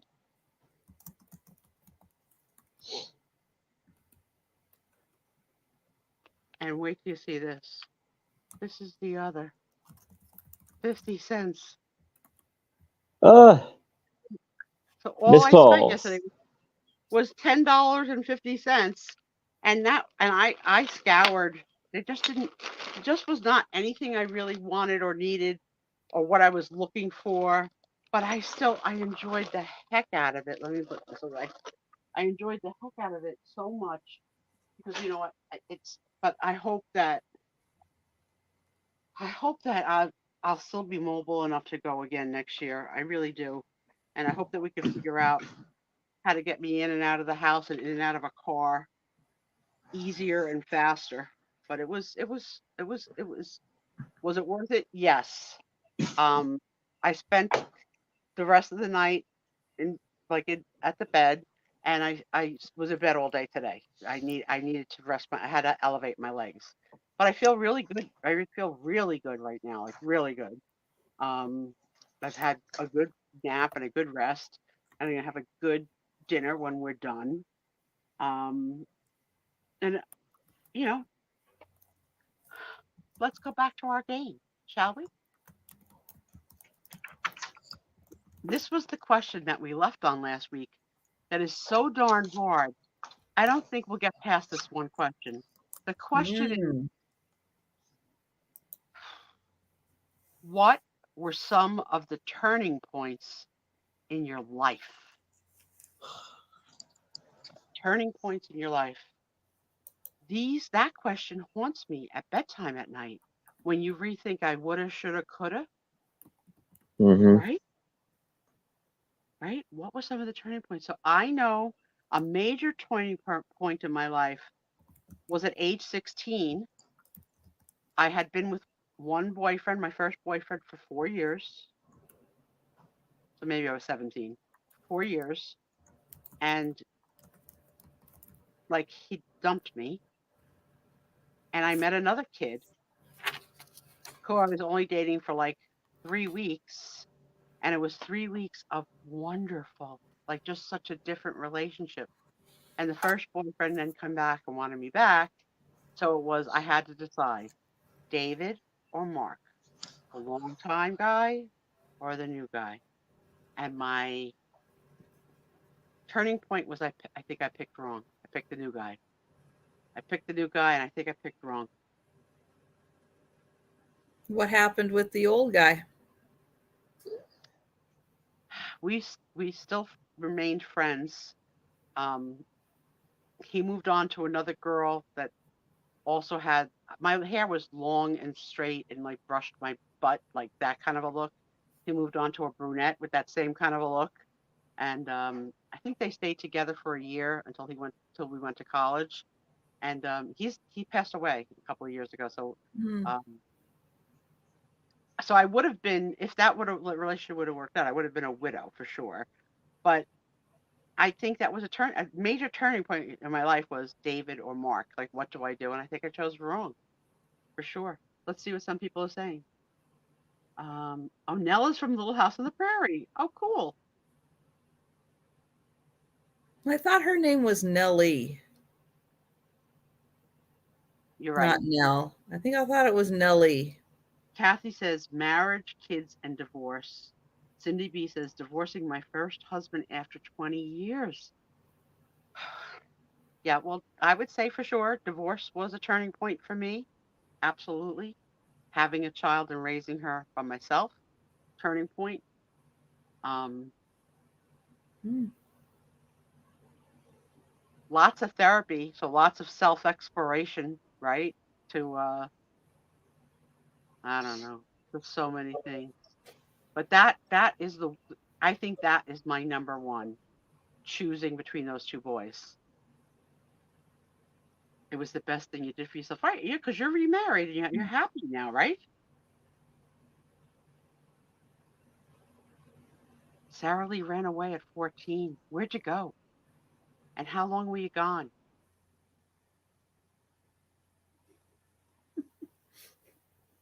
Maybe But she's still on the run, just keeping it on the down low. no, another major turning point in my life, and I've shared this before. My older sister is actually the birth mother of my younger sister, but it was a family secret. So when it was exposed, that was obviously a major turning point for me and the entire family. You know, you're not my sister, you're my niece, you're not my mother, it just, and continues to this day to be a turning point of sore, like not good. Hmm. And as a family, we try and make it the best that we can, but that was a turning point.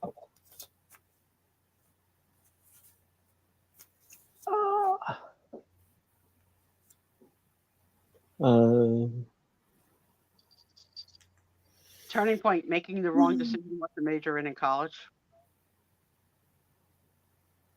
I shouldn't have majored in biology, education. I didn't do it.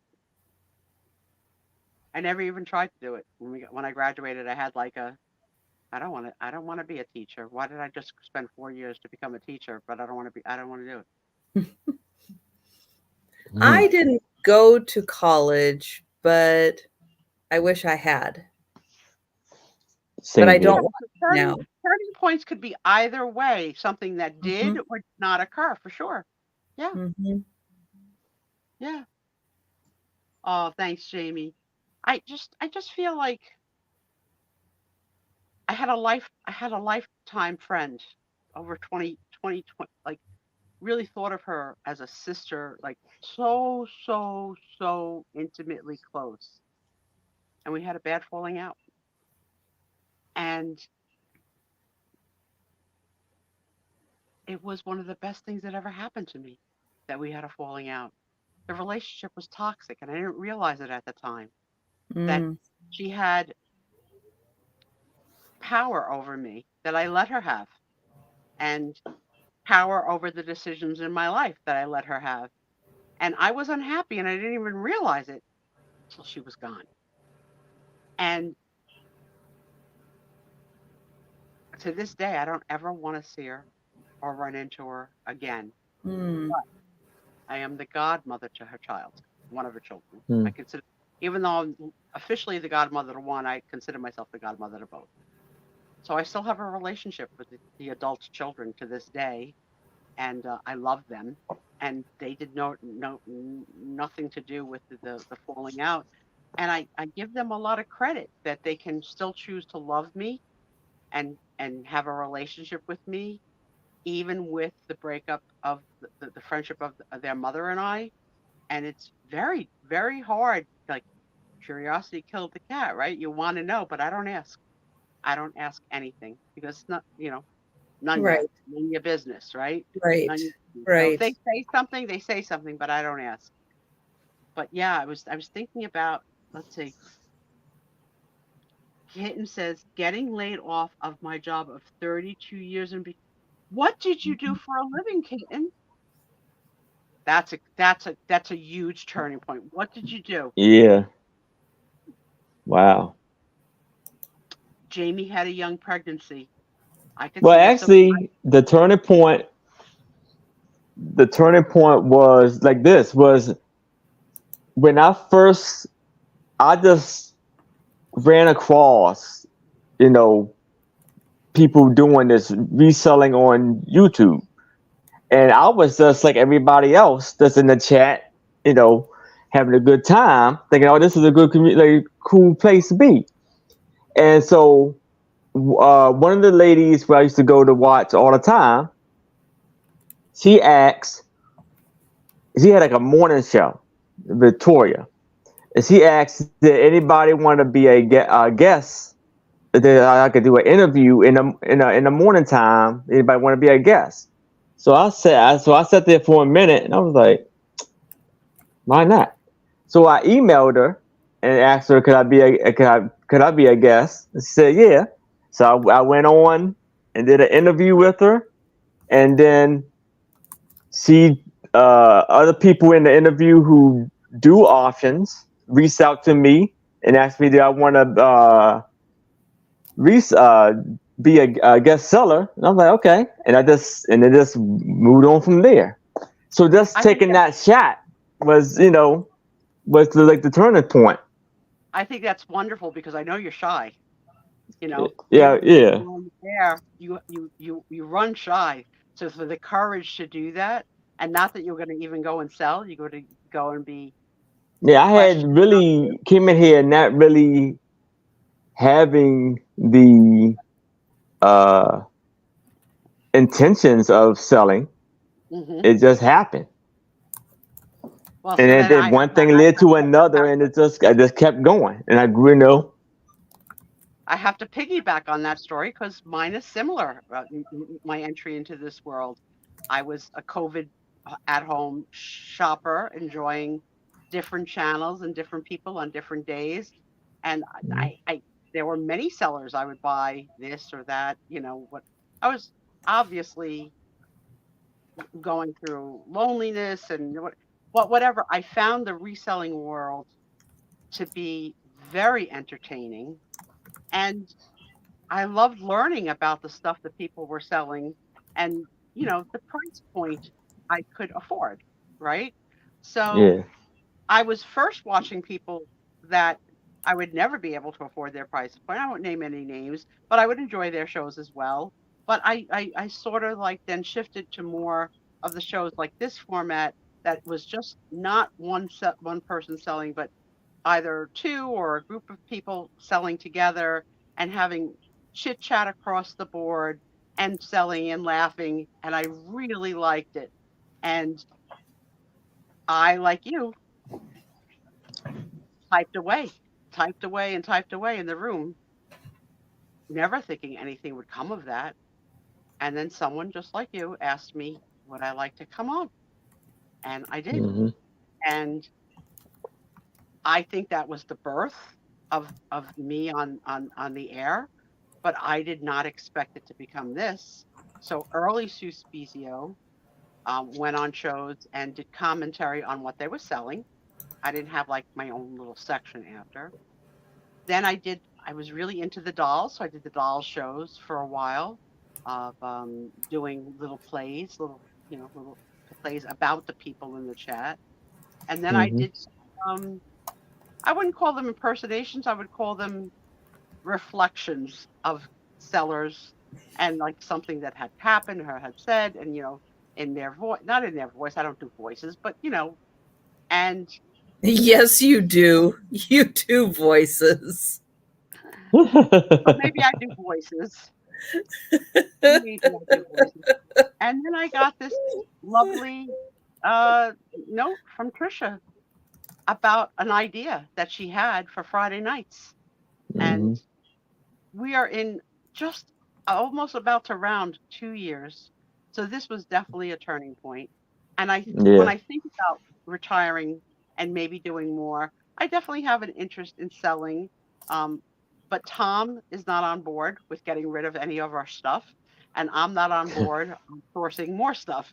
So we haven't figured that out yet. But I would love to sell everything and downsize our stuff. I mean, I have beautiful things that people would love. Um, and also like things that I want for free. Like, hello, I have this lovely crystal and pie thing. It's $5. You know what I mean? Like Yeah. that kind of things. These are things I don't need. But I've thought about it a lot. And last week we talked about that. I asked my girlfriend, my lifetime girlfriend, if her 73-year-old husband, who is still an active gym teacher, was what's the word, virile? Is that the word that you use for like still being able to function I think the word is Yeah. virility, Yeah. right? And she was not pleased with me answering the question. We talked about it on the show, and that's where we Uh-huh. talked about none of your business. It's none of your business, none of your business. And the truth is, it is none of my business. But I think my show would be like what you experienced, Aaron, which is I don't want to be on the air by myself. I want to talk. I want to talk, and I want to learn about you. And obviously, I've told you guys almost everything about me. I've been an open book, but like just like tonight, I love that Sue's told us what her name meant. Like Hmm. I want to get to know people that are open books, and I could take I don't want to go there. So I Hmm. jokingly have said in my head, my show would be none of my business, but I want to know. You know what I mean? None of my business, but tell me anyway. Because I Uh-huh. just am so. I mean, I won't out people, but I have had wonderful. Oh, she worked at a bank, so I have had wonderful Yeah. conversations. 1 year, I did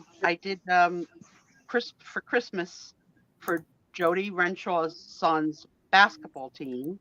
I did a fundraiser to Hmm. talk to me on the phone. I would call you, and you would buy minutes. You would buy minutes. So sort of like Phone a Friend at Christmas time. Mm. And I raised $1,000 for that Christmas Wow. show, for that on that Christmas show as a gift to the basketball team. But more importantly, it was a gift to me because I talk to Mm. people on the phone that are here that I've never talked to, right? Mhm. I don't know the real Jamie or I mean, I did get to talk to Kathy Picasso Cat, so she was one of the people that talked to me. But I had it was so exciting, and of course, I didn't hold anybody accountable. Like if they bought 5 minutes, or if they bought 30 minutes, I didn't. Whatever, however long the conversation went, it went. Okay, but it Uh-huh. was so nice to chit chat and like, where are you? What do what do you do? Well, what made you tick? And are you married? Do you have children? What's it was. It was a gift, like could not believe it. And it was people were saying like, you're selling yourself? I said, because people were donating and saying, You're selling yourself. I will sell this, the proceeds of this fairy lamp are going to the basketball team or whatever it was. So people were Mhm. donating a thing, and I'm not a seller, so I didn't have a thing. So I said, let me sell me. I never imagined that it would raise $1,000. It couldn't even begin to imagine that it would raise $1,000, but it did. It did. And then I got that little email from Trisha, and here we are. And this is Mhm. such a joy. I literally have so much fun on Friday nights with you guys. And let's face it, I annoy the hell out of Trisha and Aaron. I interrupt, I talk over them. I try and steal the show before it's my turn. They let me. They don't get mad. They don't get mad. They know, I mean, Mhm. like, I'm sitting here for a couple hours waiting to talk, but I can't sit here quiet. Yeah. No, I got that's something to that's the say. whole point is that Right. you We want to Yeah. have an interactive show.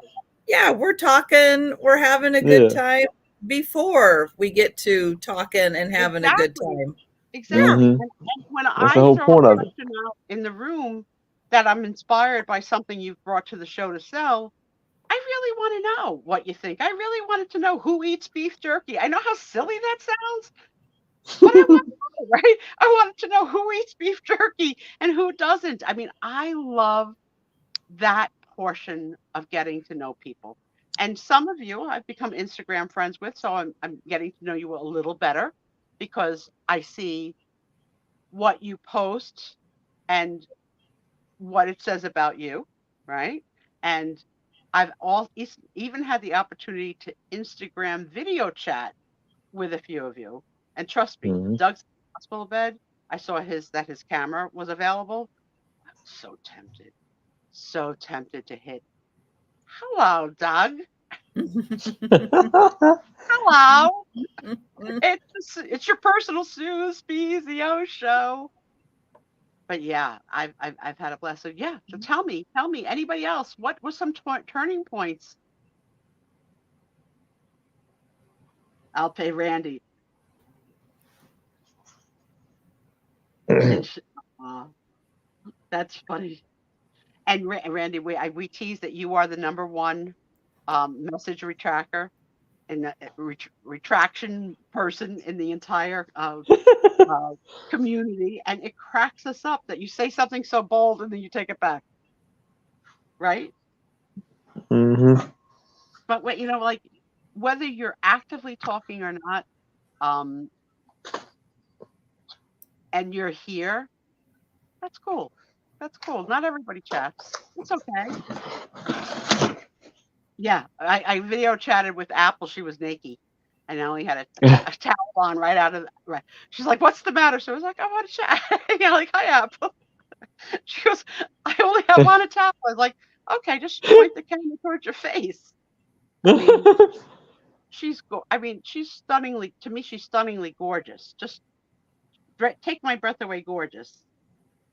You're the whoops guy. Yeah, you are.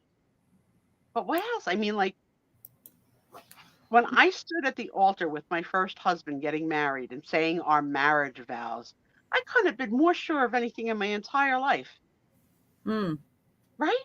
I can remember being in church and looking at him and saying, "Oh, thank you. I'm so happy. I love him so much. This is so one.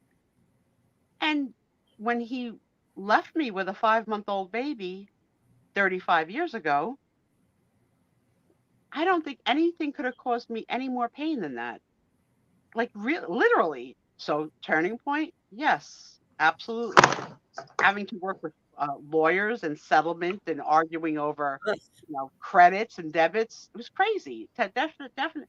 And everyone advised me that I should not keep the house, that I should sell the house and move into an apartment, Nicole, because nobody could envision that I was smart and that I would get a damn good job that paid me a damn good salary. And I'm in this house. So, to the lawyers, the attorneys, and the naysayers who said I couldn't do it. I did it. I did it. And Nicole had her family home. And I'm looking forward to the little one being able to come in the future. So I donated a shelf full of books to Habitat for Humanity this week. My friend came and I made it cleared this way for books at Norna's house because I think reading is fundamental, right? But also so all right, Trisha, I'll probably do, voices, turkey lurkey, like I probably will do the voices and I'm gonna love every minute of it. Every minute of it. So when my daughter told me she was pregnant, that was a turning point. And I can't believe I didn't cry. But I can't, I'm on so much medication. I can't really produce tears. So I cry without the tears. I don't even know if I can explain that. Like it just, I can cry without tears. But I was so happy. And I was like so stunned. And I was like, and twins, that call. Oh my God. Thank God I was on the toilet for that call. Because if I wasn't in the toilet, I would have had a damn accident. I couldn't believe that they sent that, the universe sent her twins. And I've been rooting for them. And those girls are growing. Those girls are growing. Mm-hmm.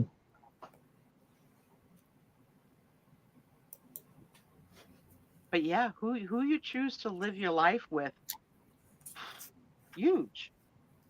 What you choose to be your life's work. Look at Kathy said she worked at a bank for 32 years and then we're done. You're done. Tough. I'm glad I'm going out on my own now. I have been laid off from jobs in the past. I've been at this one for 26 years, so I've been with this one for a long time. But it took a lot of layoffs from other jobs to get here.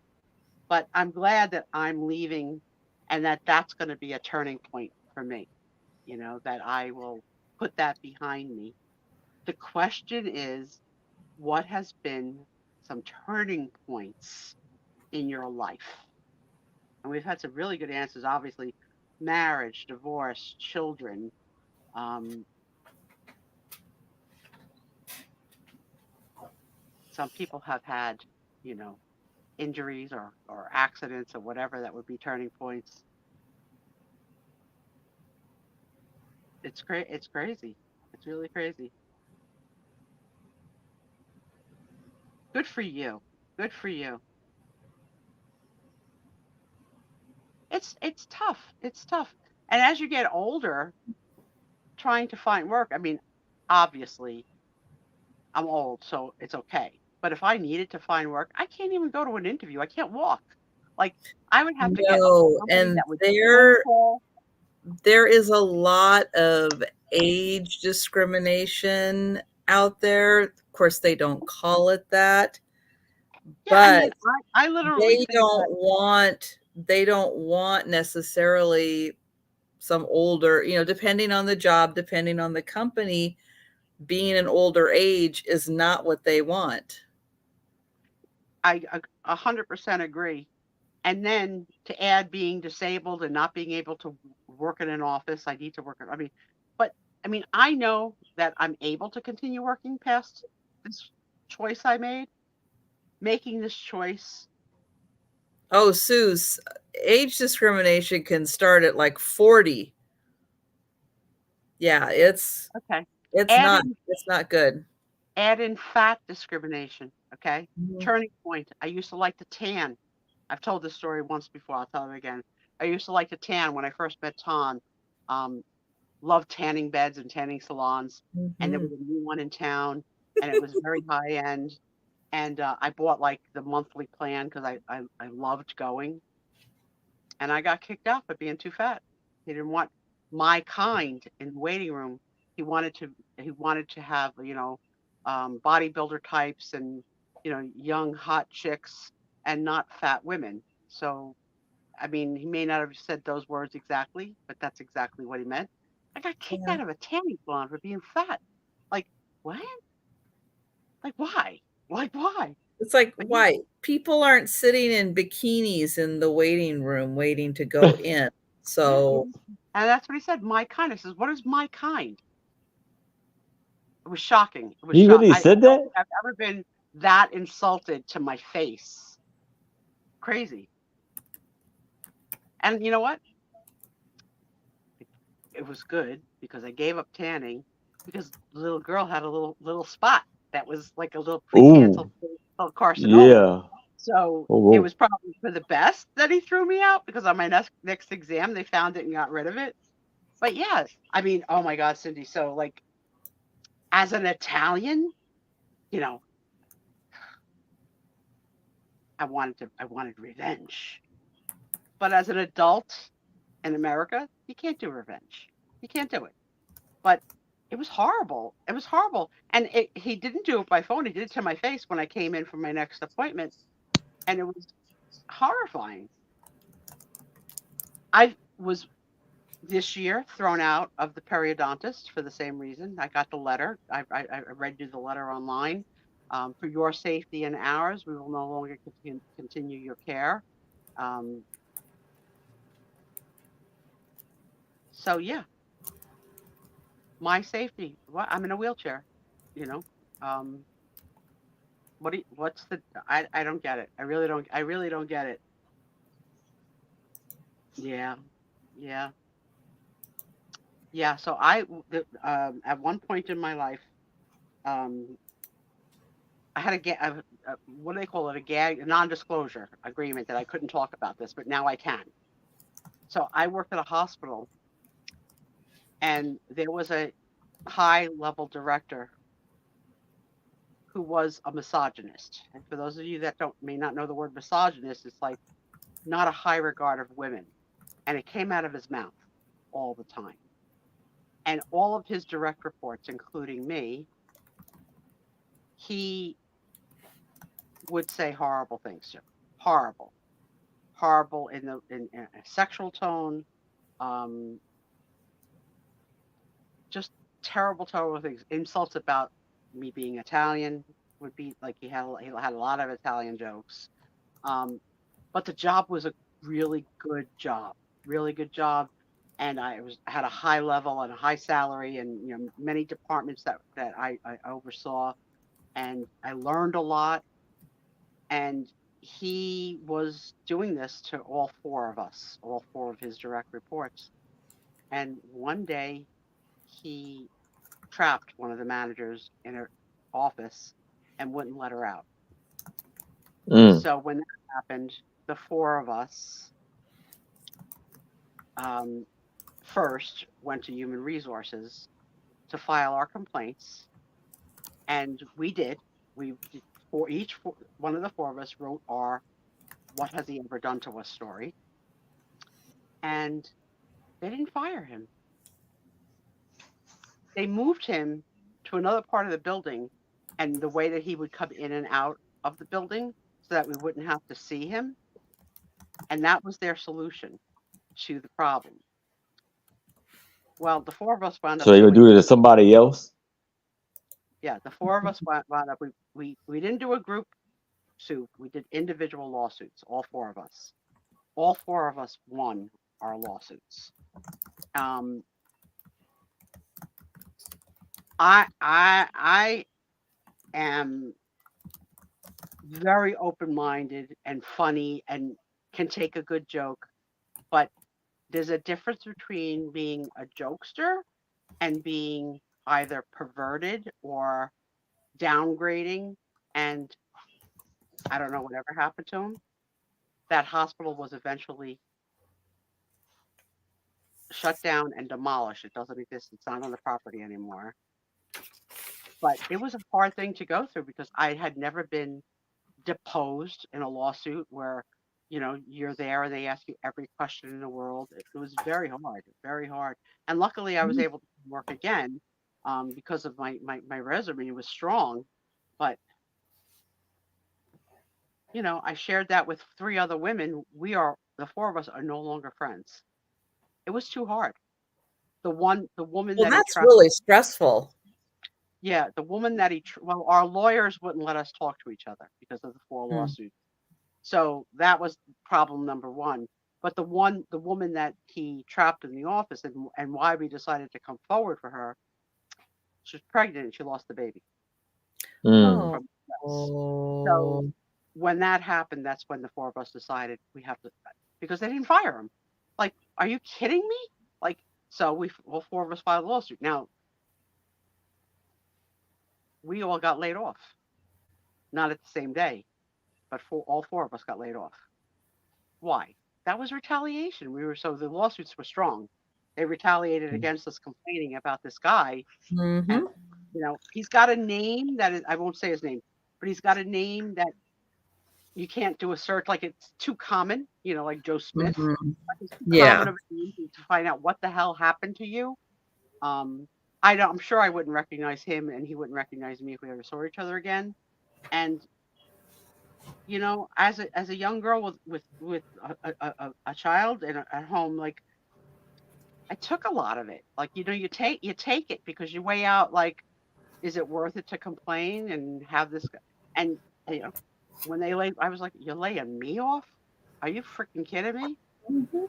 And then to add insult to injury, they watched me pack my belongings.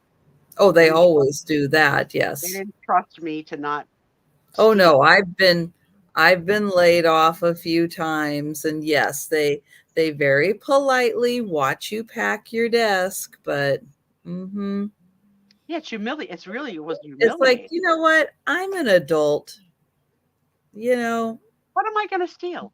Like, I don't know. Let's see what came I'm in. gonna, Let's see. I'm gonna take the stapler. Ooh. Yeah, they didn't consider lawsuits that were being paid out.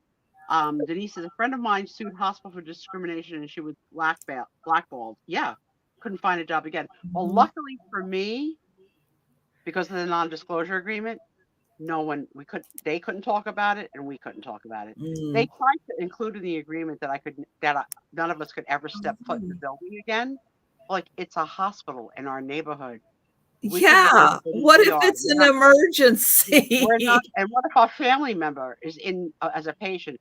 So none of us agreed to that. Like, I'm not going to agree to not go to a public building. We weren't the offenders. But yes, after they Right. demolished the building, then the non-disclosure agreement was, we could talk about it freely. They can't come up. There's no entity. They don't have an entity anymore. Let's see. Shari, I was injured at work. CAT scan tech, is that right? After 35 years, I could no longer do my job. I had 4 back surgeries that continue to make me worse. Now I am disabled Aw. and cannot really do much due to chronic pain. That's where I am, Shari. I mean, with every day, I can barely take, a step, another step, another step. I get it. Living in pain is horrible. I say to Tom, you have no idea that how to be productive and happy while your body is crying and you're on, like I told you, so much medication, and it still doesn't help. What else? Um, Sue said, I said I will never step foot in that building again when I managed to retire. Send my stuff home through someone. Exactly. Mm. Exactly. Mhm. They only did that the first time I was laid off. They came in and plucked 4 of us one at a time. The last 2 times they gave us a few months, even had a going away party potluck. The most depressing party ever. Get Oh, the hell out of here. Kathy, that's terrible. My career has been Oh. in healthcare since 19. I've been in healthcare since 1982 on all sides of it. So healthcare administration. I'm not a nurse. So, the administrative side of healthcare. But I'm still doing it to this day. But I can't wait to, I literally can't wait to be done. I can't wait. I had this week off. It flew. It flew. And I, Mhm. I tried to make, I did. I made a promise to myself, don't look. Don't look. And I haven't. I haven't looked. I know I'm going to come back to It's hell. gonna be horrible. It's gonna be horrible, and you're gonna do what you can do each day, and there you go. I think that the one thing is that, you know, everybody above you, not just me, everybody above you thinks that everybody could do like a million things at the same time and multitask. Well, you know what? I really can only do one thing at a time. I can only do one email at a time, take one phone call at a time. You know, I can't juggle. That's it. So, and I'm in the top tier of who you've got, and I'm leaving, right? So that is an interesting thing because I think they'll want to do a retirement thing for me because we've been work at home and because all of my old friends left the company for one reason or another. I don't know anybody except for my two millennials and Barb. Well, you're I not don't going to know. want to go in for a retirement party No, anyway. they wouldn't have it in the office. They would have it in a restaurant, and they would invite like my daughter and that's how they do it. They Mm. you and your immediate family, and I'm only the third retirement in the 26 years that they've had. So Mhm. the last one was, but the funny thing is the person who planned all of any events is the last person to retire. So she retired last Oh, June, and she was the official like party planner well, for the department. then So maybe don't expect a party. oh no, there will definitely be a party with people that I have no idea I never met. I've seen them because we Zoom call, and obviously I have a work relationship with them, but I've never met them. So it'll be weird. And the company will not pay for the retirement party. The people will have to pay, which is so sad. Like really, I'll get some kind of a watch. You know, I don't. I'd tell them I don't want a party. I don't think I want it because then I they'll don't want also it. ask me if I want anybody who left to be invited. So Well, if that I they can pay for their own meal. yeah, yeah, Forget but it. if I haven't kept in touch with you Forget when you that. left, why would I say, do you want to come to my retirement party? If No, like the friendship ended when you left, no. it was a work friendship. It wasn't like, a Right. real friendship. I don't need it. Right. I don't need it. Maybe they can just send me a gift card. That's it. Also, we have this point system. So I have points, and there's like a catalog, like a Sears catalog that I can cash Why? in points. So I've never taken anything from it. I've let it grow over the years. So at some point this year, I'll go buy something from my catalog. My millennials, though, Definitely. Get I something give them nice. I give them points all the time. I have the ability to give points, so I give them points all the time. They cash them in immediately for Starbucks gift cards. They are so funny. They'll tell me, been a couple of months, like, but how many times a year can I say, Sam Spear is doing an outstanding job, and Amanda's doing, but because they're really the only two I gift because they help me make my job easier. Yeah, a gift card. The heck with it. And knowing how hard it is to get me out of the house, and my Yeah. immediate family is going to involve my daughter and husband and twins who live in Astoria, Queens, and they're only going to be a few months old. If they're born in March and I retire in August, they're not Uh-uh. coming. They're not Uh-uh. coming. No. No. No, I don't need it. I mean, they had the party in the office this week was like to celebrate Thanksgiving, and everybody had to bring something. They had a taco themed party. It's very Thanksgiving. And they had a list of like, what stuff should be brought. But some people don't understand taco things. So one person brought kibasi, another person brought sesame noodles, another like I don't know. How can people not know? No, there isn't anybody living in America that doesn't know what a taco is. Even people who have been here for 5 minutes know what a taco is. Tacos are international. Taco Tuesday. But I can say that we've never made in our own home. We've never made tacos. So my taco experience is basically in Mexican restaurants or Taco Bell. I'm not going to cook all that crap. I mean, it's just me and Tom. And there was this whole discussion if they're going to do hard tacos or soft tacos. Finally, they decided to do both tacos. Who's going to do the guacamole? Well, the person who's doing the guacamole doesn't have to spend as much money as the person that's got to make the chop meat. Like. So someone suggested that next time everybody just pay $10 and they order pizzas and salads because it's a pain in the neck. And then you got this food sitting in a hot office in crock pots the whole day. Disgusting. One time someone bought deviled eggs. Do you know what deviled eggs start to smell like after like 4 hours? Yeah.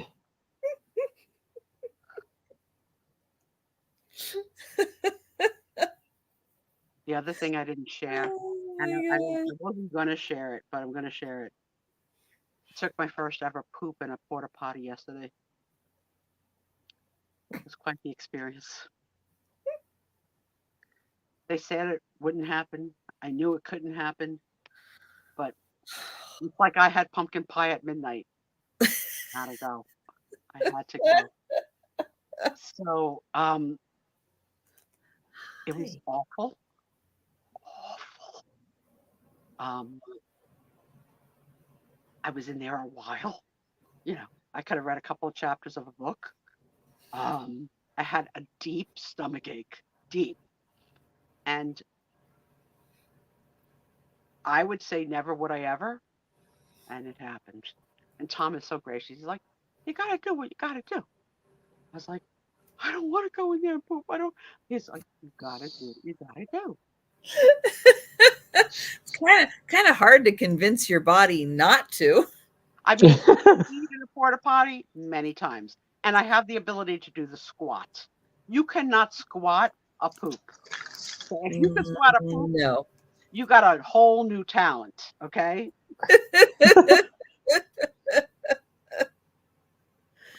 Oh no. No. So yeah, I was mortified. Barb's not watching now. I didn't even tell Barb. I just, I said, I'm going to go do that row again, like whatever, and disappeared. And oh my God. I wanted to die. I wanted to die in that porta. I literally wanted to die. Oh. But you survived. I did. And you know what? Releasing the Kraken made me feel better. And I was able to continue shopping. There's no way when you got a stomach ache like that, that's like demanding, that you can just choose to ignore it. And no, your body's trying to tell you something. I never in a million years thought that would ever happen to me. But now that I've had the experience, I don't fear it anymore. I've lived through it. Tom's like, you're not going to tell that you went. I was like, I might. I don't know. Let me think about it. It's late night. It's late night. It's okay. And we don't usually like to talk about poop. Like we're not the poop talking crowd. But this was not really about poop. It was about the experience and the where. It was about being a survivor in an awkward and uncomfortable situation. I think it's a T-shirt. I pooped in a porta potty. So, because I gotta know, and it's none of your business, but I want to know anyway. Team, have you ever pooped in a porta potty? No. Yes. No. Oh, Aaron, thank you. I love you. I have. How about you guys? Who could admit it? We've all peed in them, but 64. I went a long time. without ever having doing it. And the truth is, I went twice. I had to go back for a second. God dang. Pooh, but the friend of the Christopher Robin. Yeah. Exactly. I don't do Facebook at all. Although I am. Here you go again.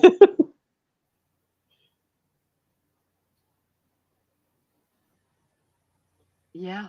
Yeah. But I did go to all my high school reunions, and Oh we missed, wow. we are due for the 50th, I think, in 2027. 'Cause yeah. So we missed the 45th. We had a 40th, but we didn't do 45 because I think COVID. But I think the 50th, and who's still alive and who's still going and who's also handicapped. But I mean, when we go and we chit chat, nobody's saying, "Give me a number," or like, "Call me." Like everybody's just like saying, "Hi." Like I don't know how to explain it. It's weird. Like you want to know, but you don't want to really remain friends with the head of the cheerleading. For what? I got enough friends. I got you guys who are available online 24/7. I can usually find one of you. Yeah. So I don't know if Steph is selling, but I've gone way over. I looked and it looks like she's taking tonight off. No. Oh. So we've gone. This is a 5-hour show. That question I knew would be a deep question because we've all had so many turning points. But I think at 12:18 with a 5-hour and 17-minute show, it's time to say goodnight.